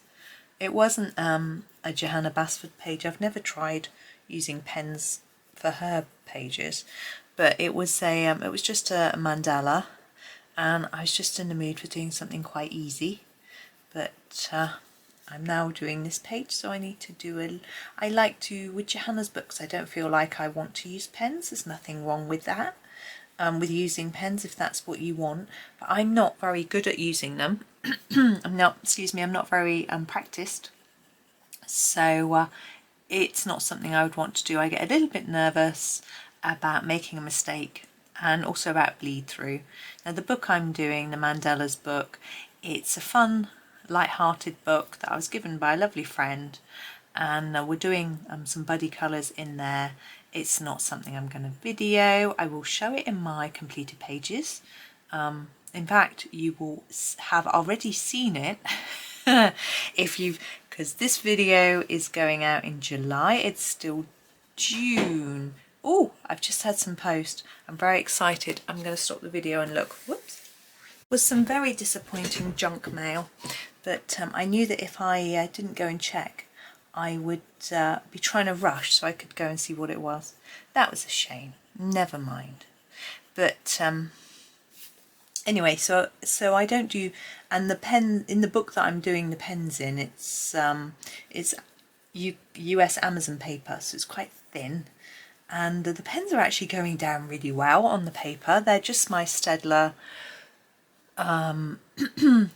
Staedtler Triplus pens. They're not fine liners, they're sort of proper felt pens, and I haven't got all the colours. I've used some of them up completely, but I'm just using what I've got. I've got sort of three pinky purples that I'm using to do a sort of limited palette, and they're bleeding right through the paper, but it's a single-sided book, so it's fine. And I'm just having a go, really. I'm going to start a few down here. Now, this is going to take some time to complete this page, all these bricks. I don't know whether it'd be better for me to do it on my own, but I think I will just keep talking for a little while and carry on, because I haven't, it's my first video of the day, so I've got plenty of talk in me. That doesn't make any sense, but I find as I make more videos I sort of run out of things to say or energy for talking, that sort of thing, although my family would laugh hilariously if I said I ran out of energy for talking. I'm always talking. But I do go a bit quiet in the evenings. I sort of run out of pep, I suppose. Right, I'm just looking in the camera. Now you see that these aren't completely even, and I'm really happy with that. It wasn't something that I intentionally did, but the rocks in the cave on the wall, they're not going to be completely even and matching. If you want to do that, you absolutely can. But I'm quite happy with them looking a little bit different. It would seem more, I wouldn't say natural for want of a better word, so I'm fine. But of course it would also look more natural if they weren't all the same colour, and you could switch about your colours. I find that using the same pencil all the time is relaxing and easy. And if you keep switching, you have to keep thinking about what I'm going to use next, try and make it look random, but not too placed in a random pattern, if you know what I mean. You're not going to go light, dark, light, dark, light, dark, because then it looks like you've got a sort of, you know, it's a bit too contrived. So it can be a little an interesting. Oh, I can't move my book along as much as I wanted. There we go. I have to put that underneath my pencil tin. That's okay. So if you've only got a limited set of Polychromos, you can easily still colour along with this one, because we're not going to be using a big range of colours. We haven't got a lot of different things to do. Oh, got an itchy leg, excuse me. Oh, you know, sometimes when it's just, you can't ignore it. Oh, that's better. It's like something was biting. It wasn't. Sorry. Oh dear. But I don't normally record in the afternoon that much, but it's afternoon today. It's because if I do it in the morning, I've sort of edit in the afternoon. But my son was home this morning, and he was doing. I had to pop out. Actually, I had to pick up my husband's prescription, and I wanted to pop into the deli, drop something off at the charity shop, post a letter. You know, lots of little bits and bobs. So I thought I'd just do it while he was here. He was studying. He didn't need my help. And so I think he's quite happy for me to disappear and stop nagging him for a little while. So I popped out. I was only out an hour or so, and I came back and just checked he was okay and if he needed anything, but he was fine. He was just planning his revision for the weekend and things like that. And so that was interesting. I popped into town. I went into the deli, and the chap's business is not doing very well, but I bought a few things. I just hope they manage to survive. It's a difficult time at the minute. Shops like that one where they sell quite expensive items, you know, it's the sort of thing that people will cut down on. You have to make a special journey to go and get it rather than just picking something up at the supermarket. If you have to pay to park, drive and all that sort of thing, it's really tricky, but I try really hard to support local shops because I like them, and I like that particular shop. The chap who works there is lovely, and the lady who owns it is also lovely. So try to support them as much as I can. And yes, what else did I do? I picked up my husband's prescription. There was only a queue of 3 people in the chemist, so that wasn't too bad. Sometimes it's really long. If you go in first thing, it's a really long queue. So I think I timed it a bit better because I had to go in later because I had to. The charity shop I drop off stuff in normally isn't ready until 10. But I actually went somewhere else, and they have bags that you can fill up with things. So I helped myself to a few of those, and thought if I drop things off there and use their bags, because I'm running out of bags. So that was good, and I'm hoping to have a lot more stuff to get rid of, but we'll see. And I completely forgot to post my letter, and I got to the door and went, oh. So I said to my son as I came in, I'm just going to drop off my shopping and I'm going straight back out to the post box. We've got one up the hill which is 5 minutes walk away or less. It's sort of 5 minutes there and back, you know, together, a few minutes. It takes, I always joke that it takes longer to wait at the traffic lights to cross the big main road at the top than it does to actually do all the walking. It's a very quick. Probably took me a bit longer because I wasn't so fast because I've been walking around town, but got all my jobs done anyway, which was useful. And I used to go to town every day, but I sort of got out of the habit of it when we were having to stay in, and although we were allowed to do exercise, we decided to sort of stay in most of the time. We used to do exercise in the house instead, and sort of got out of the habit of going out every day. I'm also always have a lot to do, particularly this week. I seem to have loads to do, but I'm hoping I can sort of catch up with a few jobs over the weekend and then be okay. I've made a couple of phone calls today and I'm expecting a call back by one person, but it may or may not be soon. And the other one I called and their answer phone said they were on holiday until Monday. I'd sent them an email inquiry and they hadn't responded, so I was chasing it up, but I thought, okay, I won't bother leaving a message because I'll wait till sort of Tuesday, Wednesday, give them a chance to catch up after their holiday. Sounds nice, little holiday. They probably go this time, but it's a bit cheaper now because when the schools have broken up, as I say, I'm saying now because this is being recorded before schools have broken up. When the video goes out, it'll be the school holidays.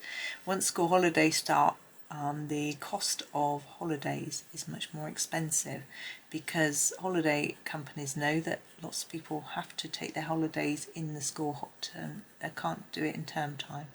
So they put their prices up. But makes some people quite cross. It's tricky. I mean, the thing is, the school holidays are also the hottest time of the year, so it isn't necessarily just people who have families that want to have holidays. And the sun's just come out. I'm not sure if it's going to be a nuisance, but I shall carry on and hope that it's okay. I've got my lamp on because it was very, very cloudy. My son actually took a Mac, and for a teenager to take a Mac, you know, it must be quite risky weather. But I think he wore it actually, but he might shove it in his bag if it gets too hot. But I'm not sure what, he's got maths this afternoon. He said that some classrooms are quite cold and some are quite warm. I'm just going to push along a little bit more. There we go, so I don't forget where I'm at. I'm going to sharpen again, and there we go. So I didn't walk along the canal today. I was in a hurry. I wanted to be back for my boy. So the canal isn't necessarily longer, but it feels longer. So to get to the shop I wanted to go to, I needed to sort of be up on the main road anyway, so I just went along the road. And sometimes it's quite interesting to go along the road, different route, to have a look at what's going on in the houses, if anything's up for sale or anyone's having any work done, what the gardens are looking like and things like that. But there was nothing very exciting going on, which was a bit disappointing. They are doing some sewer work, which is, yeah, necessary. That was making an awful lot of noise, and I felt a little bit sorry for the people who were living near that. It's in the supermarket car park. They're doing the sewers, so there was a queue to get into the supermarket, and I was surprised because that supermarket's quite expensive. It's a Waitrose, which is quite expensive, and I suspect they're finding customers aren't buying from them so often. But because there's less parking spaces because of the sewer works, then it may just be that people were queuing because there were less spaces. Or sometimes if someone's manoeuvring to park just near the entrance, then it just holds people up a little bit. It looked fairly busy though. And actually we shop there. My husband always says, I earn enough, I want to shop there, it's a much nicer shop, the food's better, etc. So I leave it up to him, you know. He doesn't like shopping our other big supermarket that's close enough to be worth shopping in. You know, you can drive further for others. The aisles are very narrow and tall, and it's quite claustrophobic. I find it quite uncomfortable. I'm okay in there when it's quiet, but if it's crowded, I find it really difficult. I have before walked out because I just couldn't bear it. You know, I'm not normally like that, but sometimes it's just, oh, can't bear it. Now I'm going to do the star next, so we'll do that. Let's just pop that pencil down and have a little think, because we've got all these stars to do and I'd like them to look sort of goldish, but I don't want to do too many layers of different colours because we haven't got a lot of space here. So I'm going to show you what I'd like to do is all the stars at the same time. So I'm going to move across. Oh, I'm going to come out. And I hope you're going to be able to see okay. Let's move the book again. Oh, there we go. I'll come in as close as I can. Yeah, I think that's right. I'm struggling to see. Got writing over this bit. The bit of my screen that's there has got writing over, but I think we're okay. I'm not going to do these bits yet. I'm going to do this. Sorry, you might want to know what colour I'm using, mightn't you? It's the Bistra, I don't know. And I'm going to do just a line around the outside of the star. I'm going to do the same on the other. I'm not going to do the dots or these lines. I'm just going to do around the edge. Now you could do this in a, now this I'm going to sharpen. I'm just going to go over the black line with this. Okay, so it's going to be a really thin, if I can, line. You could just use the sparkly gold pen, or a gold pen, or a yellow pencil if you don't want to do anything too intricate. This is going to be quite simple though. It's quite fun drawing the star shapes. I like this sort of angular. I wouldn't be able to do it myself freehand and get anything that looked any good. I mean, I know Johanna's are a little bit wobbly, but mine would be, yeah. Anyway, I used to make these by doing one triangle and then another one on top of each other at a 90 degree or a 180 degree angle. I don't know. But not like this. Not just freehand, which is how I think she does them. Oh, that one's a bit splodgy. But never mind. So I don't know if any of you guys are going on holiday in the summer or whether you traditionally do summer holidays. We haven't been for a very long time. I can't remember what year it was that we went, but we're fine. We don't tend to go. Yeah, I'm going to move on to green gold. Oh. So here we are, green gold. I I considered doing the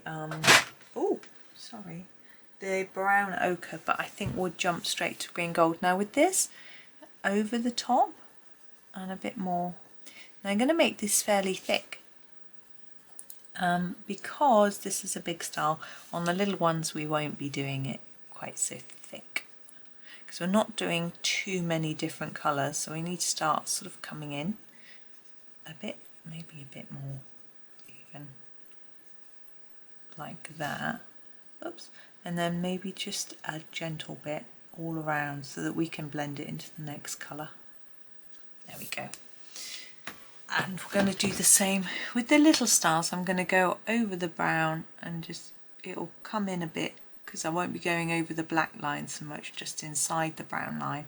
It's a little bit difficult to get it exactly precise, but I'm not too worried. And it's fun, we've still got this sort of movement back and forth to do, which I find very fun.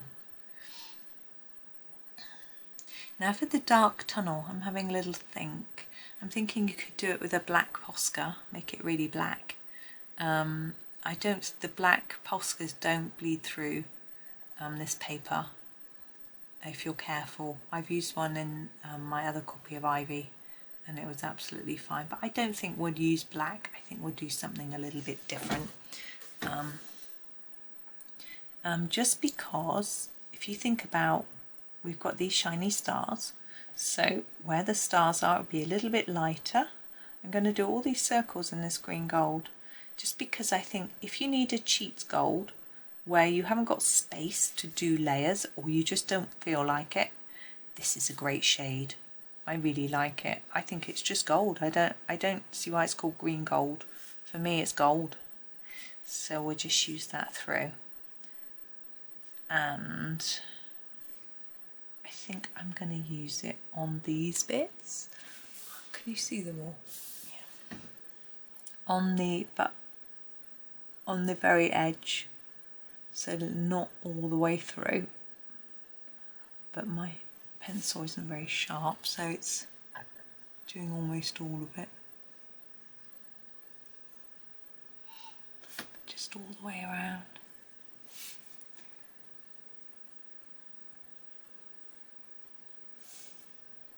So my son was off to do a maths lesson this afternoon. He just has a 1.5 hour maths lesson on a Friday. So I'm choosing my next colour, which is why I'm thinking I'm going to use the Naples yellow, and this will be my last colour. I'm not doing any more on these or the little circles, we're just merely doing the stars. I'm going to go over what we've got. I might change my mind, having said that very confidently, but we're going to go over the star, bring in towards the middle, just leave a little white gap to make it look slightly shiny. Let's just brush that off. Sorry for that clatter. There we go. And then with these, I'm going to go around again. I'm going to try and leave a white bit in the middle, but it's going to be very tricky to see. I'm just going to do my best. Just put a bit of yellow in there.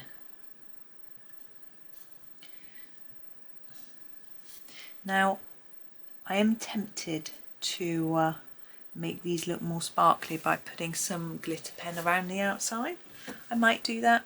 I haven't got one in here. Oh, I have. I have a think as we go. We've still got the backgroundy bit to do.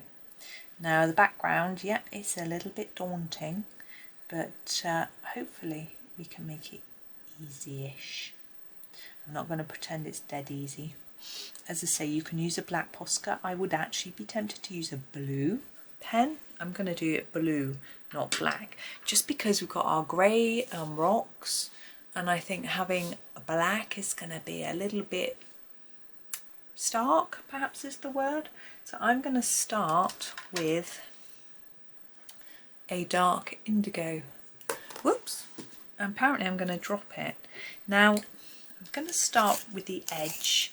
If you have a look along, you'll see in between each brick there's a gap, and I'm going to fill that gap in a solid dark indigo colour, and I'm just going to gently work around the edge doing that first so that it's nice and simple. Just the very edge. This lead feels wobbly. It's unusual for Polychromos to go wobbly. Now this bit, the dark layer along here, layer it up. Now we want to fade it quite quickly because we've got the star right there, so I'm going to do that. Okay, now I'm going to move down the side, can you see? There you are. And do the same thing, so a really dark layer here, and then quickly fade it.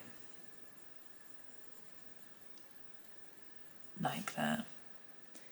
And now here and here, and we'll work back along the bottom, just filling in these little gaps.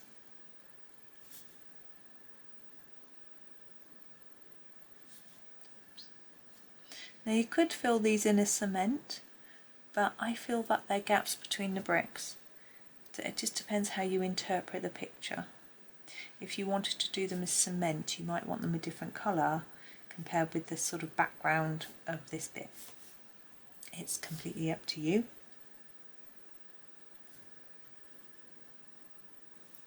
Now we've got this bit, so we're going to do, oops, that bit first. Do similar again, a dark line like that, and then quickly fade like that. And across here, can you see? Nope.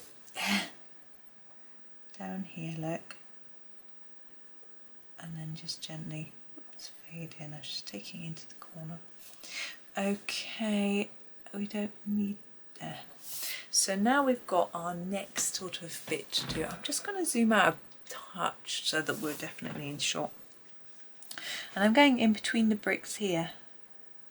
And I'm not going to press quite as hard, but I want to cover all the white still. And I'm going to think about actually going around the edge of here.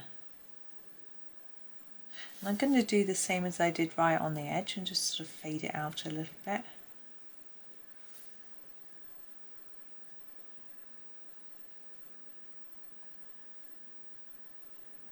And I'm trying to think of what colour to use next. Because I'm thinking, you know, it'd be quite dark in the cave, but the stars will certainly light it. Fill in that bit. Down here. Bit up here.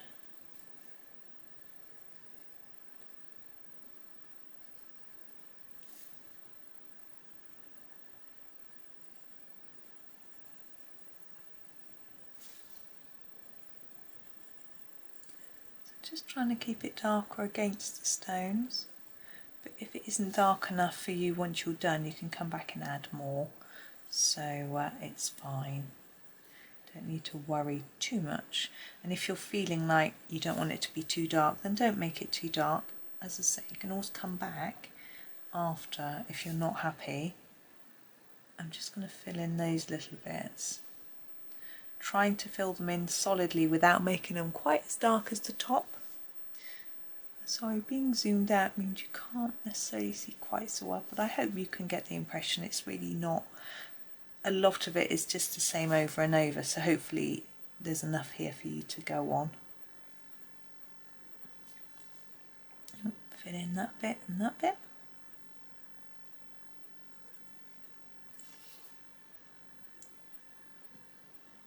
So, oh, sun's back out again. Yes, my son has maths this afternoon. Him and his brother both have maths together. I think, I'm not sure if there's 2 maths sets or 1 for them further maths, but they were telling me they had a sort of panel type interview. Well, my one boy, he's gets social anxiety. I think it was lucky he didn't know about this before he did it. And basically they were talking about their choice to do further maths and checking that they were okay to do it. So they sat in this office with their head of department and their 2 maths teachers, and they were sort of cross-examined, and he said it was really scary. His brother said, oh, it's fine. His brother, they're just so different. His brother's much more laid back about that sort of thing.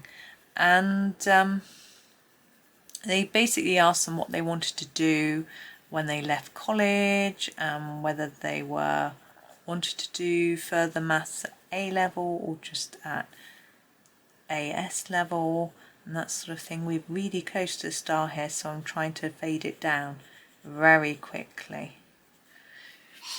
And that sort of thing. And he said he didn't know where to look, whether to look at the head of department who was opposite him, or whether to look at his teachers who were to the side of him, and it felt a little bit more comfortable talking to his teachers, obviously. But anyway, they both were fine, and they were both been, apparently I'm going to get some sort of email saying they've chosen to do this, and I've got to return it and say I am happy and I agree, which they know what they're capable of. It's what they've always wanted to do. They always wanted to do further maths, and their grades doing well in all their subjects, so I'm sure they'll be fine with doing that extra subject, so it's all good. But yeah, he said it was a bit scary, but then he told me about it. He was helping me cook tea, and his brother was still getting organised. And when I asked his brother about it, he just shrugged and went, oh, it's fine. So different. But his brother isn't so chatty with kids, other teenagers and things. He finds talking to adults more easier than talking to children. So they're so different. So anyway, they had that going on yesterday. As I say, yesterday when I'm recording this, they would have left by now. Well, left for the holidays, not left. And they were advised they ought to do a little bit of work over the summer. But my one son said he's going to do more than a little bit. He wants to get organised. But I'm going to say to them, have a week off, just chill. And maybe we'll spend a bit of time just thinking about what you want to do and when.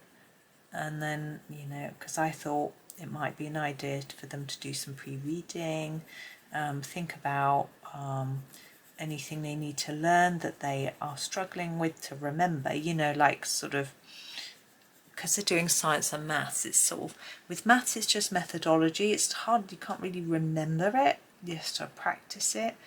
But maybe with the science, if there's any sort of equations that they need to learn that they want to start trying to learn, or with or facts as well, different information you might need to know. Right, we have gone all the way through our tunnel with the dark indigo. Now we need a lighter blue. I'm just having to move the tray of my pencils. Let me have a look at what we've got. I don't want a turquoise, so that eliminates some of the blues. I don't want the phthalo blues either, so we're looking more at the cobalt blues. I'm thinking we need to get light quite quickly because we're quite near the stars already. So what I'm going to do is try this, it might not work, is try going for the ultramarine. Sorry, I don't know where you are with regards to blur. And try that, and then if the transition of colour is too steep, we'll put a transitional colour on top after, because we can do that. So I'm actually going to fill all of this space with the ultramarine, and then have a look afterwards and decide whether I want to do anything else. I'm going to go over the indigo as well, because I think that helps with the blending, and for it to look as part of one. But I'm going to go all over here, and what I may do is get another colour on top of just this bit, but we'll see how it goes. I think it's nice just to get some colour down there, and then I can think about what I want to do. Now another idea I just thought of you could do with this is you could see we've got these dots, you could add more dots in a yellow pen or something if you wanted a bit more to make it look sort of a bit more sparkly or glittery type thing. I mean, you could add sparkly or glittery pen, but I mean just sort of plain dots if you want to add a few more. So that's an idea. Maybe I need to just put another layer on here right by the edge and have less layers towards the middle.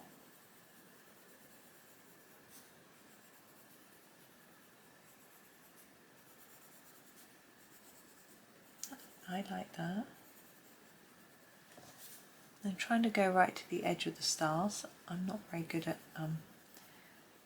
yeah, I either don't go far enough up to the item, or I go over the line. But it's okay.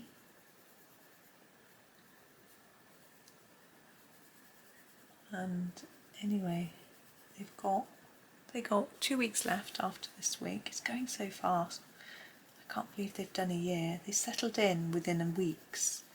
Well, almost immediately. But they had friends there from school, so that helped. But I think it was just more laid back. They had less classes, so less people to sort of get used to as well. You know, only 4 different teachers, or lecturers as they like to call them in their college, which I find very odd. I was associate lectures with university, not with a sixth form college. But anyway, that's what they like to be called. It's a bit harder here though, and then less towards here. Oh, I've got that itch on my leg again. Oh, anyway, sorry. You don't really need to know about that, do you? So they settled in quickly, but it just seems to have flown by. I don't know if they felt the same. I think as we get older, the years fly by quicker and quicker. That's my experience. Although June, as a month, as it's June now, for me, seems to go on really slowly. So that's interesting. But as a year, it seems to have gone really fast. So, but they're still doing well and enjoying it, and that's good. But we've been talking about university. They've got to fill out their application form for university over the summer holidays. They've got to write a personal statement, which has got to be between 1,000 and 4,000 words. It's long, isn't it? But I've got a lot of information I can advise them to put in it. But my one son has been sent a link to a page on how to fit it out. So we'll have a good look at that together and decide what to put in it. And then I can sort of help them with writing it as well. Being a freelance writer, I can write things very quickly. 1,000 words in less than an hour. So particularly if it's something I know what I'm writing about, if I don't have to research it. So that'll be okay. And then get that done for them. They don't have to, they don't send it off. They start it off, and then now their tutors fill in a bit as well for them before they send it off. They can apply to up to 5 places, but they know exactly which one they want to go to and that they'll get the grades. I know that sounds a bit big-headed, but the place they want to go to has a very low grade expectation compared with what their predicted grades are. And if they don't get the grades, they can always repeat their year at college until they do. But I'm sure they will, because the grades they need are 2 Bs and a C. Now that, for me, was quite tricky when I didn't do that well for my A-levels. But they are doing 4, which will help them because they'll have an extra one. And I think they're predicted nearly all A's or A's and B's. So they should be able to fulfill that that easily, really. Even if they don't do as well as predicted and they get all C's, I think that would still be enough because they've got the 4 qualifications, so it'll be fine. So that's that. But they need to sort of think of other places to put on, because it's like, oh, you have to put 3. And it's like, that's really silly. They want to go to a certain place. if they don't get there, they're not going anywhere else. Why they just have to, it seems a waste of time just having to look and fill in details and things for somewhere they don't want to go to. But anyway, we'll just make some. I said, oh, just put Cambridge or Oxford. I don't think you can do that though, because you have to have interviews and things like that. It's not it's not straightforward. But we'll see. Right, there is the first layer of blue. Now we can leave it just like that and just have it as that. But what I'm going to do is actually grab a white, a Prisma white, not a poly white. I'm just going to sharpen it. I'm just cleaning the end off because the end's a bit blue, although I know we're going to be colouring some blue. But what I'm going to do is around the edge of the stars, I'm going to use my Prisma white just to create a little lighter area like this. I'm going to do it around all the whatever they are things. I don't know. I can do it all the way around, and it's slightly, it blends it, makes it very smooth, and just lightens that area around it so that it sort of looks even brighter. That's my plan anyway. I'm going to do it around each of these as well.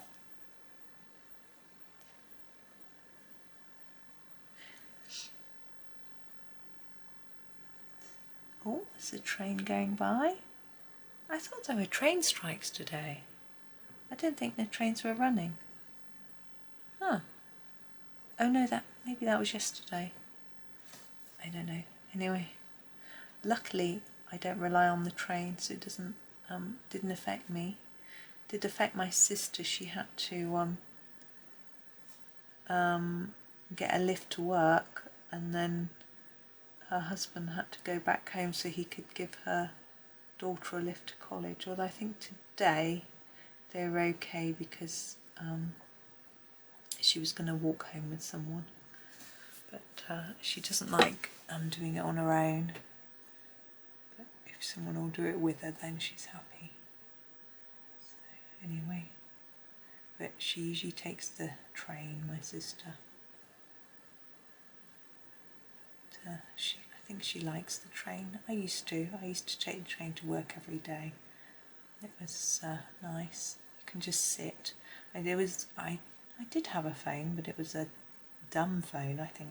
Well, it was the days before smartphones, so there was nothing to do with your phone except use it as a watch. You look at the time. Now what I'm going to do to sort of blend that together a little bit is to grab the lightest blue in this sort of range of blues, just sharpening it, and then I'll show you. This is the sky blue. You'll have to believe me, 146, and I'm just going to go over and around this a little bit to sort of put it all together and just eliminate some of that white paper. You don't have to do this bit, but we're nearly there. But I'm definitely going to add some sparkle. So I think I'm going to get now you could just use any glitter pen. I think I'm going to use a gold one. My Sakura one, sparkly one, is good, but I think I'm going to get one with a gold base to it. I've got a Castle art set of pens, so I'm going to use one of those.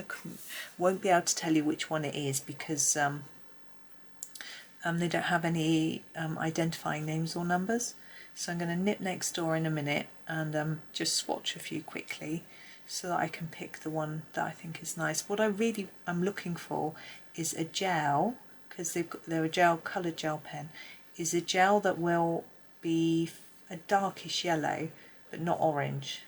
Okay, so I'm just going to go and do that now. I'm happy with that colouring, so I'm going to go and get my pen. Bear with me. I am back now with my glitter pen. As you can see, it's just Castle Arts. It's got this slightly greeny lid, I think it looks slightly neony green, but this is the one I've chosen. You can see it's quite a dark yellow gel, and I'm just going to go, I'm going to go around everything. So I'm going to go around these, around the dots, the lines and the star. So I'm going to start this side and move across so that I don't smudge. I probably will smudge going this way actually. And basically you cover the black line with the gel and you get a sparkle, I hope. I'm just checking. I think I'm getting a sparkle. I'm at the wrong angle to see. I spec you up as well. It's very sunny now. When I went out earlier it was very dull. It was lovely. I had a very thin short sleeve t-shirt on and I was lovely and cool and didn't have to worry about a hat. I actually had a Mac with me because I thought it was going to rain.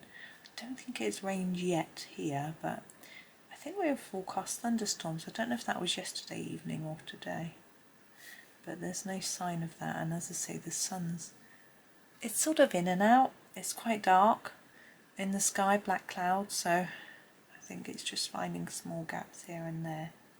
Now when you're doing this glitter pen, it may be hard for you to see whether you've missed any areas or not. It depends on the angle of your light. And so what I'm going to do is when I've finished, obviously I've got a little way to go, I'm going to tip it into my light and just have a good look to see where if there's any I've missed, which I suspect there will be. It's sometimes the pen doesn't flow evenly and you've thought you were colouring it and it wasn't, and that sort of thing. And because I can't really see the yellow because I've coloured it all in yellow, makes it a little bit trickier, but we'll get there. I'm going to do this bit before I do those little bits, and then hope if I have missed a bit I'm going to be able to get there without smudging. And these last two bits, there we go. Now let's have a look. So I'm going to tip it up. Try and lift the book. Tip it up to the light. I'm tipping it up for my purposes so I can see. Oh, there you can see a bit. There. It has all has come out okay, so that's good. So there is our first section. Now I'm not sure yet whether I'm going to be like whether tomorrow is going to be another one from this page or whether I'm going to mix it up a little bit. I will just see how my mood takes me and what I think is doing well. But my aim is to get all of these done fairly soon. So, but I've got a few other pages that I've got in mind as well, and I might just mix them up a bit if I think I want to. And also because there's 1, 2, 3, 4, 5, 6, 7 images here, there'll be a planner page somewhere in the middle of this series as well. But hopefully it will get through it all and give you plenty to colour in Ivy. It's a lovely book. Really like it. So it's fun to be back doing it again. But there is that all done. So I hope you enjoy the rest of your day and happy colouring. Hi everyone, welcome to the next picture in our Ivy and the Inky Butterfly page. I have picked this little square to do today, which is a rather pretty looking flower. I can remember exactly how I did it in my first version of the book, and I'm going to do it a little bit differently. Now we've got here a flower centre, flower petals, leaves, and lots of leaves around here. So I'm trying to think of what to do for the background at the same time as thinking about what to do for the petals and things. Now recently I saw a background done in a very dark reddish colour and I really liked it, and I think I'm going to do something similar. I don't think that's the colour I'm looking for though. I'm just trying to grab the right colour. Yes, I think I'm going to do the Indian red around the outside and then fade towards the centre. I think it will be a fun background. So I'm going to start with the Indian red, and do a really hard outline like this, and then fade it as we go towards the sort of middle like that, and do the same on each edge that we can. Obviously we've got the leaves here,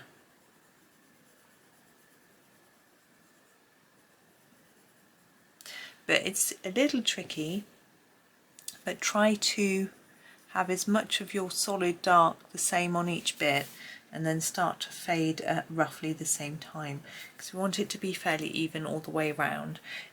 It shouldn't be too tricky. So we know we've got that line, and then we sort of start to fade right away and pull that up. It's not too bad. And then a bit here, and the same here. So we just work our way around the square. It's not, sounds like a contradiction, doesn't it? Around a square. Gosh, our English language. It's a tricky one. Feel sorry for anyone trying to learn English. It's very widely spoken, but I think it's very tricky. I think it doesn't always make logical sense.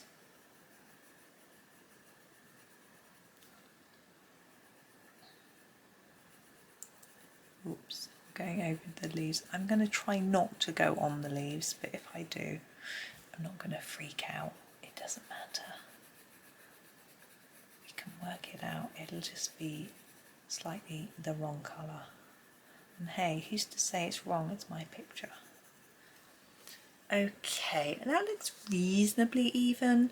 I'm just sort of thinking, good, right there, we probably need maybe a bit along here, a bit up here, maybe a bit there.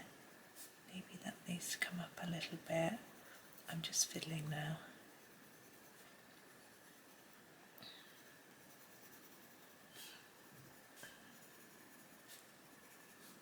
Yeah, that'll do.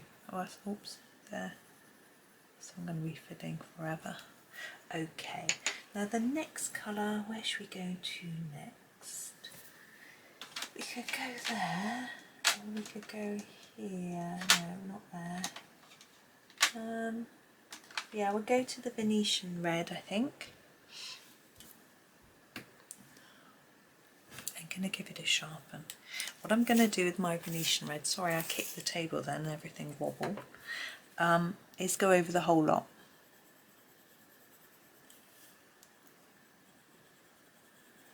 And then fade it outwards.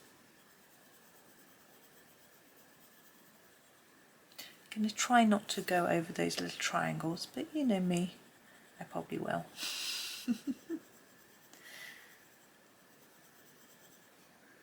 I hope you're all doing okay. I hope everyone's managing to do a little bit of colouring.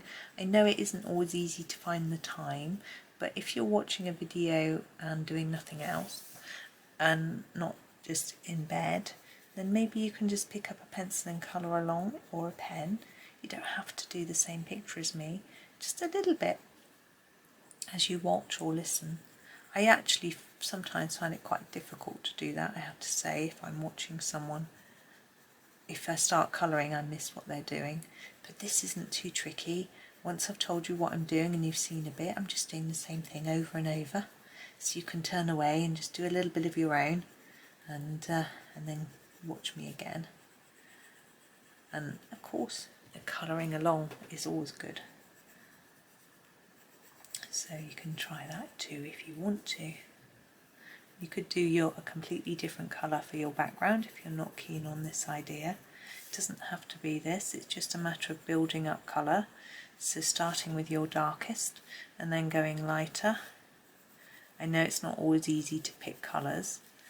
If you're just having no idea with any colour, you know, you've got a blank picture and you don't know what colour to start with, get someone to do it for you if you've got someone that you can either ask that's sort of in your house or in your room with you or whatever, or ask a buddy online, or another way is to go to Pinterest or Instagram, or even your search engine, type in the name of the thing you're colouring, and the first one that comes up, do yours that colour. Daring, that one, isn't it? What if it's black? But it might force you to think, well, I don't want that colour. And then you can start to question yourself, well, what colour would you want? Or if it was X colour, would you be happy with that? I'm just trying to make a soft edge around here. That was a clunking noise. That was my water pipe. Clunks away. Tell the plumber about that one. I've got a plumber in the house.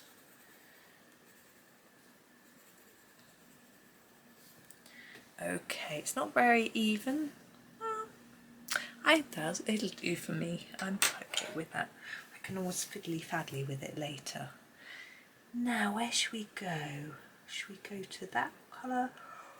I'll show you what I'm trying to decide. I'm yawning away, I'm sorry. I'm trying to decide whether to go to this light colour or whether to do that one. And I'm going to go, I've decided now, I've put them there. I'm going to go to this. This is called Medium Flesh. I'll give you the number. It's number, I can't see it, hang on, 131. You might have been able to see it anyway. The name is changed. So if you haven't got this pencil, if you've got the capital letters on your pencil, then that'll be a old one and it'll be this name. But if you have got this pencil like this, it's got small letters, small lowercase, and those I think are the ones with the new names. So that's something to watch out for. But you can see we're sort of getting a little bit pink, which was what I wanted. But I'm trying to go back a bit and just burnish in some of this. Get rid of some of that white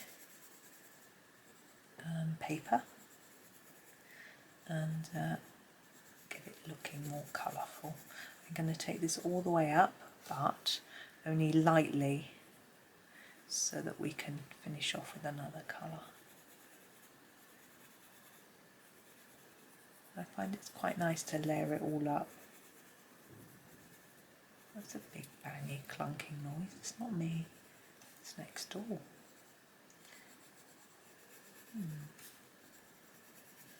I wasn't aware he was home, but perhaps he is. Might be someone outside. Hopefully you can see how it's beginning to come together. We've got a sort of transition of colour. It's quite a nice page to practice your backgrounds on because the areas are quite small. And if this was a whole page in one of Johanna's bigger books, obviously this is a smaller book anyway, it would be awfully daunting, wouldn't it? That's why I often turn to pastels, soft pastels, because colouring like this in big areas takes a long time, a lot of patience, and sometimes I'm just not up for it. And oh, it's just colour right over the leaf. I suspect you are the same at times as well. Just want something a bit easier. I'm not sure what this is. It isn't mentioned in the story. I just had a quick skim read. So it's just a flower, obviously. I didn't know if it was anything special. I think it might be a picture in the Wonder Room, but I'm not sure. Because remember, our Ivy is making her way through the tunnel to the Ivy room, to the Wonder Room, and a lot of these things are things that she can see in the Wonder Room. So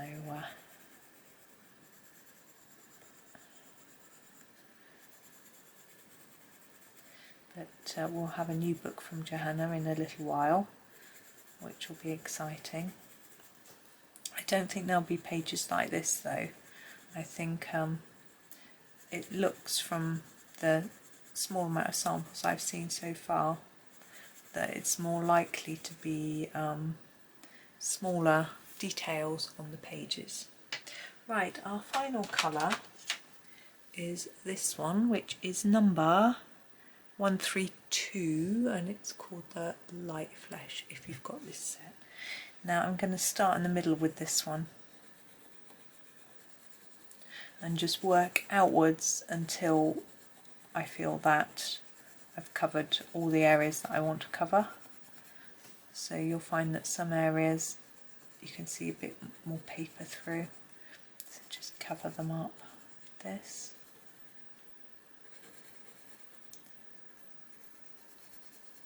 And it's quite odd because we've used what's called fleshy colours, but they don't really look fleshy to me.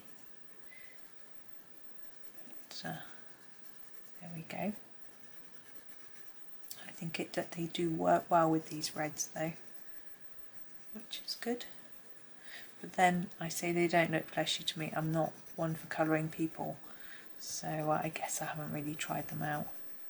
I do have a book, Hannah Carlson book with lots of people in, so, or lots of faces I think, so I need to start practicing, but not today.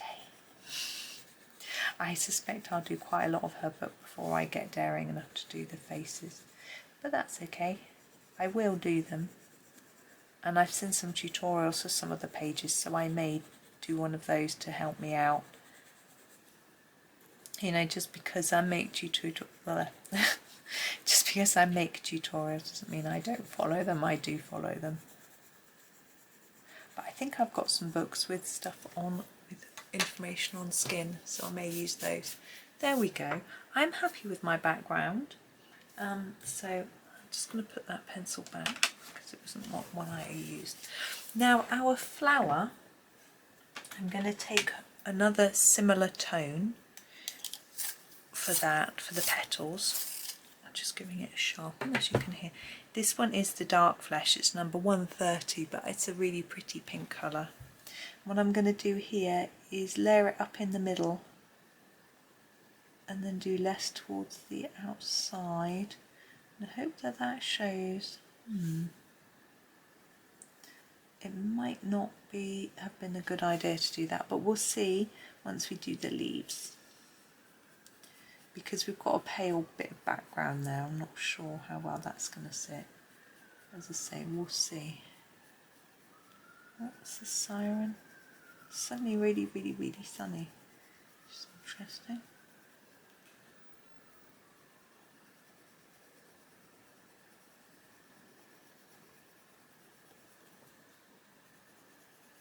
Now the centre of the flower, I think I'm going to do yellow.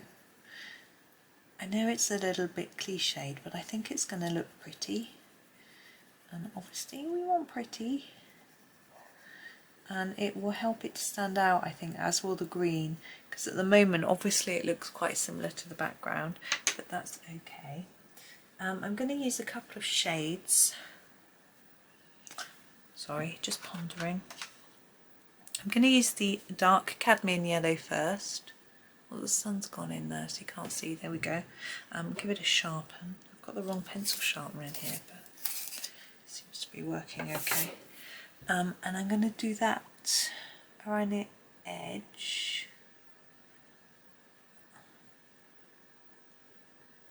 Try and do it quite thick and a bit less towards the middle. Then I'm going to do a lighter shade. Oh, I'm just going to put that away. I need to keep it out so I can write it on my list in a minute so you know what I'm doing. Now I think that this is the light cadmium yellow, but you can see that I can't be entirely sure. Hang on. Where's our 105? Yeah, light cadmium yellow. Okay, and I'm going to use that just in the centre, like that. Now leaves, I'm just going to find my eraser and just try and clean them off a little bit. I know I'm not always that worried, but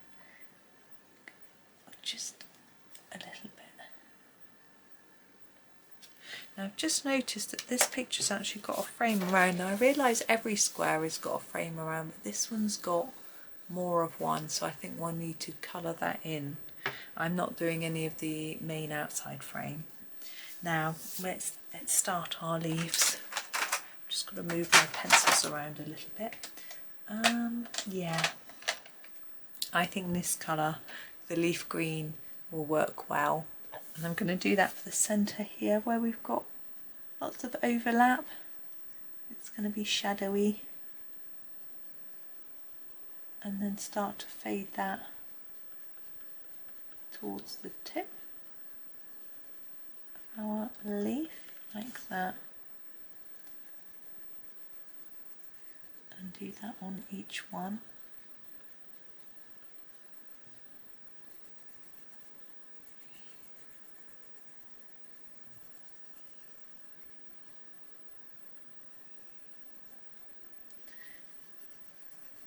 You know, I was just stopped talking. I was getting really distracted in my head, thinking about the next planner page and what colour I was going to colour it, which is really naughty of me. But I have now decided that I'm going to use my pastel tint pencils for that, or maybe my metallics. I'm changing my mind, aren't I?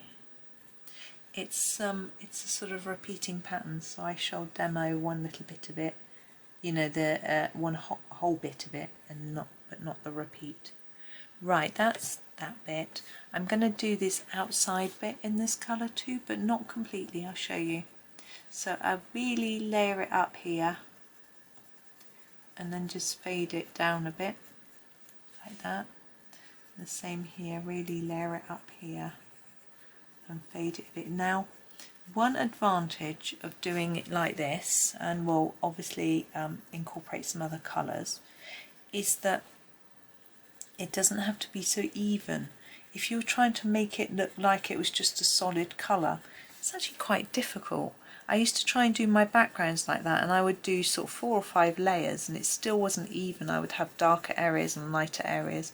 The place where my hand was the most comfortable would be the best looking bit and that sort of thing. Whereas doing it like this, we're going to incorporate another colour. It won't be even, and that's okay. We're going to do these leaves like these. Now I have considered doing those little triangle bits in the yellow of the flower centre, and I think it might look nice, but we've got a bit of the red. This one particularly looks quite red, so I don't know if we'll get it to show up. But I think it would look better because we've got so much green. I don't want them to do them green. We can't do it pink because it will just disappear into the background, so I think it will work. It's just getting it to show up. I can try erasing a little bit in there. So I hope you can see what I'm doing with this green. I'm just popping it in the bottom of each of these leaves, just the same as I did with these. And then we're going to add a lighter green to finish off. I've got 2 actually, we'll use 2 different greens. You can just use one if you want. I know it's a bit faffy using so many different colours sometimes, and if you might not have them all anyway. So, let's do that one. I'm impatient to try out my yellow idea. I'm just going to try and rub that out a little bit. And that one, I don't think I'm going to be particularly successful. Right.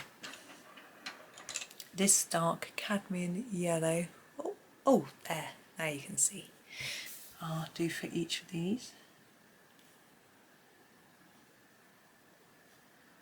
I hope you agree that it was the right choice, but you can always do yours differently. Okay, now the next green. I'm going to use the grass green. There we go. And we've got these to do. Just take it to the tip. Talking of tip, my husband was talking about sorting some things out to go to the rubbish tip, which is always good. We've got a whole carload of stuff to go, apparently, which is a bit daunting. Got a lot of old computers and monitors and things that you can't just throw in the rubbish. You're supposed to recycle. So we can take them up there, and there is a section for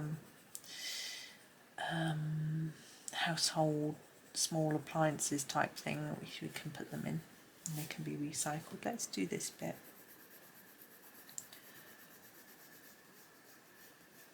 I'm not going all the way along.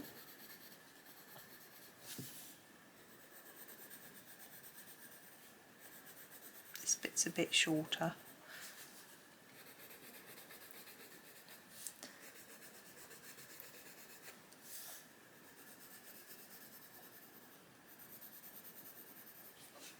Okay, and then we'll do the leaves. Now, once I finish this, you could leave it here, but I'm going to add a little more.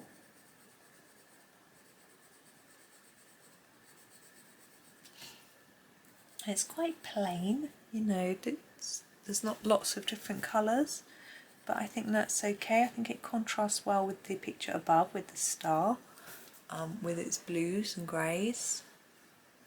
But I am sort of almost tempted now. I've done a bit of glitter on the star to do a bit around the centre of the flower, but it doesn't really need it, does it? It's just a flower centre, it's not something that would necessarily be glittery. But you can do that if you like lots of glitter. Then taking the colour all the way to the edge, but I am going to add another one.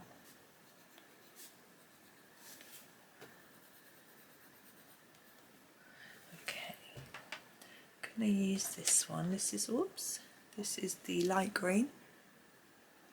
There you go. It is the lightest green that we have.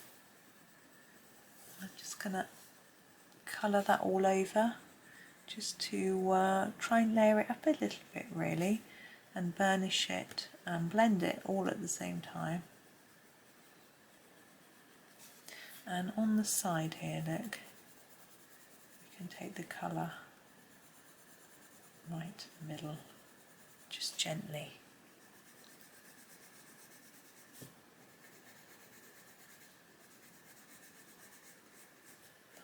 Like that.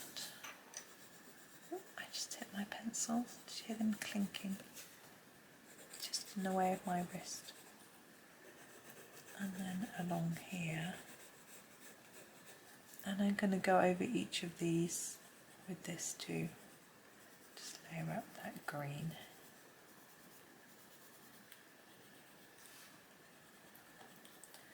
Now again, you could make this your final bit, but I'm going to add one last colour. And I'm not expecting it to make a huge difference, but I just feel that it will make some difference, therefore be worth it. I'm going to use this colour. This is the light cadmium yellow that we used in the centre. I'm just going to use it on the end of each leaf, just to give a little bit of warmth. I feel it makes a difference. And here in the centre, see that? You can definitely see the difference between there and there, when I can.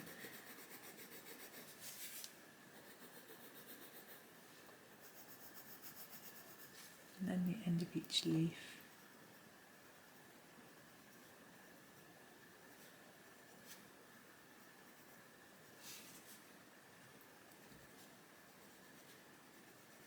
I'm not sure what I'm going to call this video, I was just looking at it.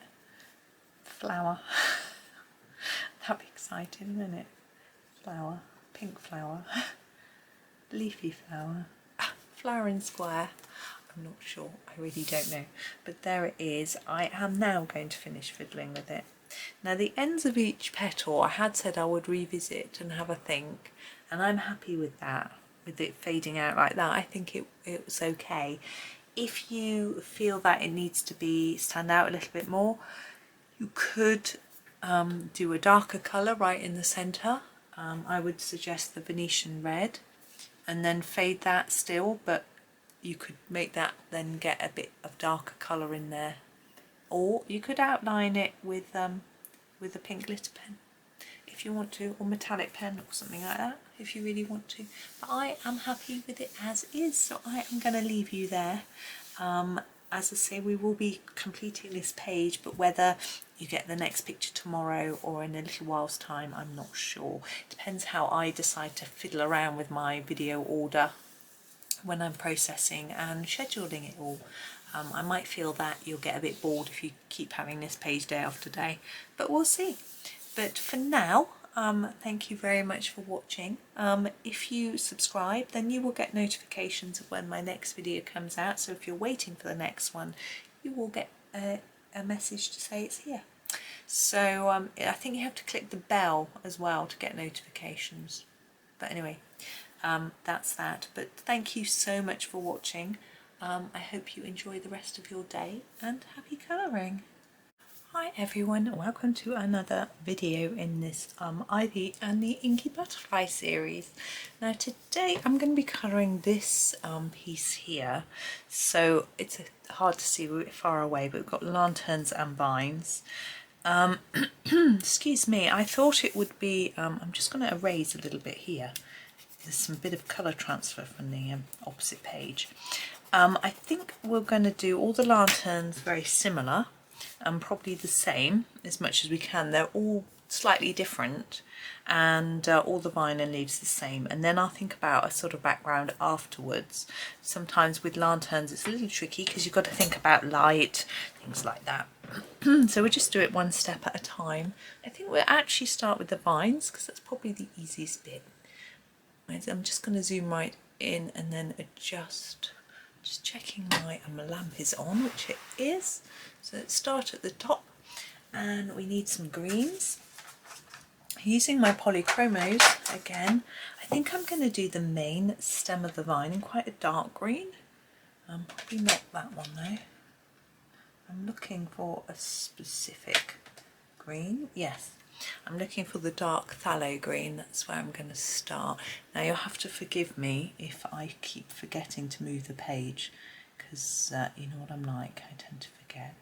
Now my aim is to get the main vine just with the dark layer of the green. So I'm going to just colour that. Sorry for the coughing, I just had a bit of a tickly throat, and I think it's just making me cough a little bit. And take a little bit at the bottom of each leaf with this colour as well as we go, and then we'll finish those off in a bit. I'm going to layer this up quite a bit because I'm not going to add another colour. Obviously Polychromos like to be layered, and we don't have to layer up lots of different colours or shade. We can just layer up a deep dark layer like this. I can hear my tumble dryer making a really loud noise, but I'm hoping it's not too noisy for you guys. It's quite in the distance. I don't know why it's so noisy. I just put the towels in there. It sounds like there's a sort of metal weight. I'm sure there isn't. Anyway, it's a quiet Saturday morning today, recording this. The children are doing homework or revision, so I thought I would nip in and record a little video. I was in the mood for doing some, and my husband's out, so it seemed like a good opportunity. Just get a little one done. I say little. Oh, let's move you up so you can see. There we go. Excuse me. I don't know if this is going to be little. I think it will take some time. That's okay. But I've just been writing my newsletter. This video will come out way after the newsletter, but I did in the newsletter say that this would be coming out, so I let you know in advance. I'm just going to push that right up there like that. Now where the vines overlap things, when I watched Johanna Basford, she'd make that bit a little bit darker. You can do that if you want. Now I want a really solid green myself. You don't have to do it this way, or you could make a darker patch with, say, your a deep cobalt green if you wanted to just do a little bit of shadow in there, or even a bit of black or dark sepia, something. I think black would be better. Dark sepia is a bit browny, and this green isn't really got a lot of brown in it. Oh, doesn't sort of feel brownish to me. I keep meaning to have a look at the colours of the cabinets that have been chosen and let you know what they're going to be for the new kitchen. It's quite exciting. They're really quite dark. I think the deep cobalt green, this one, would be the colour of the green one, and the other one is a really deep, my husband says purple, I say pink. It's got a bit of blue in, so it probably is purple, but it's the sort of shade that our Taser call purple, but I always think it's a bit more towards pink.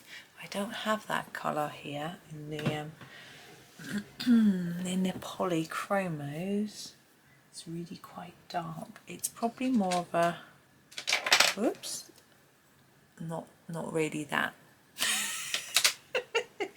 That's the sort of closest I can find, but it isn't that. It's oh, I don't know. It's a pinker version of that, so it doesn't look brown like I think those do.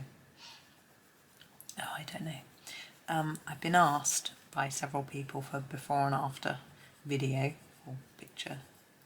Oh, it's pouring with rain. So I'll see what I can do.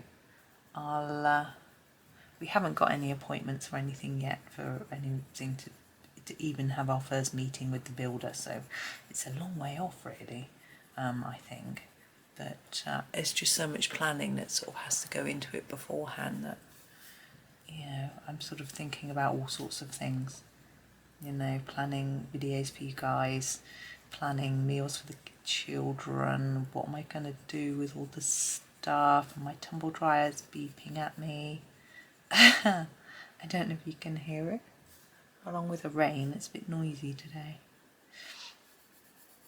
If the tumble dryer gets some, I doubt the children will go and see to it, so I may have to. They are busy anyway. I'm just going to push right up to the bottom so I don't forget. They are,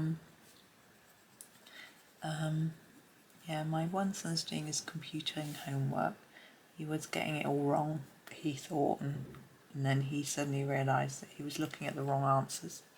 And he's getting there, so that's good. He's finding it a bit tricky, but he seems to be on it now.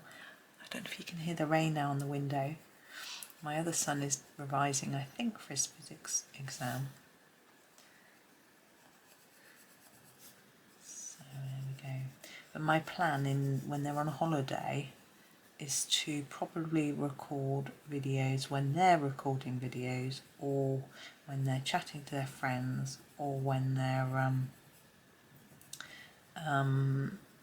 just generally busy with other things and aren't going to really talk to me. I'm trying to decide what colour green to do for the tip. We can choose either the light phthalo green, which is really quite pale, or just the phthalo green, which I don't think is that different to this one. I'm going to try the light, I think. I've forgotten my notebook. I always forget something when I come in to record. And my notebook, I always write down the colours that I've used. Let's try and see. Oh yeah, I'm happy with that.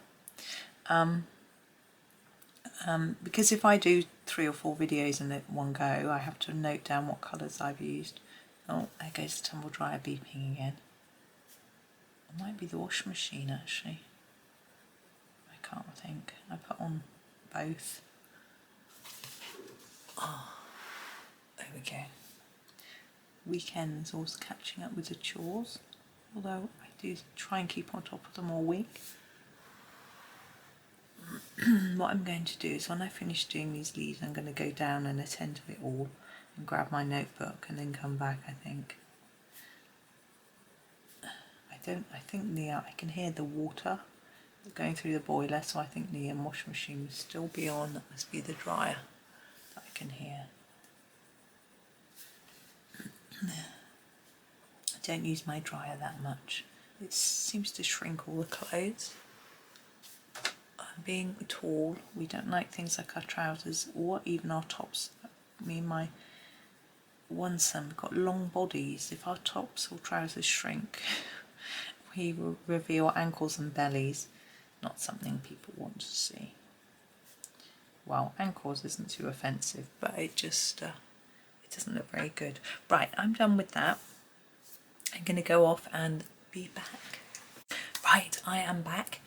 You may have noticed a bit of a change in the light. The sun was pouring in as I came back in, so I thought I would just close the blind because it was sort of across the page, and I always find that very distracting. Now, candles. I've decided that I would quite like the candle holders to be grey, sort of like a silvery or pewtery type material. So maybe we'll do that next. And then I'm just trying to think ahead a bit of what else I'm doing, but I think we'll just start with these. And I'm thinking the Payne's Grey might be a nice place to start. I can't get the... Now Payne's Grey is a purpley grey. I'm going to do a little bit at the bottom of there, up to the top. And it's a rather pretty shade, I think. So I'm trying to leave a little bit of white shine on everything. It's quite tricky on a smaller area, but say for this one I'm going to just bring it slowly in. Now I'm only going to use this one pencil, I think, and we don't have any sort of different shades of this grey colour. We have different cold greys. It would probably work together with a cold grey quite well, but I think we can just get away with one pencil like that. Now, I can maybe fade it like this.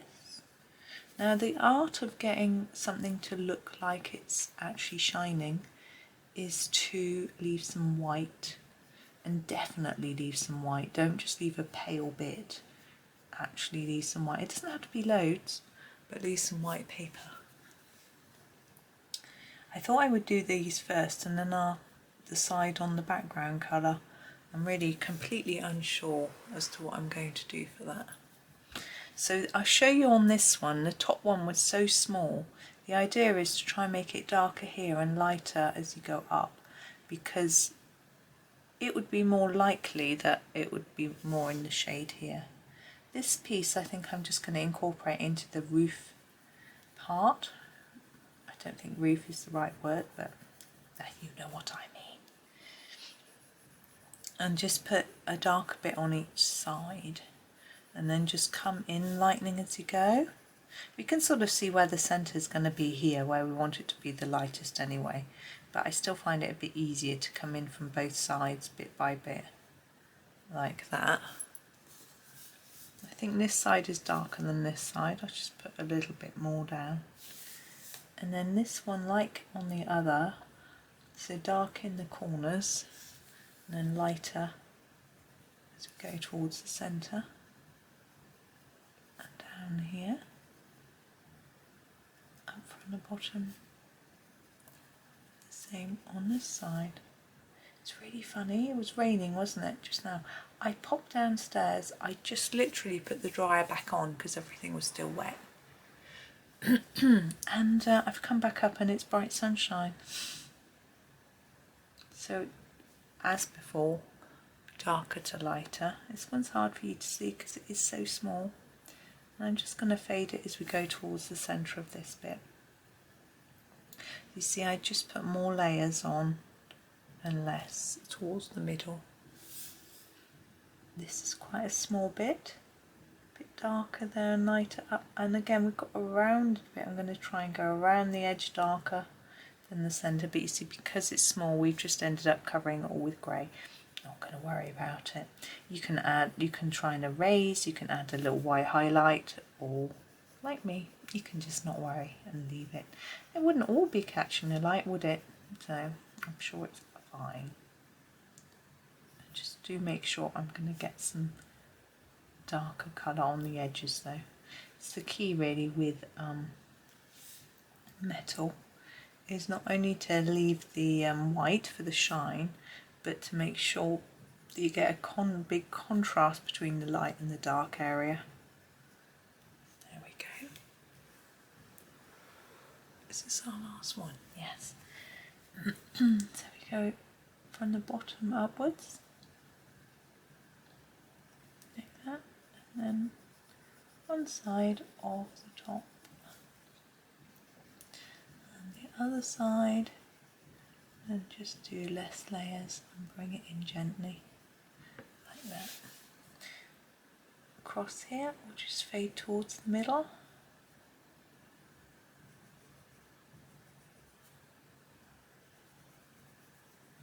And then at the bottom, fade towards the middle of this bit. Now I'm trying to think about what sort of mood to make this bit. We've got this side, on the one side it's quite scary with all the monsters and things, and this side is the more positive, happy side. But is this sort of candle light strip a sort of transition, or should it just be bright and positive? I'm not sure. Now we'll do the flames next. Now I do quite like doing several colours in the flame, but they're quite small. But we'll see what we can do. I still haven't got the right pencil sharpener in here. Never mind, that one's nice and sharp. So I'm going to use a little bit of orange. This is, oops, out of shot. This is the cadmium orange. And I'm going to try to do that at the bottom of the flame and then fade it up towards the tip. And it's quite tricky to see and do, but you need it to be very sharp.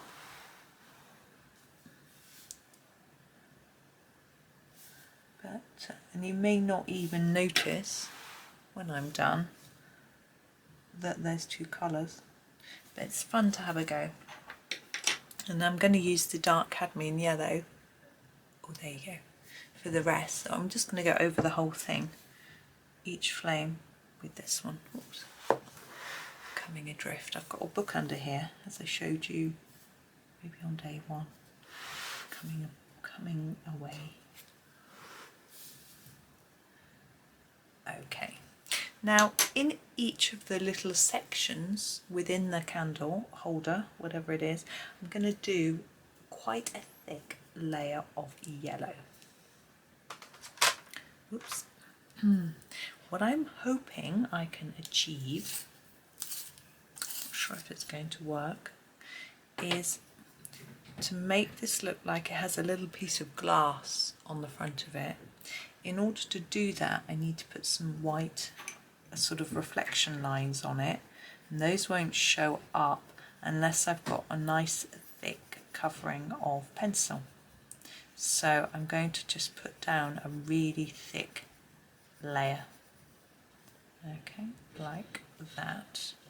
So I'm trying to build it up quite thickly. You might prefer to try to fade it, hang on, so that it's a little bit brighter, nearer to the flame, but that is a little bit complex for me and what I want to achieve. Sorry if we keep pushing up and down, but if I stayed zoomed right out, I think it would be hard to show you what I'm doing. We might do when we do the background bit. Might stay out, I think I probably will, but while we do these, now we need to do the candles next. I quite like them in white, but we won't leave them white.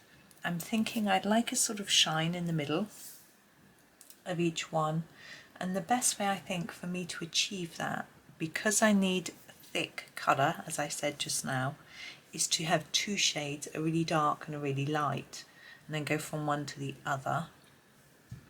I'm trying to think of a background colour which will match my candle at the same time. Now in our page on the other side we have quite a few purple, pinky backgrounds, we have a green and an orange.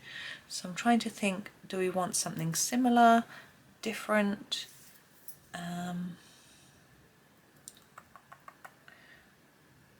Yes, right, I've decided. Took us a big decision, wasn't it? Yeah, we'll do the candle in mauve and what's that one? Hang on, just look in my book.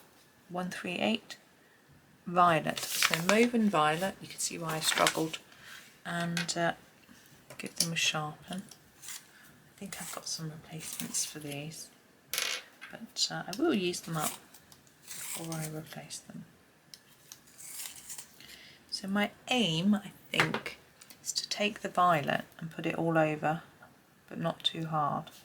Then get my mauve, put it on each edge and fade it towards the middle. So we've got a paler line, but it's still coloured in. We could go back over it a bit with the violet, like that. Okay, and it's really little, so it's hard to see anyway. So I'm not going to keep telling you the colour names. I'm using the mauve and the violet. The mauve is the darker one, the violet is the lighter one. Oh, my mauve is rolling towards my lap. Hold it in my hand. So there is our violet. There is our mauve. Gosh, this one's teeny weeny. And a bit of violet again. Okay. Whoop. Can we get, no, we can't get to in a picture. Okay. So violet.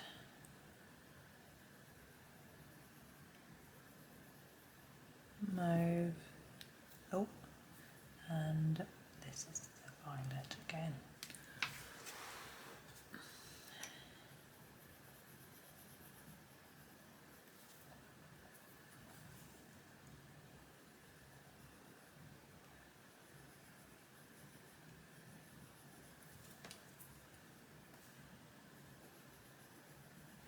Now I'm tempted to do the white bit to show you right away, because I might forget. I'm sorry, I dropped my pen. Right, now onto the background, and as I said before, I am going to come out a bit for that because I'm going to otherwise be shifting my book up and down all the time, and I think it's going to be a bit irritating. So I shall keep it there, and I'm going to do some pinks. I think it would be nice. I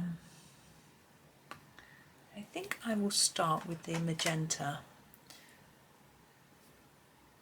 and do the sort of outside edge in quite a hard layer. I think we did this with our dark indigo on this page, and it sort of gives us a starting place really. And what I'm going to do is I'm going to make it similar to the other two that I've done. So we'll fade it towards the centre, and that will not only help these the details to stand out, but it would also look like the lanterns, the candles, giving out a bit of light, which obviously is the idea.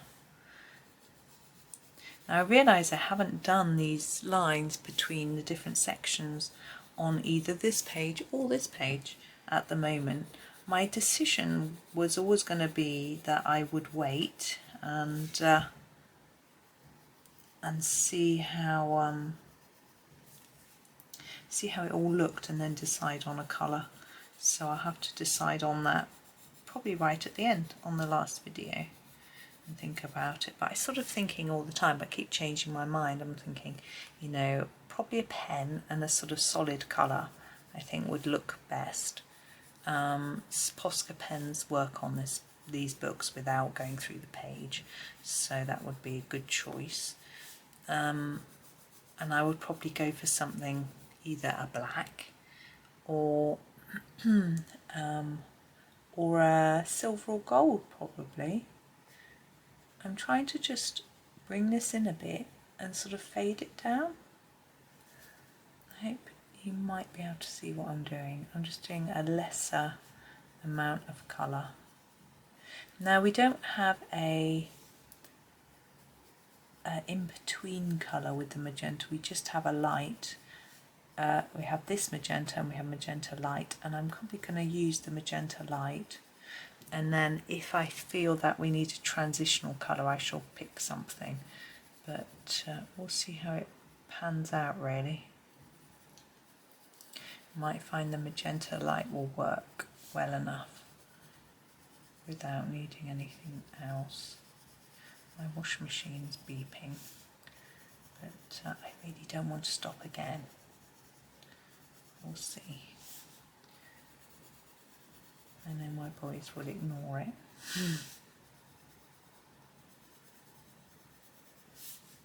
As I say, husband isn't here. He would go and attend to it. But oh, there it goes. I don't know if you can hear it. Never mind. Really what I'm trying to do is to fade the colour in towards the centre and try to get rid of that hard edge. Obviously there it's a really hard edge, so just making it lighter so that it will blend nicely. And we'll decide whether it works just with the other colour in a moment. It's slipping off my book. Right, we are nearly there. Put a little bit in there, I think. Now we may need to go back over that. It was quite rough and quick. But this is our magenta light, or light magenta as it's called. You can see it's quite a lot lighter. But I'm going to go over the top of our magenta and just put that down. I'm going to layer it up quite a lot nearer to the edge and then reduce those layers towards the centre so that it goes from light to dark. I think I'm going to put a little bit of magenta in this flower loop.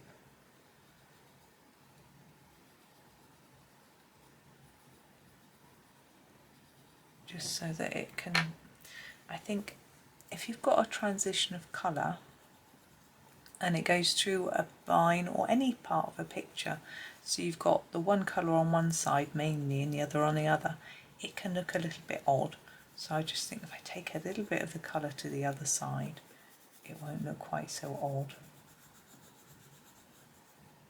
It's a bit hard to explain.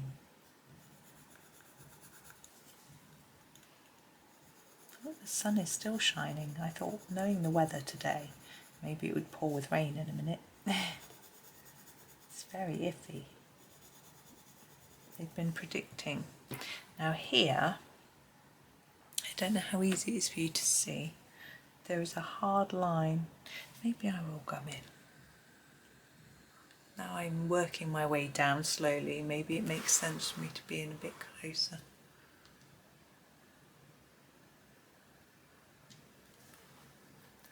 But here, look, can you see there's a line going from light to dark? So I'm just going to use the magenta to soften that a little bit and then go back in with the light magenta and layer it over. And the same as I was saying about the vine here, I'm just going to put a bit of the magenta in.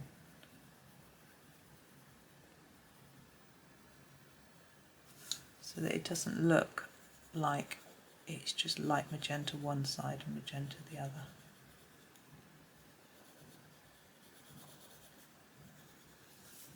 Okay, let's go on down and just keep going with our layering and colouring in. Now again, look, can you see we've got quite a line here, so just use the magenta to just gently soften it, put a bit more in.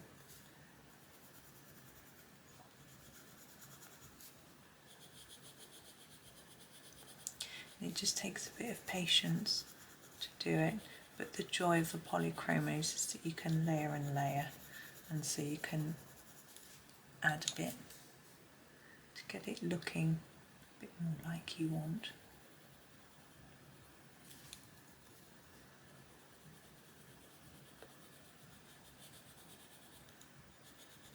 Now Polychromos backgrounds are quite time consuming because you do have to keep layering if you want it quite dark, but I know a lot of people will use prismas because they do backgrounds a lot more quickly. And since having my Prismas, it was quite a revelation. I did a background in a Kirby Roseanne book with my Prismas, and it took such a small amount of time compared to, had I done it with polys, it probably would have taken me about 6 times longer, I would say, I guess. So it was good. But of course you can't always do all the detailing you want with them. So I think it's quite nice having both, really. But I am spoilt. I have both. I know not everyone has that luxury. Just put a bit of magenta in there.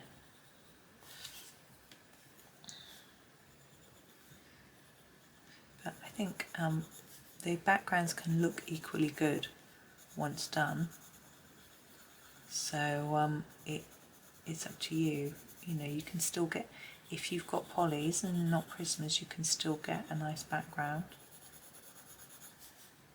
So as I say, it just takes a little bit of time and perseverance, but you can layer it up, get it looking really nice. There we go, let's go up.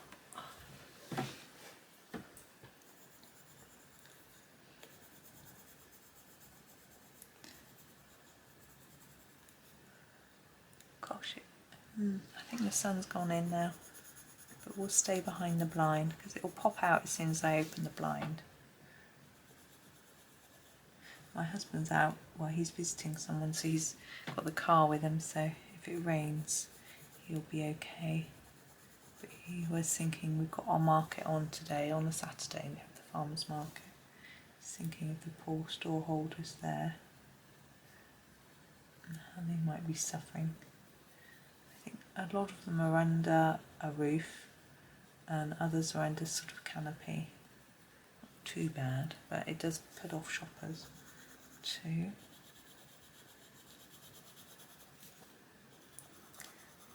Right. Some people don't sort of go regularly, they just go when it's a nice day. Yeah. I expect that's the same with most markets. They're outdoors, you sort of think about the weather, don't you?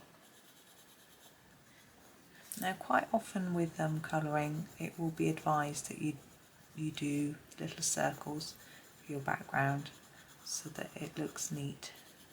Now when I'm doing a small area I'm not quite so fussy, but if this was a background on a page and on a whole page, you know, and there was lots of it, then I find it harder to keep it neat, and so I use those little circles as the technique. I find it also quite tricky to keep a consistent pressure or amount of colour throughout the page, so I might find, say, my right hand bit is much darker than the left, so that's why I started taking to using pastels a little bit more, because I've just got to sharpen. I find with pastels it's a bit easier to cover a large area more quickly, and then you've got a bit more patience for getting it even.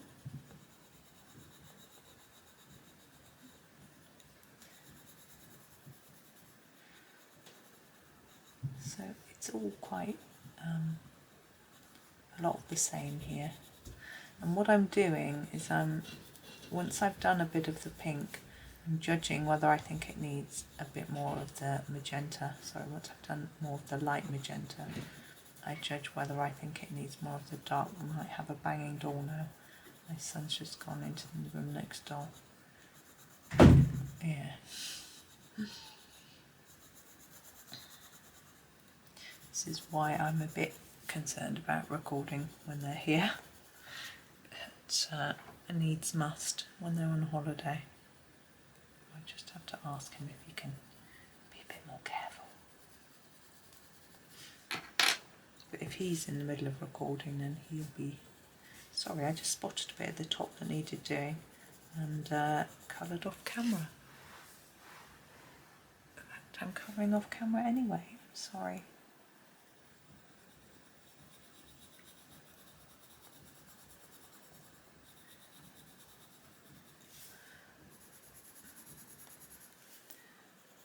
what am I going to talk to you about while we finish this little bit? I've just been writing a newsletter for you. You would have had that if you've signed up. Now, if you haven't signed up to my newsletters, you can do it using the link in the description of this video. If you don't want to sign up to my newsletter, that's absolutely fine. I completely understand. We get so many emails each day, it can be overwhelming. What I do is a little later, after the newsletter's been out a while, I publish them on my website, because I quite understand that some people just don't want to be bombarded.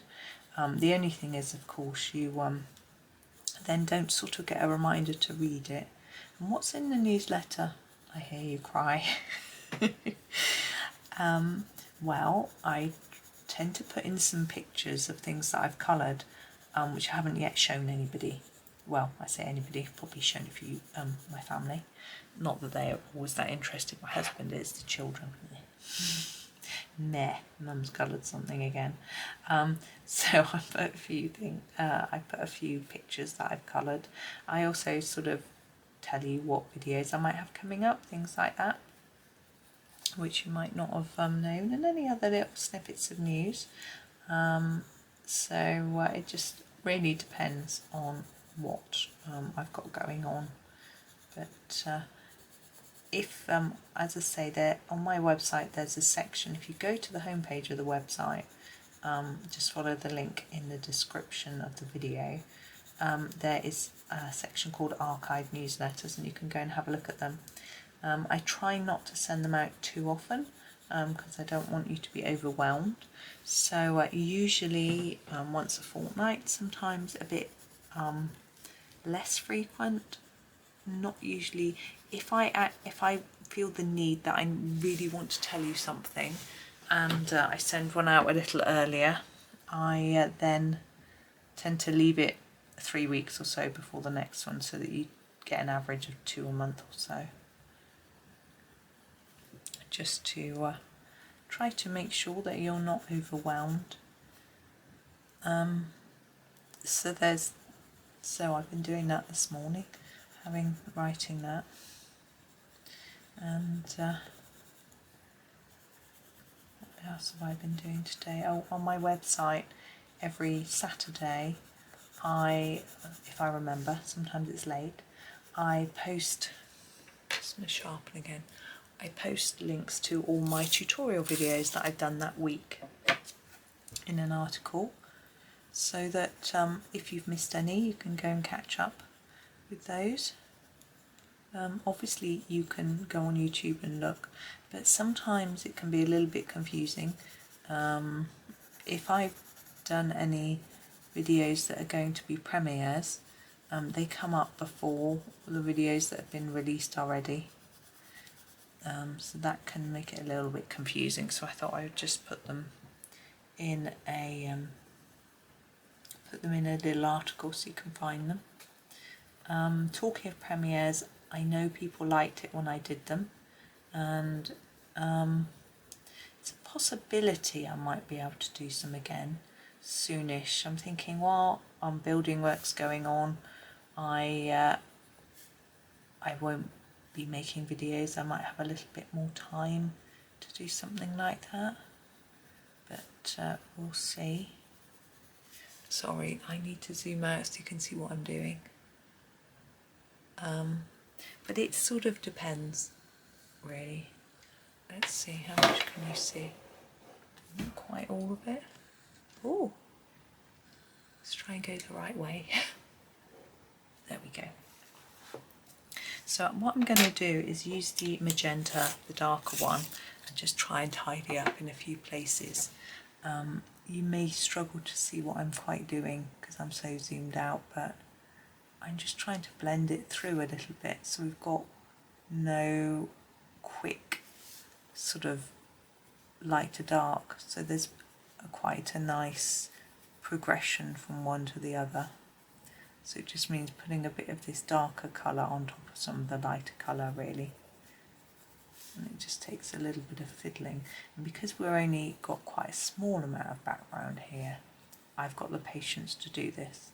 If it was a big page, I would probably have left it to be honest.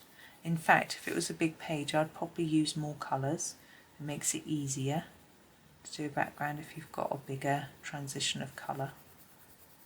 So rather than just going from dark pink to light pink, have 2 or 3 in the middle,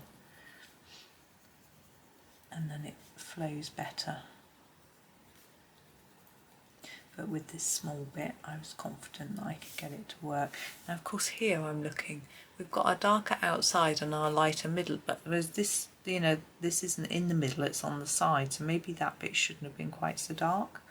But it depends how ultra fussy you're being. I'm not going to worry, you know me.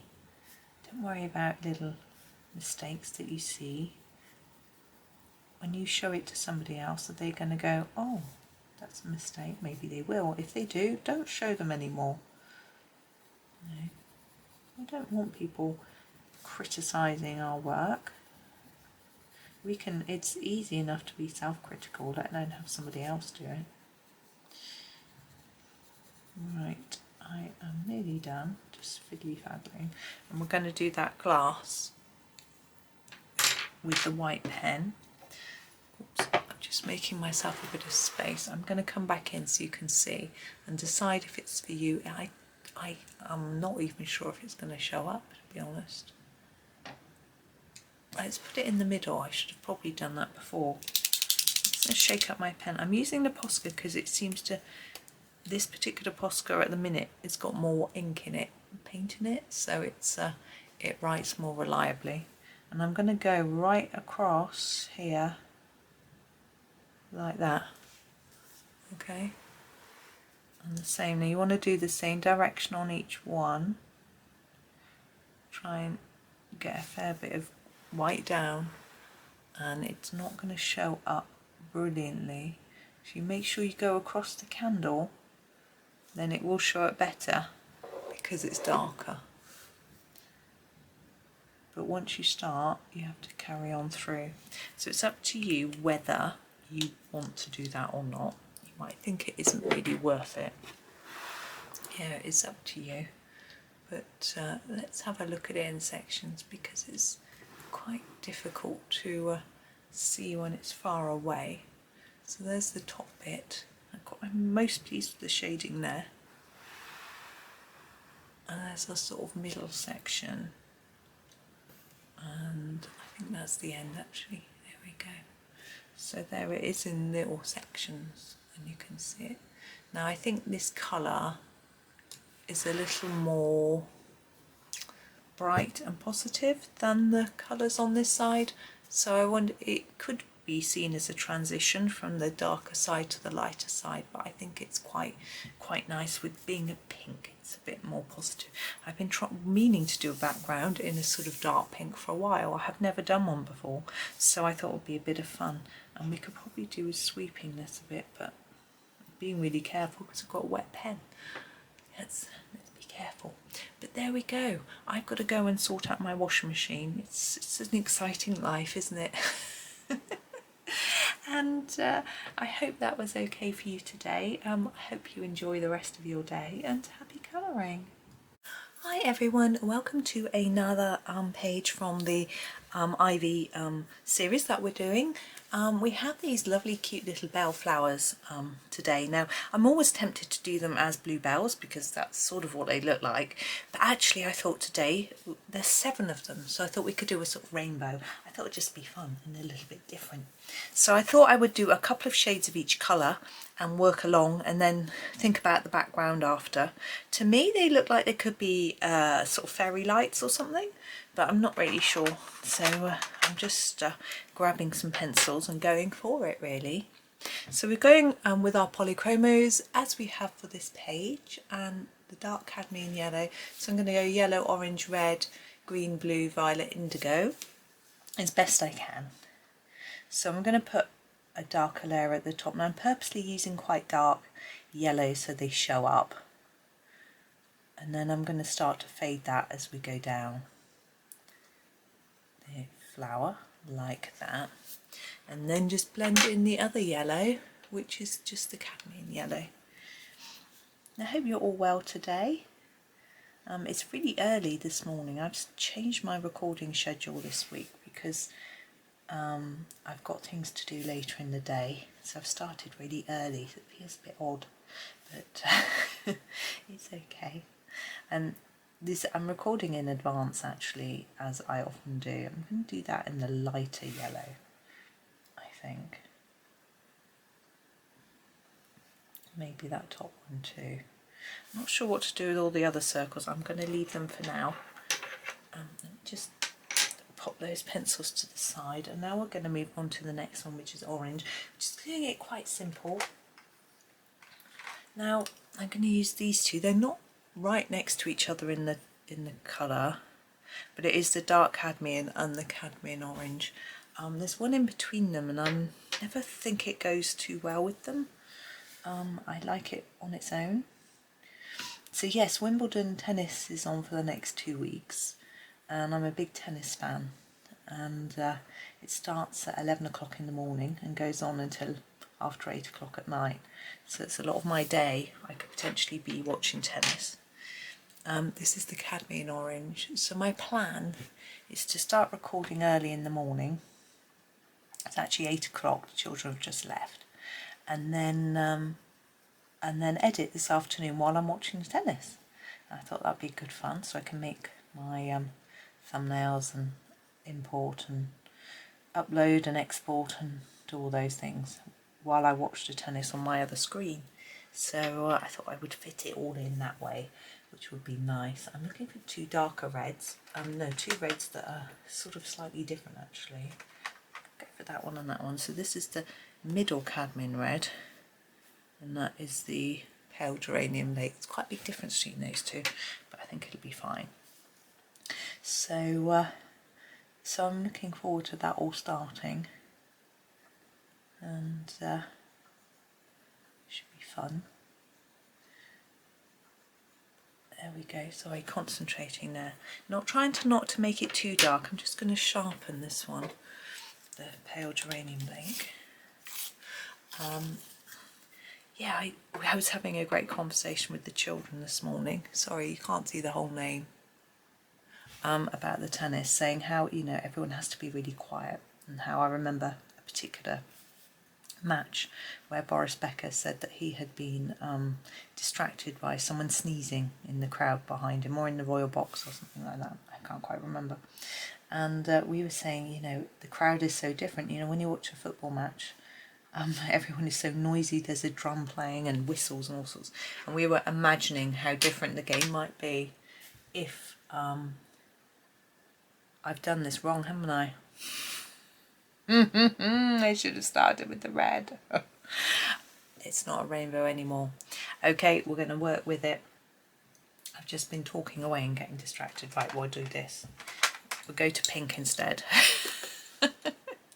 Never mind, magenta and light magenta for our next one. Oh dear. Oh, sorry. So we were talking about how if there were drums, and you know, someone was about to serve, there could be a drum roll in the crowd, or a big whistle going off, like a sort of swanny whistle. One of those rattles you have at football matches.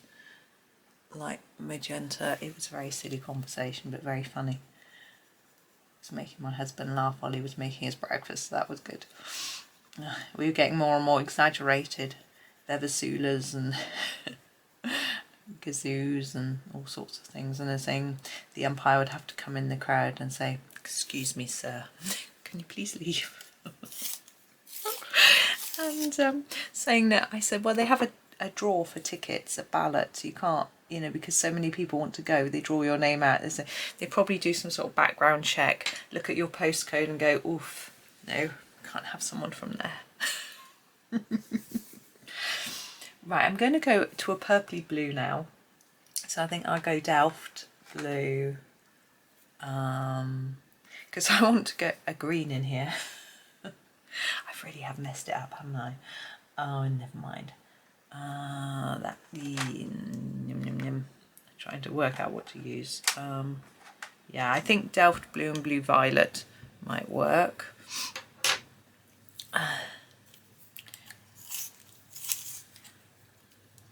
So this is the Delft blue. I think it's the darker of the two.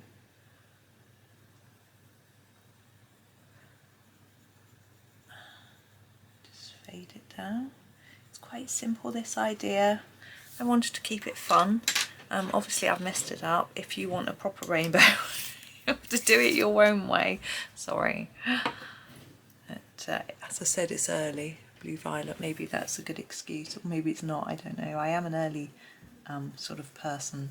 I do like to be up early and about, getting on. Once it gets to 8 o'clock, I'm tired and grumpy. So, right, blues. Oh, just moving my trays around. I think if I go for that and that, the sort of those two. So I'm thinking if I go for these sort of turquoisey blues, we can then go to a turquoisey, sort of greeny blue. And hopefully I can put it off. I'm trying to wonder what on earth I can do for my background. Probably grey. We'll see. So that is the Helio turquoise. What should we do for the top? I think it still looks like a rainbow. It's just not a proper one. Perhaps it doesn't matter. There we go. And this one is called Cobalt Green, even though I think it's blue. But anyway, I was having a look at the colour of our new kitchen cabinets this morning, trying to work out what pencils would demonstrate the colours properly. And I was actually swatching some Black Widows last night, and I think it's the grape from the Cobra set is one of the colours, and the other would be just a really deep, it's actually not quite as dark as the deep cobalt green. When it reflects the light it looks a little bit paler. Just choosing my greens. I think I'm going to go for, yeah, I think I'll go for Hookers and Emerald. I've got quite a big difference here. I think it'll work out for us. So this is the Hookers green.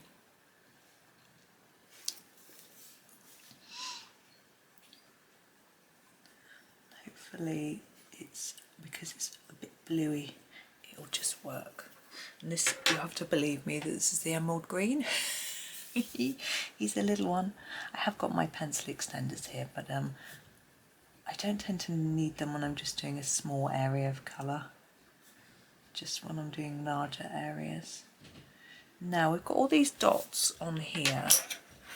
Oops, sorry, it has scraping noises. Trying to think about what to do. I could use a goldish colour. I could use a light brown and background. I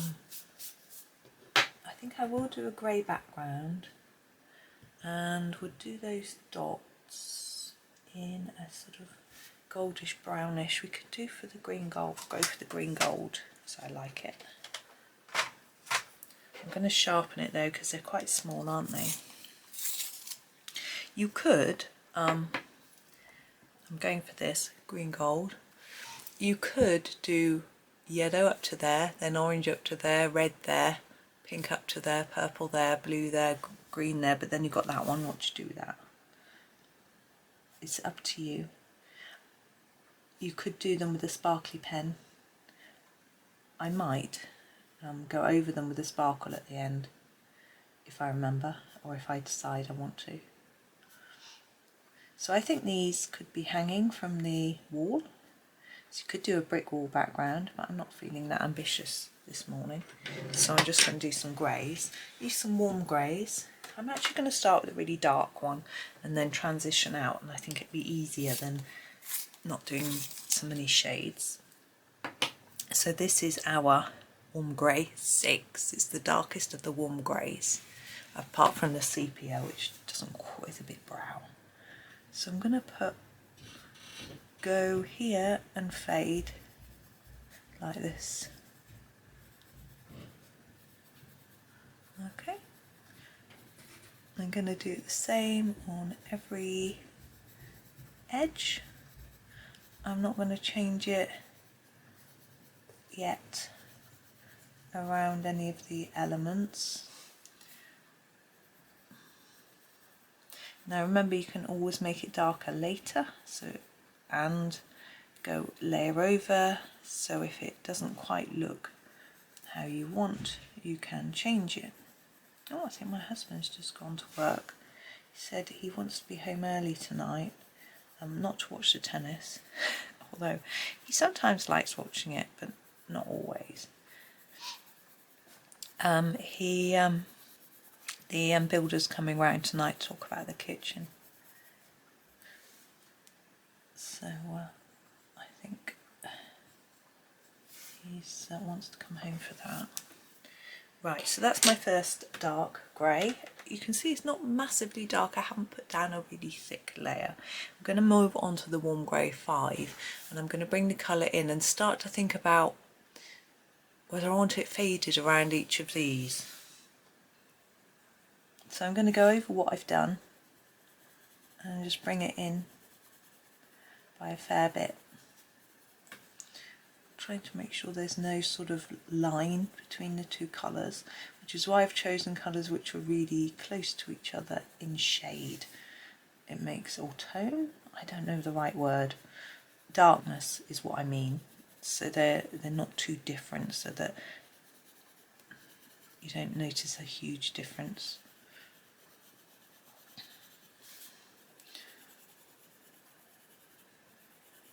Now I'm thinking what I might do is do a sort of lighter area like that. So I'm only going to bring that up to there, but this one here, this will come up a bit higher. Can you see? Sort of going around them a little bit.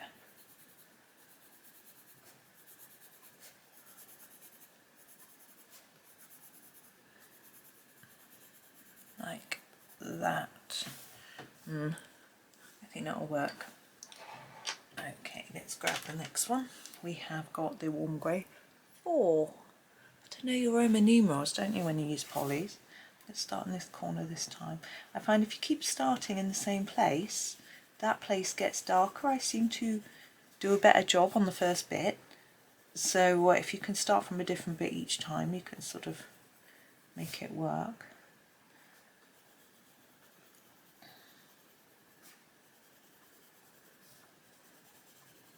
So we're getting more towards the middle. But I'm not going to leave a sort of light bit in the middle like I did on there. It's going to be around each of the little floral lanterns instead.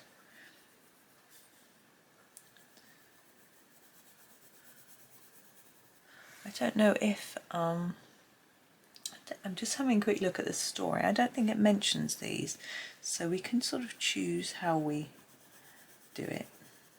We can anyway, of course. We don't have to go specifically along with the story. So around the tops, I'm going to go right up to them. I'm only going to make it look like there's some light coming from the bottoms. Now this is quite a sort of rough colouring. It's not really neat or solid, and that's okay with me because I'm thinking it's a sort of dark corridor, cave wall, that sort of thing. So it doesn't need to be really, really neat, but it's up to you. If you want it to be much darker, you can keep layering up. Okay, we are on to, I think, warm grey 3. Yep, there he is.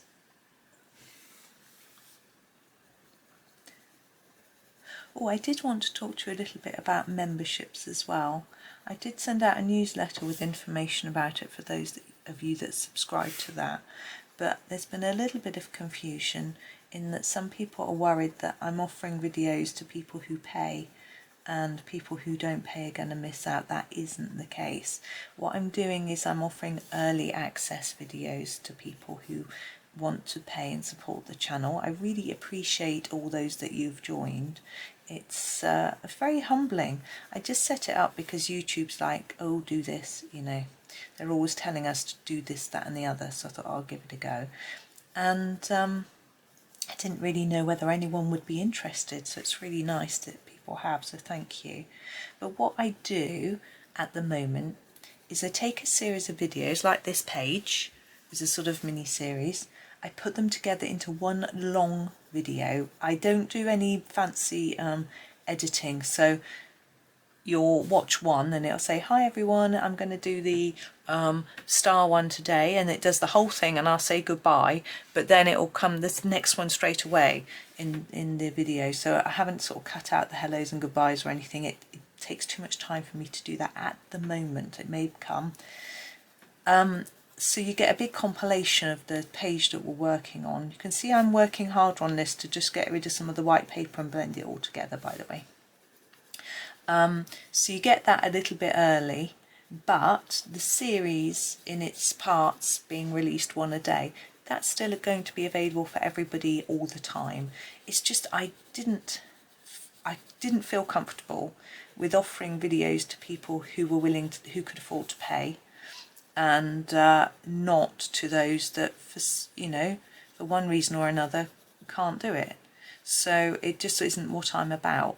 It's obviously nice to have some income from the videos, but that isn't why I sort of started doing this, So the income helps to update my equipment, I've just about to buy some new software to help with things, that sort of thing.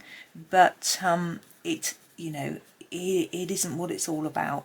So it's, as I say, it's just to help, but it isn't necessary. And actually I do get money from YouTube for the adverts. For those of you who very kindly watch my adverts, that brings in income. Warm grey 2. I'm just going to finish off with this. I'm not going to go to the 1. I think it's a bit pale. So I'm going to go over all of it, blend it all together and bring it right to the middle. So yeah, I get income from that, and from, if any of you use my affiliate links that I put in the description. So if I'm doing a flip through of a book, a new book, or even an old book, or like this video, in the description it will say, here are the pencils I used, here's the book I used. If you use that link to go through to Amazon, it usually is, and then buy something from Amazon through my link, I get some money, and that all helps as well. So far my earnings have paid for a new camera, a new lamp, actually 2 new lamps, things like pencil sharpeners and things like that, boring little things, and erasers. And as I say, I'm just about to get pay for some software. My new thumbnails on my videos, those I do using some software, and I've got a free trial, but I shall be paying a fee for that, so it'll go towards that. So there's all sorts of things that it helps towards, and so I'm really grateful for those of you that do it. But as I say, those of you who, other people do other things for me, they like, they comment, they send me little encouraging messages, letters, books, pencils, things like that, everything like that. It's all really, really appreciated. It's really amazing, and thank you all. Now warm grey 4 I'm going to do, because some of these transitions aren't very nice, so I'm just going to try and blend some of this a bit better. And even, I mean, there are some, when someone sends me a book or a tin of pencils or some money or something, I can say thank you to you, and I really appreciate it. I know lots of you do things that I don't see. You like, you watch the videos all the way through, you watch the adverts, things like that, but you never tell me, and so you go without thanks. So I just want to say thank you to you as well, because if you watch the video all the way through, YouTube likes that. It keeps people, they think that people stay on the channel, and that's what they want. They want people being on YouTube forever. So what they do, if someone does that, is they then recommend that video to more other people. And what that does for us as colourists is it helps spread the word of colouring and tell more people about it, which is what we all want, I think. At the end of the day, that's my aim, is to help people learn about colouring, understand the relaxing benefits, and just enjoy the new hobby. Now, we've got these little white areas. I'm trying to decide what to do with them. We could make them slightly yellow like a light. I'm thinking I could either go with this warm grey, or I could do a slightly yellowy tone, and I'm really not sure what's going to work. Let's go with the yellow, I think, because I think the grey, the grey might just look a little bit odd. But what yellow should we do? I'm wondering if a sort of slightly more muted yellow, like this, a sort of browny yellow. This is a light yellow, what's it called? Light yellow ochre. Might just look better. So we're going to go for it and see what happens. And try and blend it a little bit into that grey. It's a bit, I don't know, it's a bit too sharp a line. But I will, so I'm bringing it round a bit. I'm not pressing mega hard because I want to put some grey in here as well. That one's blending better. It's because it's nearer the lighter grey area. But we'll get there. This now looks really similar to this colour, but maybe that's okay.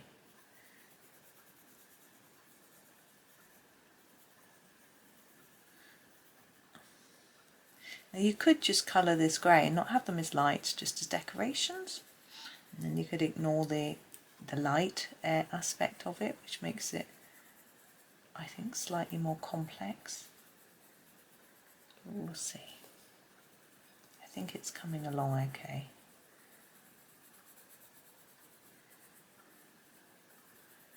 Even though I was a bit worried about that one being yellow by yellow, but I think it's fine.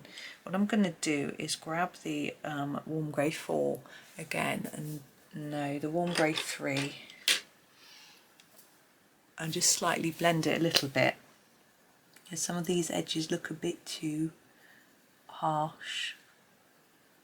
I think if I just put a little bit of grey around the edge, I'll be happier with how it looks. Because it wouldn't just be a sharp line, it would fade, I think. Well, I can't imagine what it would look like because I'm not very good at doing that.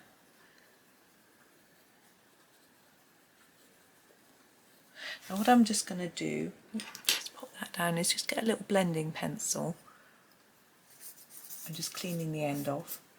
And this is just a Prisma colourless blender. And I'm just going to do those edges a little bit, just to soften them.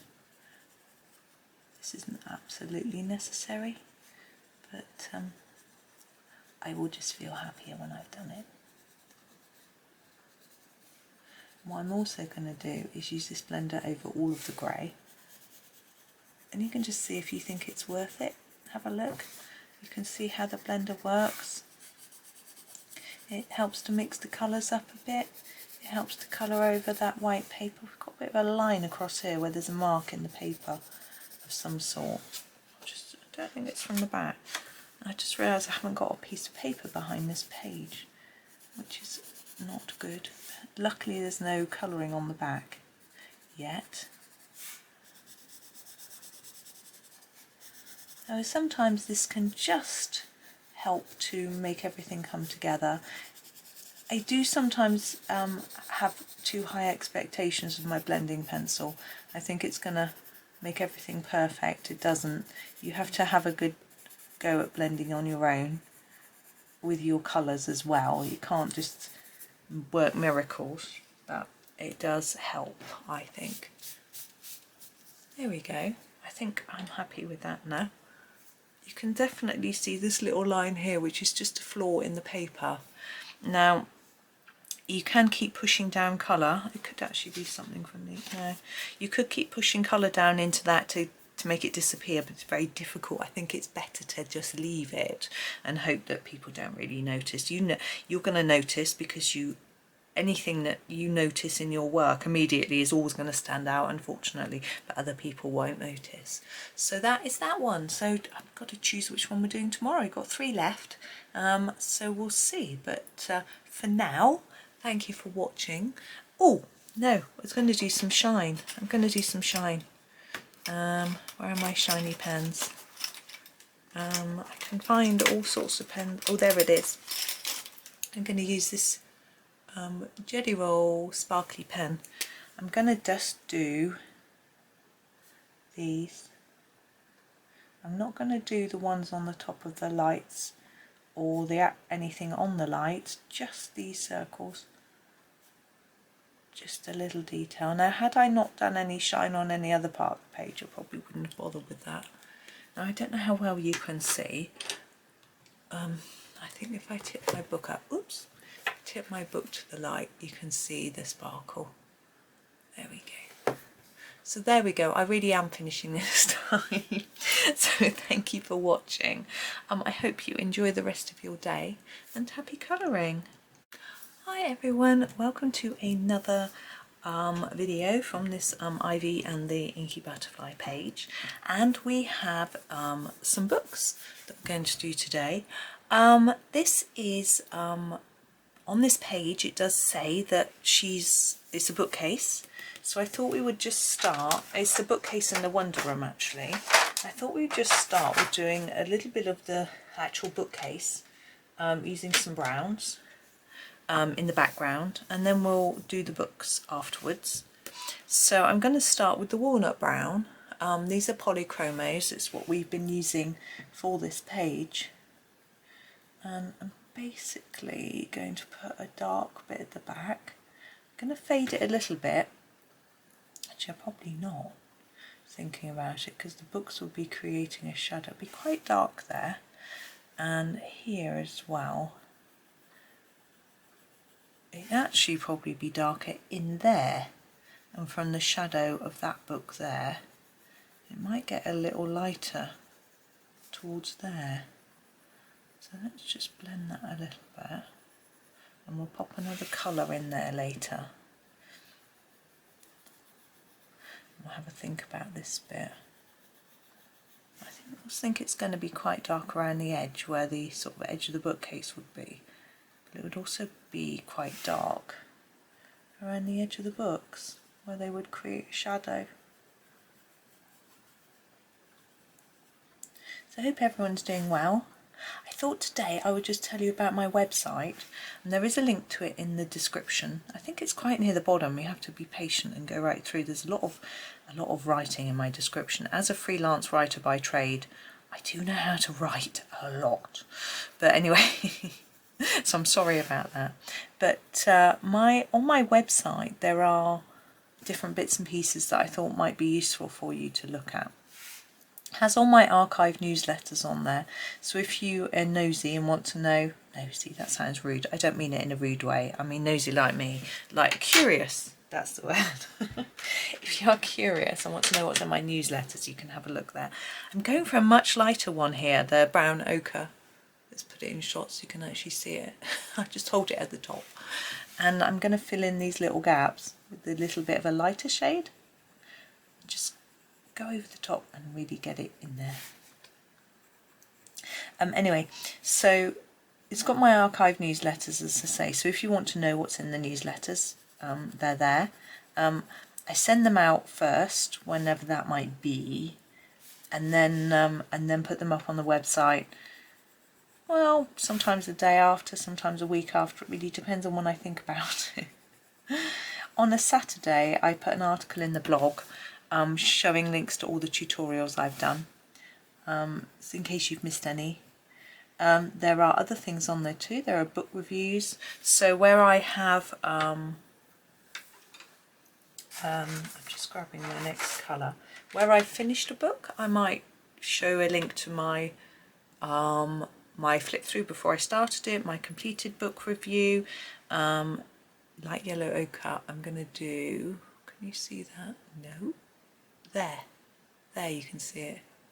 I'm going to do all the tops of the books as if they're gold pages, but I'm just going to use this one shade. So the sort of initial flip through before I've done it, the completed flip through, and a little write-up about what I thought of it, and some finished pages. So that I've got those articles. I have got some are reviews of pencils, I think, with pictures I've done using those pencils, and I've got some tutorials.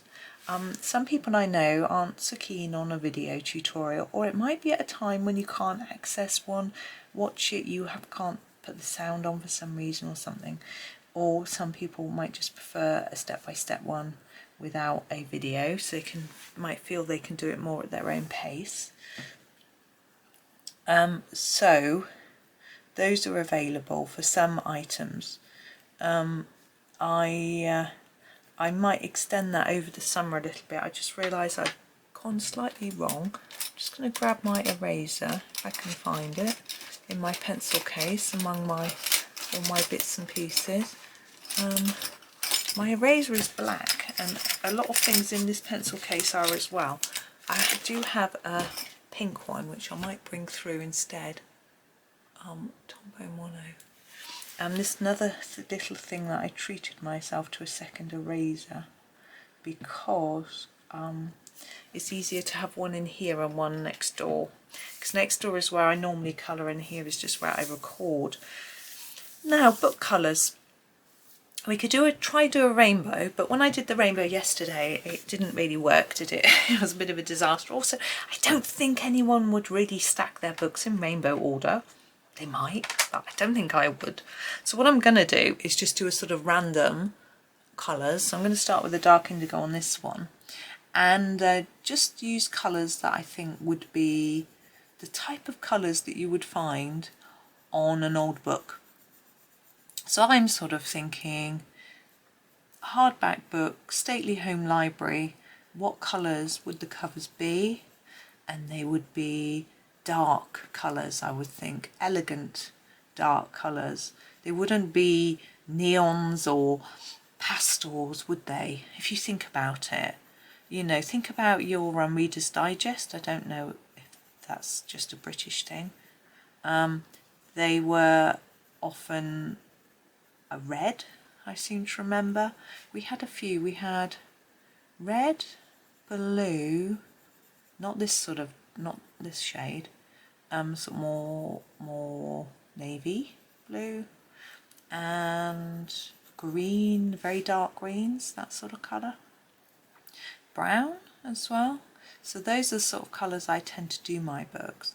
Now, what I'm trying to do here is make it darker on the outside.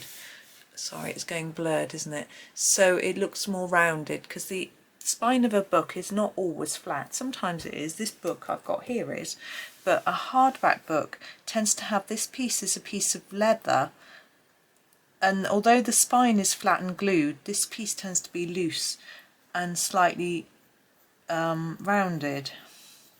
A little bit hard to describe. I'm trying to think if I've got a hardback book that I could demo, but I don't have one that I can think of immediately. So that's how I'm doing this, like that. Now I'm leaving all this because my thought is that they usually have sort of gold or black on the spines. I think I'm going to do it gold because it's prettier. I actually have a gold, I might use the gold pencil. I rarely use it. We'll do it at the end though. We'll do all the books first. So next, I'm going to do a green one. I'm thinking, yeah, let's try this one. This is the Chrome Oxide Green Fiery. It's quite a nice darkish green. I think that will work. And again, I'm going to try and do it a little harder on the edge and less towards the middle. Now you could use several colours here. Use a lighter shade in the middle, but I find it's easier just to layer up at the edge. Then you know you're getting the same colour. It's easier than trying to match a light and a dark sometimes. Sometimes you get a clue, you know, if you're doing your phthalo greens, you've got a light and a dark so you know what you're doing.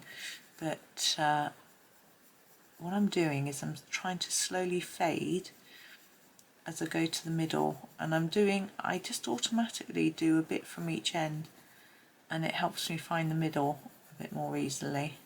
although I can see where it is because of the writing that Johanna's done on it. And it doesn't need to be really accurate. We're not worried. It's fun. There we go. That's quite simple. That bit. Oh, that's the next book. Now I fancy moving to a red. I'm going to do this really deep red. What's it called? Oh, it's the dark red.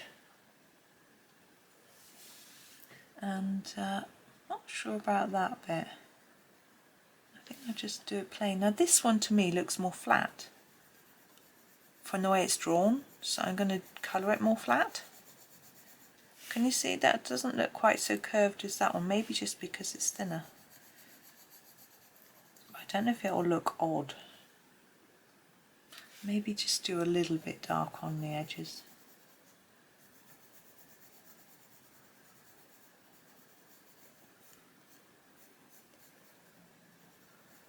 Okay, just a little bit. You can always, oops, come back and alter anything later. I feel now we need something a little bit brighter.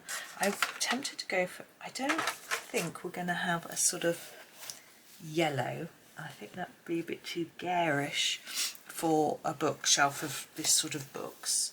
I'm not saying yellow's garish, I like it. I'm just saying I don't think it would work for this. I'm thinking maybe we might have, yeah, maybe a sanguine. I think that's how you say it. The sanguine would be a sort of muted orange. That might work. I don't know whether I would put that next to the red on my bookshelf, but see, I wouldn't, look how those are lying down. Couldn't have that on my bookshelf. I'm not very good when I like things to look neat, so obviously all books of a series would be next to each other and in order, but also I would sort of want heights. I would take height into consideration. I wouldn't go high, low, low, low.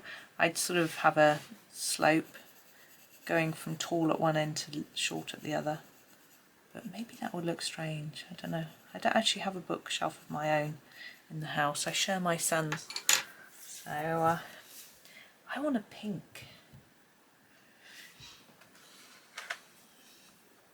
I'm going to go for the middle purple pink because it's a bit more sophisticated.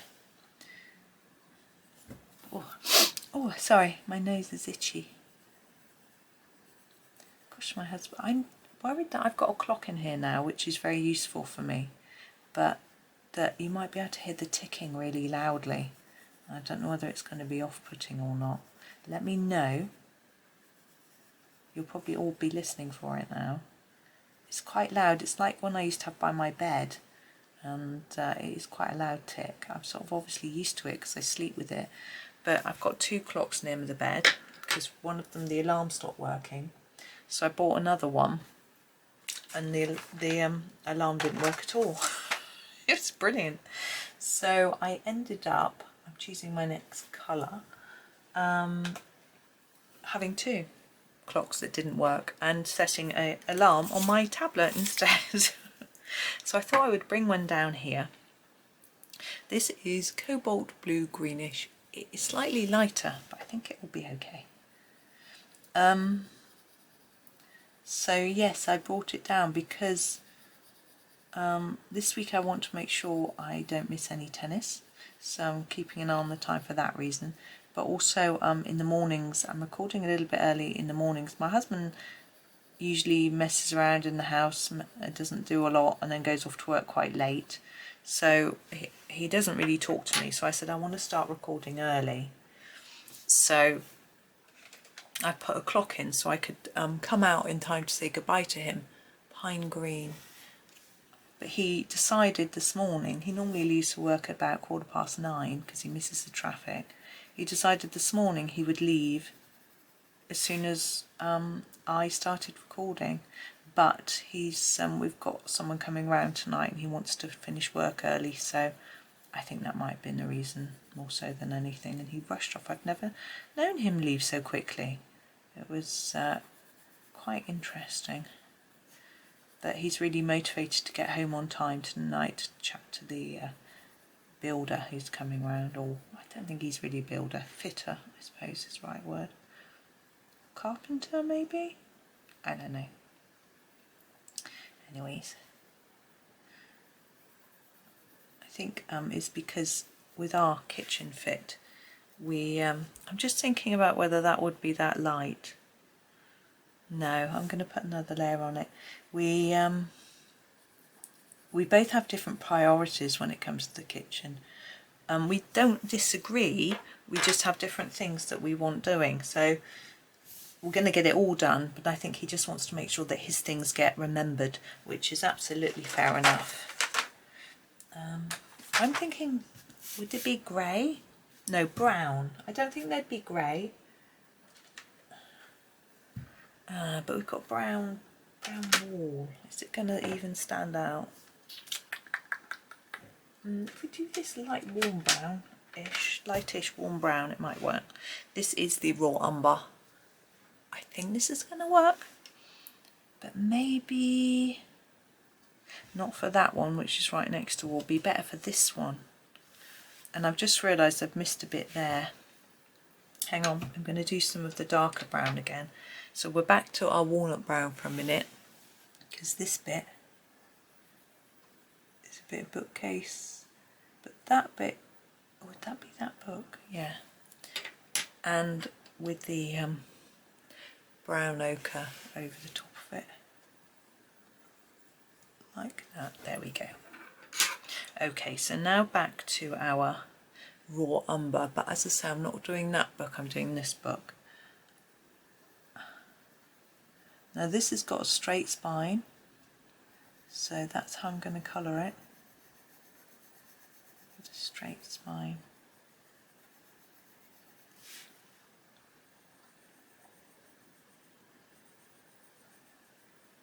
There we go. Now, what are we going next? Where are we going? I'm thinking maybe another red. Or purple. We haven't got a purple, have we? Let's go for a mauve. You'll have to believe me. It's teeny. Never quite sure how to colour this bit. I should just put a layer down and have a think. And then do this bit.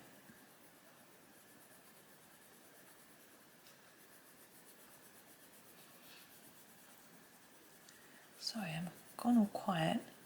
I'm in deep in thought about kitchens. Now I have had requests to do before and after photos. It is something I need to do.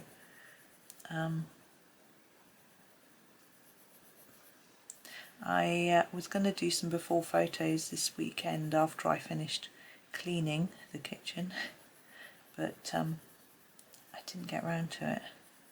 But the work isn't going to start for ages, so it'll be fine. I can never quite get that one looking right. I think the angle of that doesn't look quite right in my head. I think maybe I'll put a bit more shadow along there.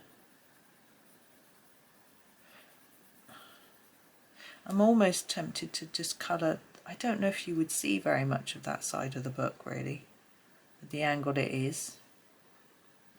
It's almost tempting to make that background and pretend you can't really see the book. I think you'd only see that much. But anyway, next we've got a nice big one. What have we got? We've got 2 greens, 2 blues, a pink, 1 purple. I know, I do this sort of red colour. No, this sort of colour actually. This is a burnt sienna.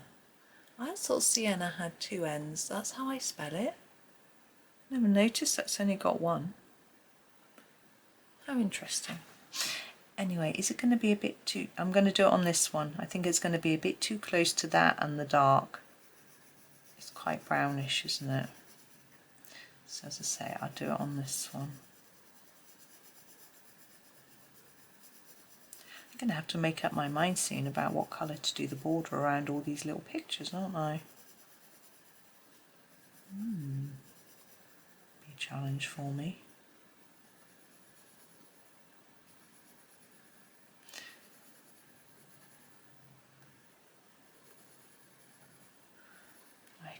haven't decided yet. It's quite brown looking, isn't it? I think it'll be alright.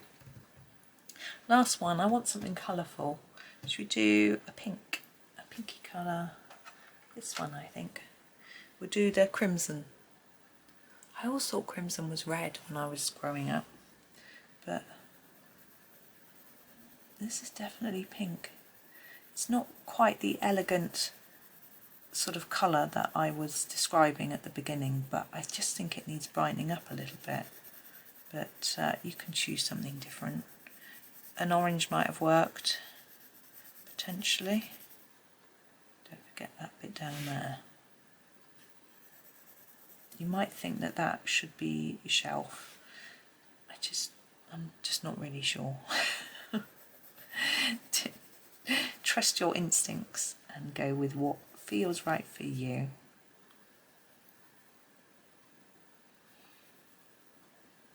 I think I'm actually going to try using the gold, silver and copper pencils for the markings on the books. Now they do work quite well mixed. I wish I could credit the person who explained that the gold pencil looks much better if it's actually coloured on top of some yellow. They are right. It depends what shade of gold you want. And the silver looks good if it's on top of greys as well. But I'm going to use them just plain. So the gold, copper and silver. And I might not use the silver much, I'm not sure, but I think the gold and the copper, I think it's called copper, is it bronze? Oh, it's copper. Might work well. Copper is the colour in our kitchen that we're having on our handles and our tap, which is quite fun. Just giving them a sharpen. Let's go with the gold first of all. If you don't like these metallic pencils, you can use a pen, but I think that would be a little bit bright and brash. Or you can use make gold using your own colours, or I'm going to use the copper on the next one. I can't get that to show up at all. You'll just have to believe me. I'm sure you do. Or you can use what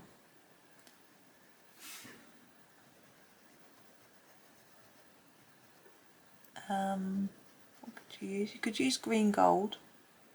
That's quite a nice one. It would probably show up on all of them except this one. Let's make this one in gold.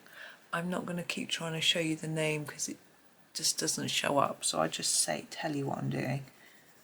And hopefully anyone who hasn't got the sound on can just about work it out. And metallic pencils are quite fun. I've got the Castle Arts ones. I love using them. They're such good fun. But they produce a sort of muted type colour. I'm keeping with the copper here because if I go gold, copper, it's going to look a bit weird. Now that had two lines on. I could have done one from each colour, but I didn't. Now this book I'm going to do in silver. Oh, my elbow's catching on my pencils. The silver is much better at shining than the other colours. I think I'm going to do that on silver too. This one in the copper. And I find that with all pencils and pens, metallic pens as well, silver just seems to shine the best. It's quite strange. Now if I lift that page a little bit into the lamp, you can see that the silver's quite shiny but the others really aren't, but they still give the tone that I'm after, so I'm quite happy with how they look. But it's up to you to think about whether that's what you want to do or not. You know, you've got choices of other colours. As I say, green gold will work. A grey rather than a silver, maybe. I don't know. But that's that. So that's our little row of books. And we've got 2 more pictures left. And I will have at last finished this double page, which has only taken me since October. But anyway, I'm gonna go. Thank you for watching. I do hope you enjoy the rest of your day and happy colouring.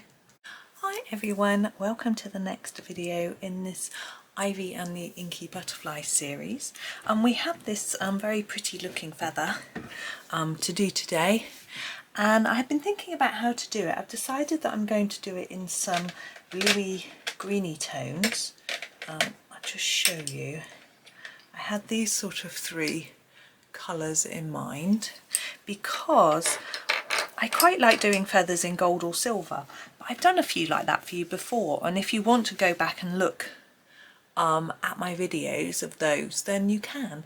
I thought I would show you something different. So we've got the Helio Turquoise, and I'm going to start along the centre, just doing a little bit of this.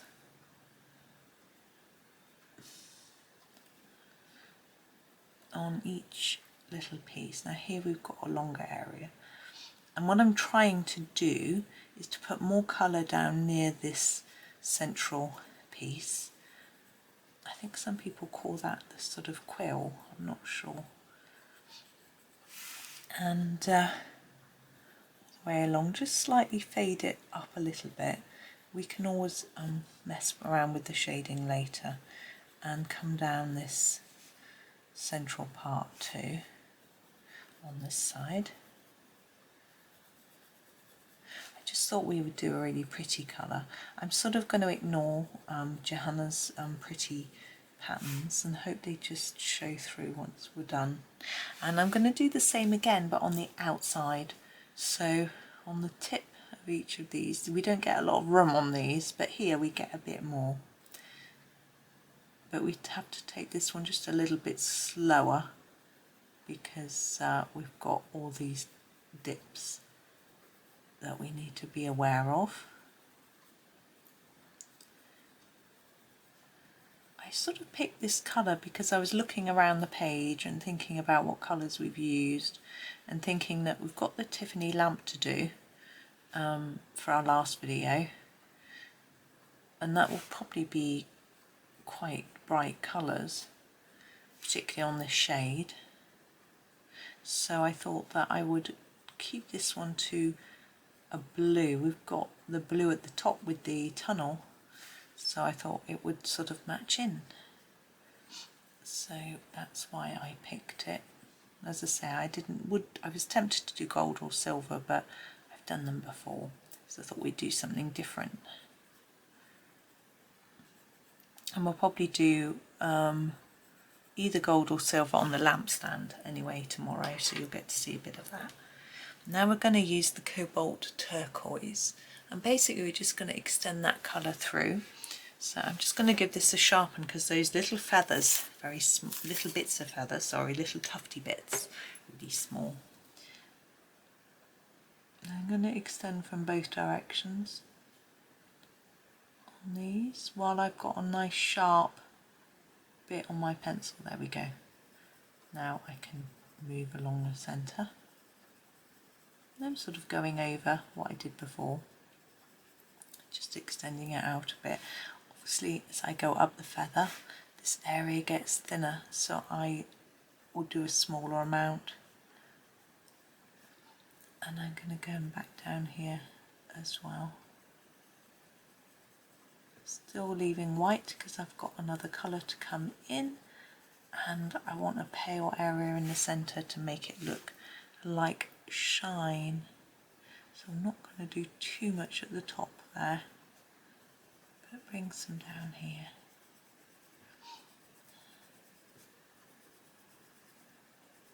Now what you could do on the feather here, where, oh, pretty sounding bird, don't know if you can hear it, where Johanna's markings are, her circles and lines and dots, you could grab a white or a silver pen. Probably silver would be better, or even, yeah, a sparkly type pen, and go over them to make them show up. Cobalt green, I'm going to keep mine quite plain. So what I want is to leave the smallest bit of white in the middle of each little bit, because I want to make the feather look like it's shining. I'm going to come from both directions to try and get it as even as I can. I'm not going to worry too much about it being exact. So I just want quite a small line just to show a shine without looking mega white. I think that'll do, and it makes the feather look like it's bent. It's hard for me to explain, to find the right words, but I think you know what I mean. So it's Monday today doing this, and the boys have gone off to college. They've got 2 weeks left and then they'll be finished for the summer, which is exciting. And they've both got one exam each left. One boy's got one on Thursday this week and the other one's got one on Friday next week, on the very last day of term. But they both seem quite confident, which is good. Okay, there's my feather. I'm happy with how that looks. You could make it darker on the middle if you want to. I'm just thinking here on this side it looks a little bit pale. I'm just going to go in there a little bit with a harder layer. Yeah, I'm happier with that, just being fussy. Now the centre part I usually do in grey. Let's have a look, what should we use? I think, oops, I shall use the Cold Grey 3, and I tend to try, I'm going to do a light layer all over. I tend to try to make it a little darker on the edges. I'm not sure I'll be able to carry that off very well. I can do it at the bottom where it's a bit thicker, but once we get up there you can't. Because it wouldn't be flat, it would be slightly rounded, but I'm being ultra fussy. Now we have our leaves, and what I thought, I was going to do a green background, but now looking at that feather, I don't think that's going to work. I don't think green's going to match. An emerald green might, though. Yeah, let's do that. Okay, or the phthalo greens. Yeah, let's do the phthalo greens. So I'm just going to pick those out and then think about what's the dark, that's the mid and the light. Think about, yes, right, those leaves, they need to stand out from the other greens that I'm going to be using. I'm still unsure whether that's going to work. Anyway, deep cobalt green, I'm going to try it. Now we've got these circles here and here, I'm going to do these. So around the edge, quite hard. Lighter towards, oh, it's raining. The boys should be inside by now. My husband might be getting wet though. He has a bit of a walk from the car park. He doesn't park on site at his office. There isn't enough room for everybody in the car park. It seemed rather silly. They made the building bigger but made the car park smaller. Logic. So some of them park off site. They have a second car park a bit further away they park in, I think. I didn't really talk you through that. I talked you through this one, so I'm putting more layers on the outside. So yeah, he has a bit of a walk. It does him good, I think, to have a bit of a walk though. And he walks really fast when he's walking. He has to carry his laptop and stuff, and his lunch and all those sorts of things, and I think it's heavy, so he walks quickly. Probably does him good. There we go. Now the little leaves, I think I'm going to do in a similar way, but they're quite small. Yeah, it's a bit cooler today, hence I've got my long sleeves on. Been wearing, it's also hard in the British summer to know quite what to wear. Okay, now I'm not sure if my background idea is going to work, so I'm going to try it. I wouldn't copy me. Actually, you would have seen the thumbnail finished picture, so you can decide whether you like it or not. So I'm just going to go with it and be daring. So the dark phthalo green I'm going to do around the edge. Now you see I've done these so that they are darker, the ivy, so that it stands out. You could do it lighter as well, as long as it's just a shade that's different, significantly different, so that it stands out. I just like dark ivy. I just think dark ivy is prettier when I see it in nature, so that's why I tend to colour it dark. There's no other reason. I saw some lovely colouring of ivy the other day where it was done in 2 shades, a green and a sort of light beigey colour, as if it was variegated. It was very clever. So that's a nice idea. So there are different ideas on how to do it. Okay, I'm not going to do very much of that dark colour. I want to do much more of the light colour as we come towards the feather so that it stands out. So I'm going to move to the phthalo green and go over this.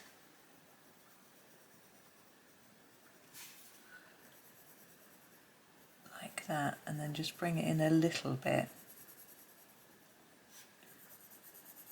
As I say, I want it to be lighter around our feather.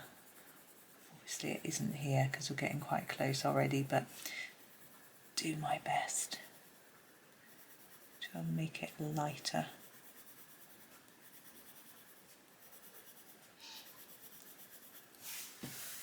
It's very useful having a clock in here. I can keep an eye on the time. I used to have a tablet with me, but it means I have to touch it because it goes to sleep to look at the time all the time. So it's not ideal. I could have brought a phone in, I guess, but then if it rings it's really loud. I quite like being in a different room to the phone. It makes me jump, and I think it makes you jump too if I forget to edit it out. Now I'm going to go really light so that it fades into the lighter shade. So I've got my pencil on its end, just doing a really light bit like that. And now we've got our light phthalo green, which is significantly lighter. It seems to be a big jump between the mid and the light in this particular set of colours. I'm trying to burnish over the layers so that they all mix together. We get less white paper, and then hopefully we'll see transition of colour.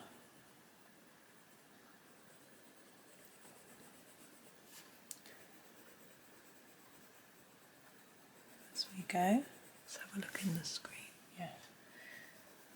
I don't know how people cope with lives. I was just thinking, you know, I rarely remember to look in the screen to see whether I've got my paper in view, you know, what I'm colouring in view or not, let alone being able to keep up with the conversation.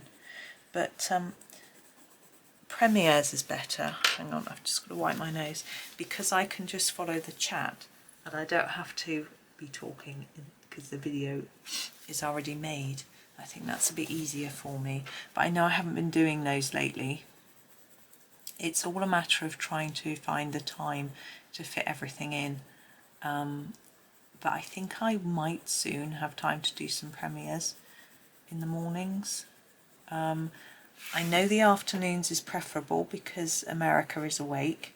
In the mornings you're not, so I'm not sure whether the mornings will even work, but the afternoon videos are a bit short, so if they're a bit too short it doesn't give you time to talk to me before it all goes away.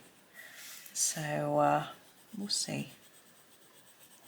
I haven't forgotten about it. I know some people really like it, so I will give it a lot of thought. Now here I'm trying to make it look a bit lighter nearer the feather, darker down here. I'm just going over and over until it looks how I want it. Now at this point you could burnish, you could blend using your burnishing or blending pencils, but I'm just going to continue with this pencil. Some people much prefer to just use a lighter shade to finish, not to use a burnisher or a blender. There are pros and cons. I think I'm going to leave it like that actually. I don't want this bit to get too dark around the feather or else it's going to disappear, because our shades, I probably shouldn't have picked shades. Well, I wanted to pick bluey greens or else it might clash, but they're quite similar. I think it works. If you wanted to stand out more, as I said before, you could go over Johanna's marks in a silver pen or a glitter pen, or even around the edge of the feather. It would bring it out, but I don't know how it would really work with what I was looking for. I'm happy with how that's come out just as it is. So I'm going to leave that now, and we've got our last one tomorrow, and I've got to make a decision about what to do with our lines. I think I have, but we'll see. I will make it tomorrow. But thank you for watching. I hope that you have a really lovely day and happy colouring. Hi everyone, welcome to the last video in this Ivy series. We have the lamp to do. Now I've actually left the lamp till last because for me it's the most tricky, complicated one. Not to colour, but to decide what to do with it. So anyway, I'm going to start with the little leaves. They're nice and easy, and then decide. As I say, it's not going to be complicated with regards to difficulty colouring. Oh, I've left a pencil out. I'll pop that away, or else I'm going to get confused. But for me, trying to decide what colours to do it, oops, I just got sharpenings all over the desk. So starting with the leaves, I'm going to use the chromium green opaque. Hard for you to see, I'm quite zoomed out. I want to keep the whole page, the whole thing in shot, so that I don't forget to keep moving the book. So I'm going to put a bit of this in the base of the leaves and then finish the tips off in a different colour. I've decided I'd like to do the lampstand in gold, so we'll do that. We'll do the key in silver so it's different, and then we've got to decide what to do with the shade. Obviously it's a Tiffany lamp, it's going to be very bright, so that's okay. I'm going to use the earth green yellowish for the tops of the leaves just to finish them off. I think give it a sharpen. And then we've got this magical looking background which is very pretty, and it's all got a match in. It's got to think about what colour to do that as well. So that's where it becomes a little bit, I'm not sure what I'm doing, ground. But it's fine.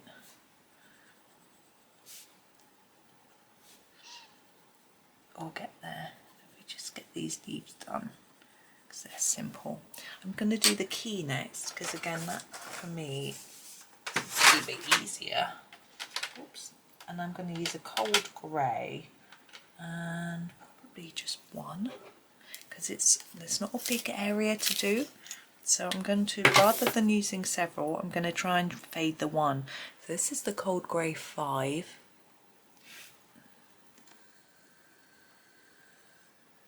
I think you need to see this.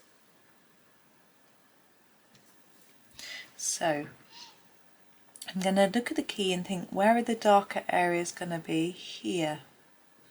So I'm going to start with a lot of layers here and then fade it out towards the centre of the key. And with this bit the same, darker here and fade it. And I want some white left for shine, like that. For this bit, I think there would be shadow here, but I'm going to put a dark at each end too. Just fade them towards each other and leave a bit of shiny shadow. And for this centre bit, I'm thinking either side of that ribbon or whatever it is. Fade it a bit here, but leave colour in that bit, maybe lighter at the bottom. It's probably not naturally where it would be lighter because of the way the shadow falls, but it's just the way I have coloured it. Now on the string we have these bits. I'm going to do those silvery coloured too. I feel that's a knot, not a, but I don't know. So I'm going to do that one darker around the outside, lighter in the middle. It's quite tricky with these, they're quite small, but I'm going to do the same with each of them, just to continue that sort of silver feel. There we go. I think I will do that one in silver. Okay, and then this is a sort of string. Now you could leave it plain, but if you look at the way it's tied, it definitely looks like it's a ribbon, not a string. I think I'm just going to grab a pink. Think hard about the background. No, I'm going to leave it until I've decided what I'm doing with my background. Okay, so we'll come back out and we'll do the gold. Maybe we'll do it the bottom bit first. Now, oops, I'm just going to grab a few colours out for my gold. That one. I'm not going to do too many because we haven't got a lot of space.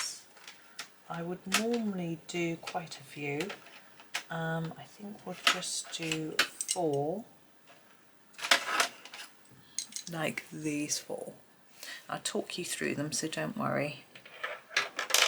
I won't tell you them all now, we'll do it step by step.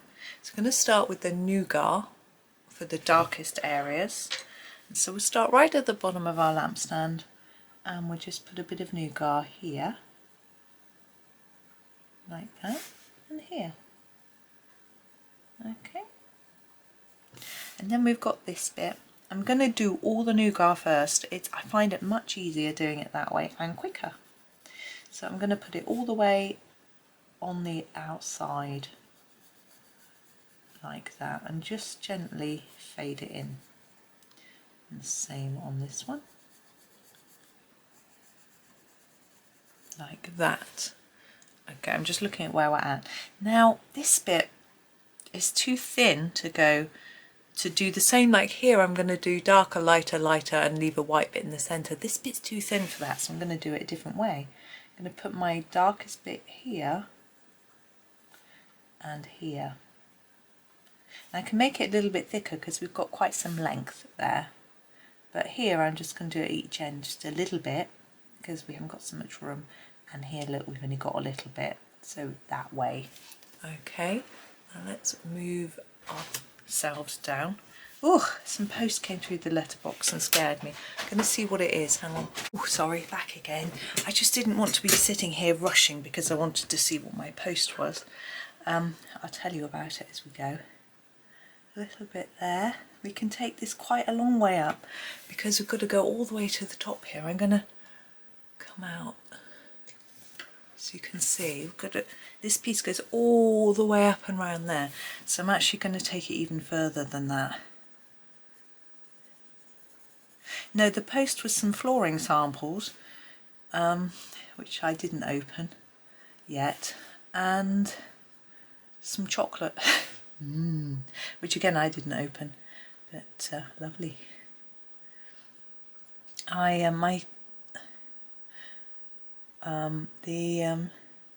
I usually buy my chocolate from a local shop in town. We have a sweet shop, and I buy the 100% chocolate.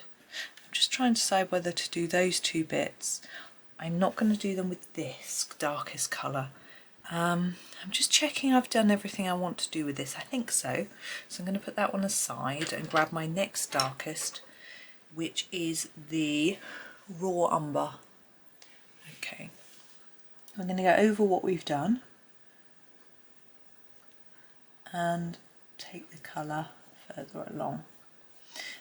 Yes, they haven't got it in stock at the minute, so I bought some directly from the company that makes it. But I managed to completely mess up. I put one in my shopping cart, went to my checkout, increased the amount by a few so that I got free postage, and then I'm sort of ignoring that bit, not putting shadow either side, and then press buy. But what I didn't do was click update cart. Oh dear, I'm not a good online shopper, not used to it. I like shopping in shops. You know, high street shops. Well, high street shops, I don't know if that's the right word. A high street shop is normally a particular type of shop. we go. And now extending these bits. Obviously these are less, but no, I like it supporting the small local independent shops. But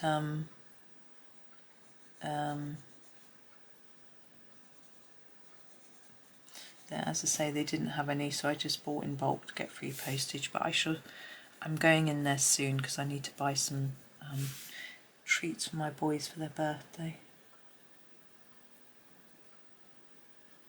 Their birthday's not until August, but I like to get in quite a few things beforehand, before they finish college or school. And when it was school, they didn't used to finish until sort of the end of July, but at college they finish a bit earlier. Just going to keep going with the same thing. Just extend this a bit. I want a fair space in the middle, because we need to leave some white. Yeah, so I haven't got so much time, but we'll see. I can always pop out and leave them here. They're 16. They don't have to come into town with me, so it's fine. And actually, I think it's this Friday. My husband's got the day off, so I might. Everything moved. My pencils are leaning on my book because of the amount of space I've got on the desk, and so everything moved. All the pencils moved, everything. The only problem with having a big tin of pencils, which although it's a fantastic thing and I feel very lucky, they take up so much room. Sometimes I'm not in the mood to be surrounded by lots of things, and that's when I get out my little tins, my 12 tin of Polycolours or something like that.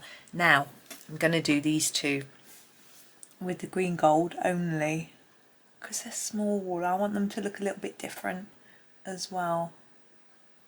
I'm still going to leave a bit of space for yellow. I haven't really, have I? This is this yellow, 106,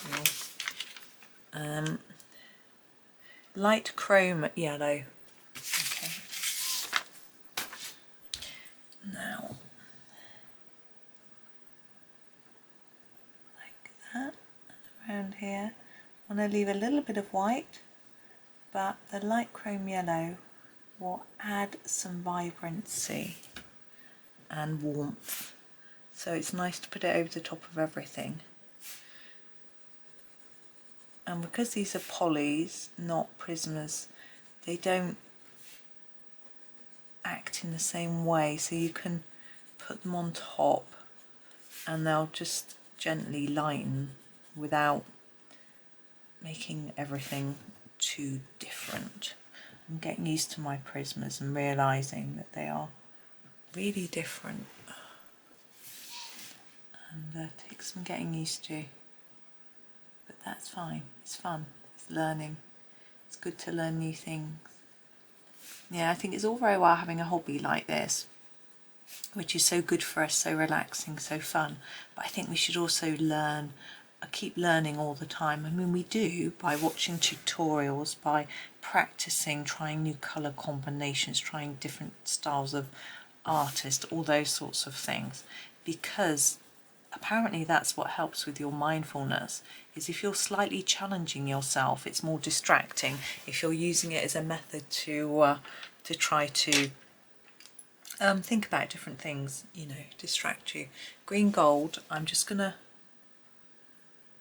add a bit in because the transition of colour there is not quite to my liking. There we go, and here too. That's it. I'm just being fussy. What I am going to do is take my darkest brown, which is the Nougat, just do a bit of shadow across the bottom of here where those two bits meet, like that. It's just a little bit of fussiness, and here make it a bit darker in there and there. There we go. I'm going to stop fiddling with that now. Okay, now we're going to move up and do the main lampshade. We can come in a lot closer. Hold on, bear with me. My zoom is slowly slowly zoom in so you don't get sick. There we go. Now, Tiffany lamps, lots of brights, reds, pinks, blues, greens, I think. I'm not 100% sure, but anyway, I'm going to grab this colour to start with. Now, what I'm thinking is we want it to look like glowing glass. That's not easy. What I'm going to do is try something and see if it works. I'm going to use this as the madder, and I'm going to use it on these petal shapes at the top to start with. What I'm going to try to do is put a dark, really dark layer around the edge and then fade it on that edge, fade it into the middle like that, and do the same on every one. And then I'm going to take a yellowy colour and put that in the centre of each piece that I colour, so it looks like it's slightly glowy, and I'm hoping it might give us the impression of light. Now you could leave them white. What I'll do is I'll leave them white to start with so you can see how they look, all of them, and then I'll add the yellow and you can decide whether you think it works or not. Okay, this is a new experiment for me, so I'm not sure if it's going to work either. So I figure if I do all the colouring first without the yellow, pop it in at the end, and then it'll be easier for you to compare and decide, because you can see the whole thing done without it.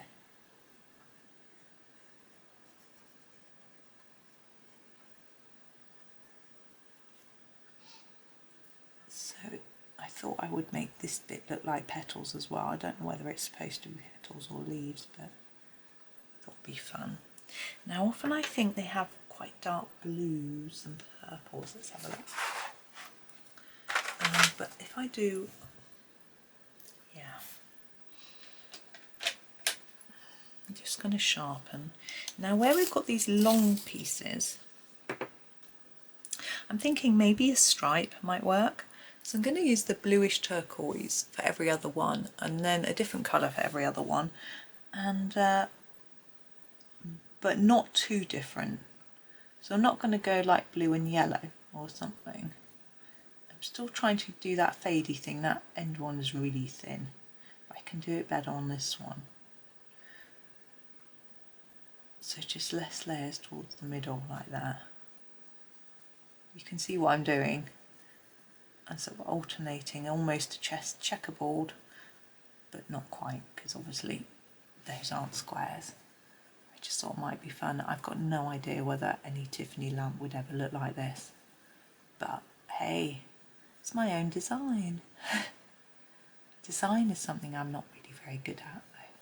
Not this sort of thing, but I mean like my thumbnails and things. That's why I've decided to buy some software to help me with the layouts and things. I haven't got the patience to learn the software. I think we're going to do those two the same in the middle, like that. And I just can't do layouts very well. So I'm hoping that what I'm doing is sort of improving what I did before.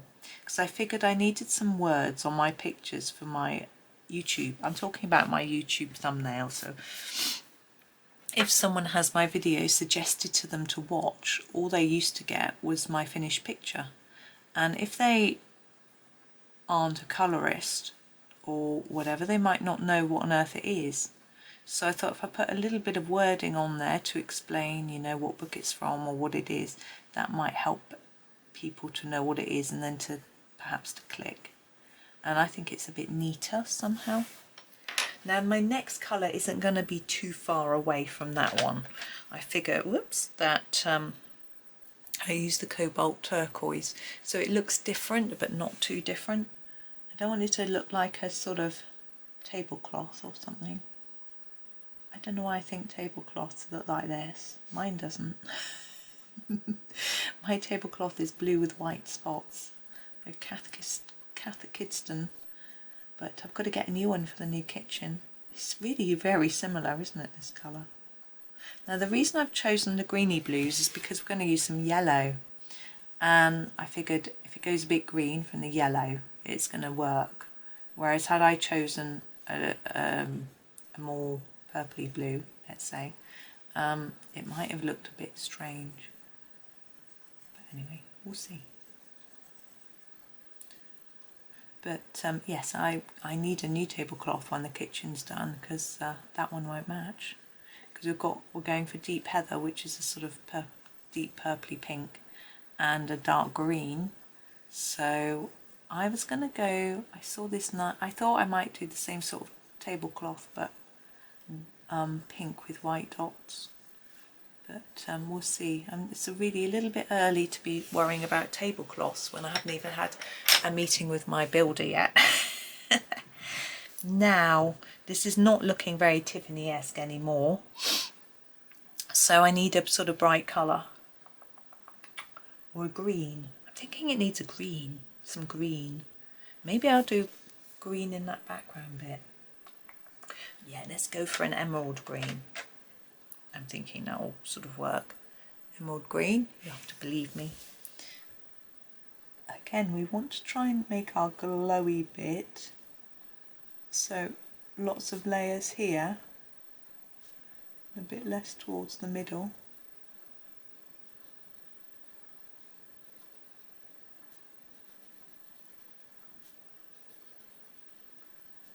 I think Tiffany lamps sometimes have orange and orangey yellow. We might do a bit of that as well. I love the beads on the bottom. There we go, there's that orange. Is it even going to work? Well, let's just do it. Let's be daring. This looks orangey, but it's actually light cadmium red, and I think it might be better than going for a really brash orange. Now these bits around here I can't really do in my style of lighter in the middle because they're so small, so I'm just going to go for them like this.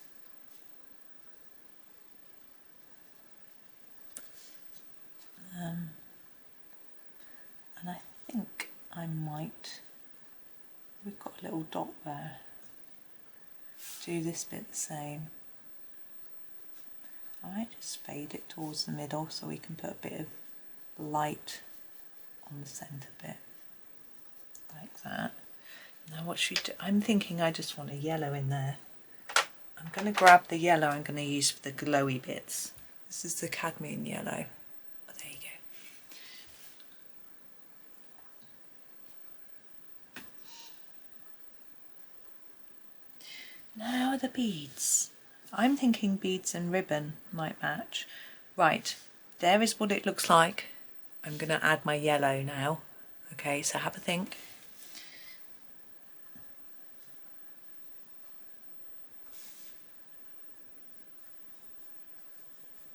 Everything goes green. But that's why I did this colour, because we knew that would happen. I mean, you might decide to do different colours for your pieces of glass that you think might look better when they glow. I'm happy with this. It's what I was sort of expecting, sort of glowy, greeny colour.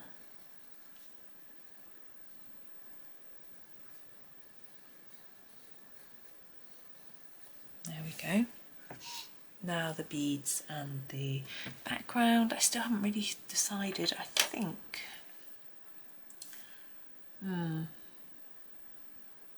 so where is this?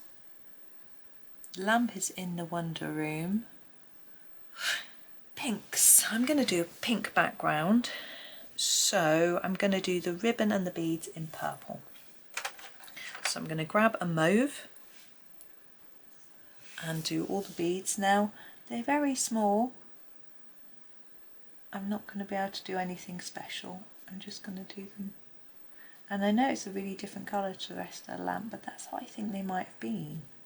There are always quite a lot of colours in Tiffany lamps, and I'm quite happy with that mix of colour.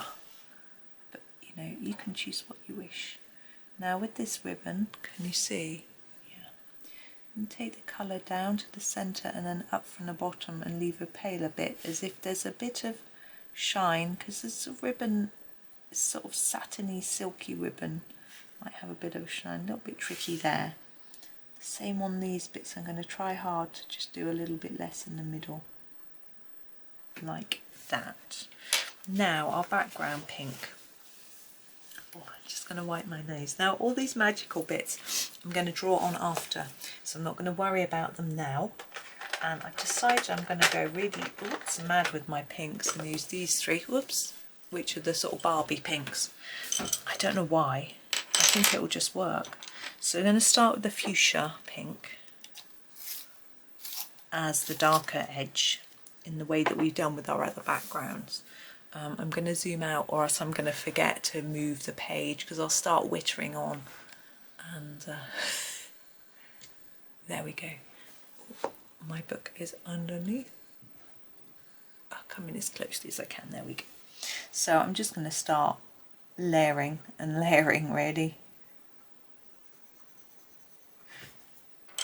It doesn't really matter how far you take your fuchsia pink into your page, but just make it as consistent as you can. It's not massively important. Just sort of fade it a bit as you come in. Now, I don't think I'm going to do a glow under the light in the way that I did over here.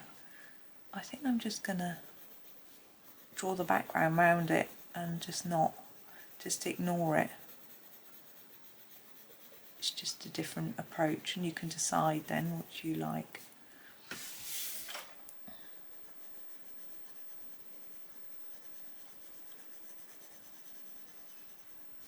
You can see hopefully that I'm putting more layers here and then just one as I go in to sort of fade.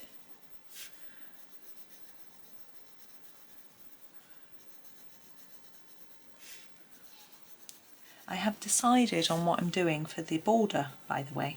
When I, what was that? Oh, I popped down to make a cup of tea and decided, but just before I started this,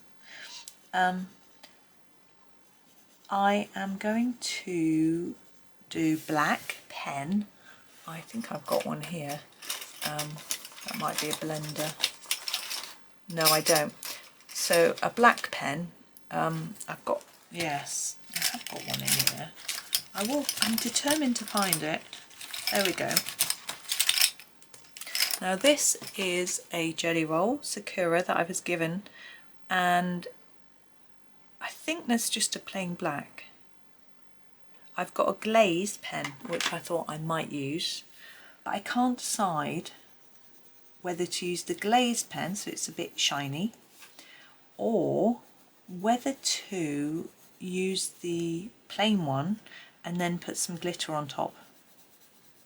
I think I'm going to use the glaze, but you could use the glitter. If you haven't got a glaze, that's a good way around it. You could even use black pencil if you don't have a black pen. Of course, most people own a black pen of some description, but I'd be careful on what pen you use. I wouldn't use like a black biro. I don't know if you know what biro is. It depends where you're from, whether you call them biros. The ones that are just used for writing. Oh, like this. Like this sort of thing. Don't use that. But you use like a roller, an wet ink pen, I would call it. A light purple pink for the next bit. Yeah, so that's what I think I'm going to do. So black around each, so not all the way to the edge, just on this thin line. And then, oh, excuse me sniffing. And then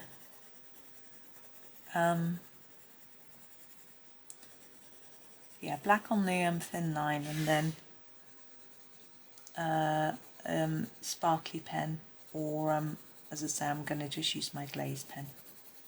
You might have a glazed one. It's just a shiny pen. Now we've got all these beads here and the colour to go through them. I'm going to do that now. Just gently around. It doesn't really matter actually if we colour over them, because it's purple, it won't show up. I probably look neater that way. Take it down from here.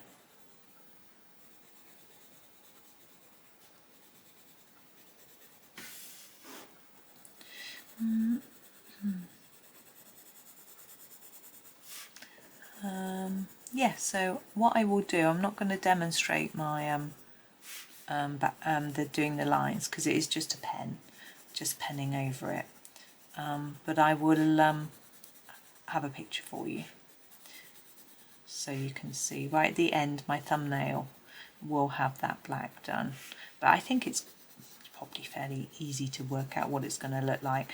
As an alternative, if you don't like the idea of doing black, because it's quite a stark, hard colour, isn't it?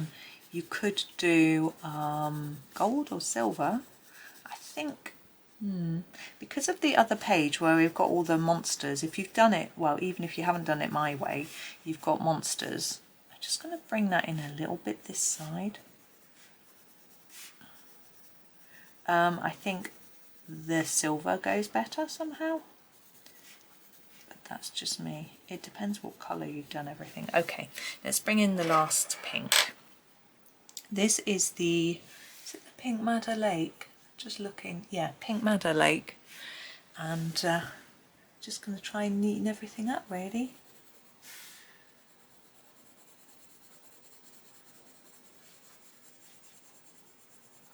Now the good thing with the polys is you know that there's not going to be any bleed through. So when you do these dots and stars and things, if you decide to do them in white, I haven't quite decided yet,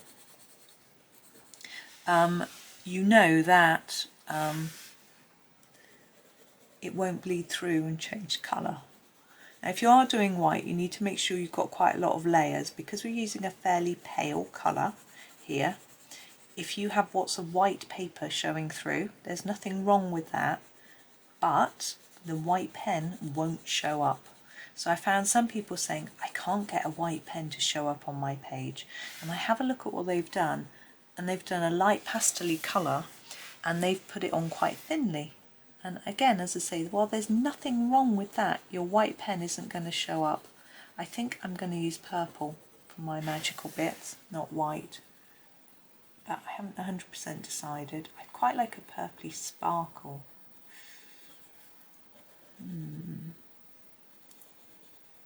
I'll have a think as I go. I don't want to do black because we've got the black border now. And also I don't think magic is black. Well, it depends, black magic I suppose, but this is supposed to be a friendly picture, you know, nice light of the lamp sparkling. It's probably supposed to be the lamp light that we can see, I don't know. But anyway, though it goes all the way down to the bottom of the lampstand, the little circles, so I'm not sure. Or whether, it's always hard to know whether Johanna had something in mind or if she just thought it would look pretty and didn't really consider the meaning. I think it's all open to interpretation anyway. But for me, I think it's a little bit magical. So I'm going to do it in a purple sparkle. Pretty much decided. But I haven't got a purple sparkle pen handy, so I'm going to make one. Well, I'm going to use a purple fine liner, she says, looking. I don't have one. No, I'm not. But I'll tell you how you could do one. You could use a purple fine liner, if you've got one, I don't, and put a sparkly pen, just a plain one like I was using on other pictures here, just a plain sparkle on top. But my purple fine liner is next door, as is my purple sparkly pen, so I think as I've got to go and grab something, I'll just probably grab a purple sparkly pen. It'll be quicker than doing 2 layers to demo for you. I think this gold lampstand has come out quite well. I'm always pleased with how well gold seems to come out when I do it. I'm well practiced, but you're always never sure whether it's going to work. But, well, I'm never sure whether it's going to work. I think it's a confidence thing. And it's fine to be a little bit unconfident, but I think as long as you're willing to try, you know, nothing's always going to come out exactly right every single time. You know, my husband did something the other day that he was very proud of, in the sense that he did a picture. He painted it on a little piece of paper and he didn't like it. And he kept messing with it, and he was layering up the paint, and in the end it just looked like a thick muddy mess, according to him. I didn't think, I thought it was okay, but you know, and he threw it away. And he said that's the first time he has ever been able to throw away something that he didn't like. Now, I don't like throwing things away. I like keeping them to learn from. And if you're doing it in a book, I don't want to rip the page out. But for him, it was a big step to accept that he could do that. He could throw it away and he could have another go. So that was interesting. And he sort of felt pleased with himself. He had a lot of victories last week with regards to different things like that, where he stayed calm in certain situations and things like that. He's doing really well with his counselling and, you know, learning more about himself and trying to make positive changes, and that's good. Now you could have a go at burnishing this to make it look darker or better blended, but I'm just going to fiddle a little bit, but I'm okay with it. Our purple ribbon looks quite dark now, but that's alright. Okay, I'm going to stop the video for a minute and go and see if I've got a purple pen or what I'm going to use for this background bit, so hold on a minute.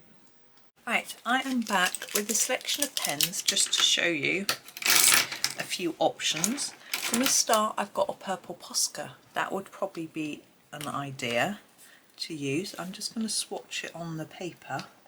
Oh, it's not going to come out very much. Hang on.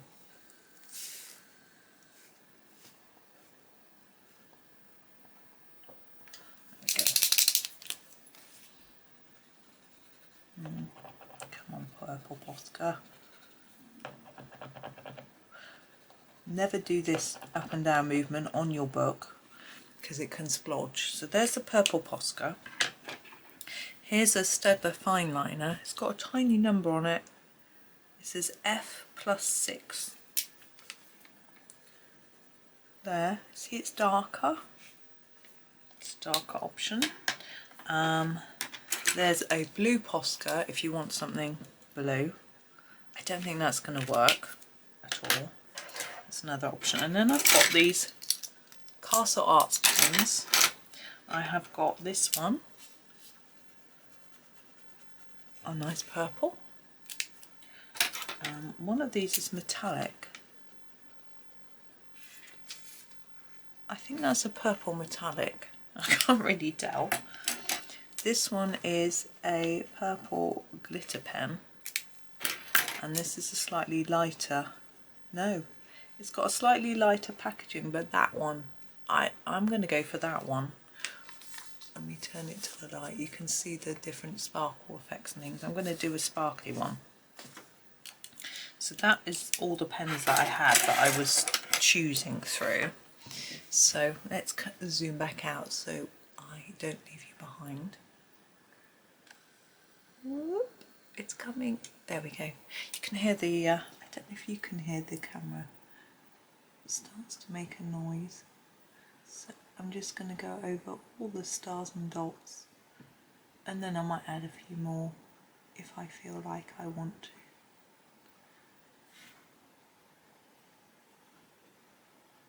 So I've just noticed there's quite a few pencil crumbs on this page. I should have brushed them off, but I'm not going to do it now. That could be a bit of a mistake. Now if you want your beads to shine, you could put a sparkle pen on there as well. I wouldn't use this colour. I would use either a paler purple if you've got one, or just a see-through sparkle pen. I've just noticed that I've missed a bit there. There we go. So that is my sparkly pen, and that's all I'm going to do for that particular one. And I quite like the look that it looks like it's quite bright in the lamp, as if it is shining. So that's nice. And I've got this Sakura glaze pen, which I'm going to use for all the black. I'm going to do that off camera and then take a photo of this page for you at the end of the video. But the double page, we'll have this as well. I'm going to do it on both sides. I'll take a picture of the double page as well. Actually, I can show you both at the end of the video, which I think will be nice for you. Oh, excuse me. So that's the page done, which is quite sad. I mean, I know. Oh, excuse me, I just had a coffee. Some people colour a little bit behind the words as well. I like the words to really stand out and be very bright and white, but you could just do a little layer around if you want to. I'm not going to do that. But anyway, I'm going to go and just show you actually the difference between these two pens. See, they look really similar, but they're both Sakura. But this one says Jelly Roll, it's just a, whoops, sorry, you're blurred. This one says Jelly Roll, it's just black. This one says Glaze, and it's going to come out shiny, and that's the one I'm going to use. Okay, I'm going to go. Thank you for watching. I hope you enjoyed the series. I had great fun, and it seemed to go really fast. I don't know, but I made quite a few of the videos on the same day, so it went quite fast for me. But I'm not sure what's coming up next. I haven't decided yet. Be a surprise. Possibly not a Johanna Basford, just something maybe a little different, but maybe it will be. Who knows? Tune in tomorrow and find out. But thank you so much for watching. I do hope you have a really lovely day and happy colouring.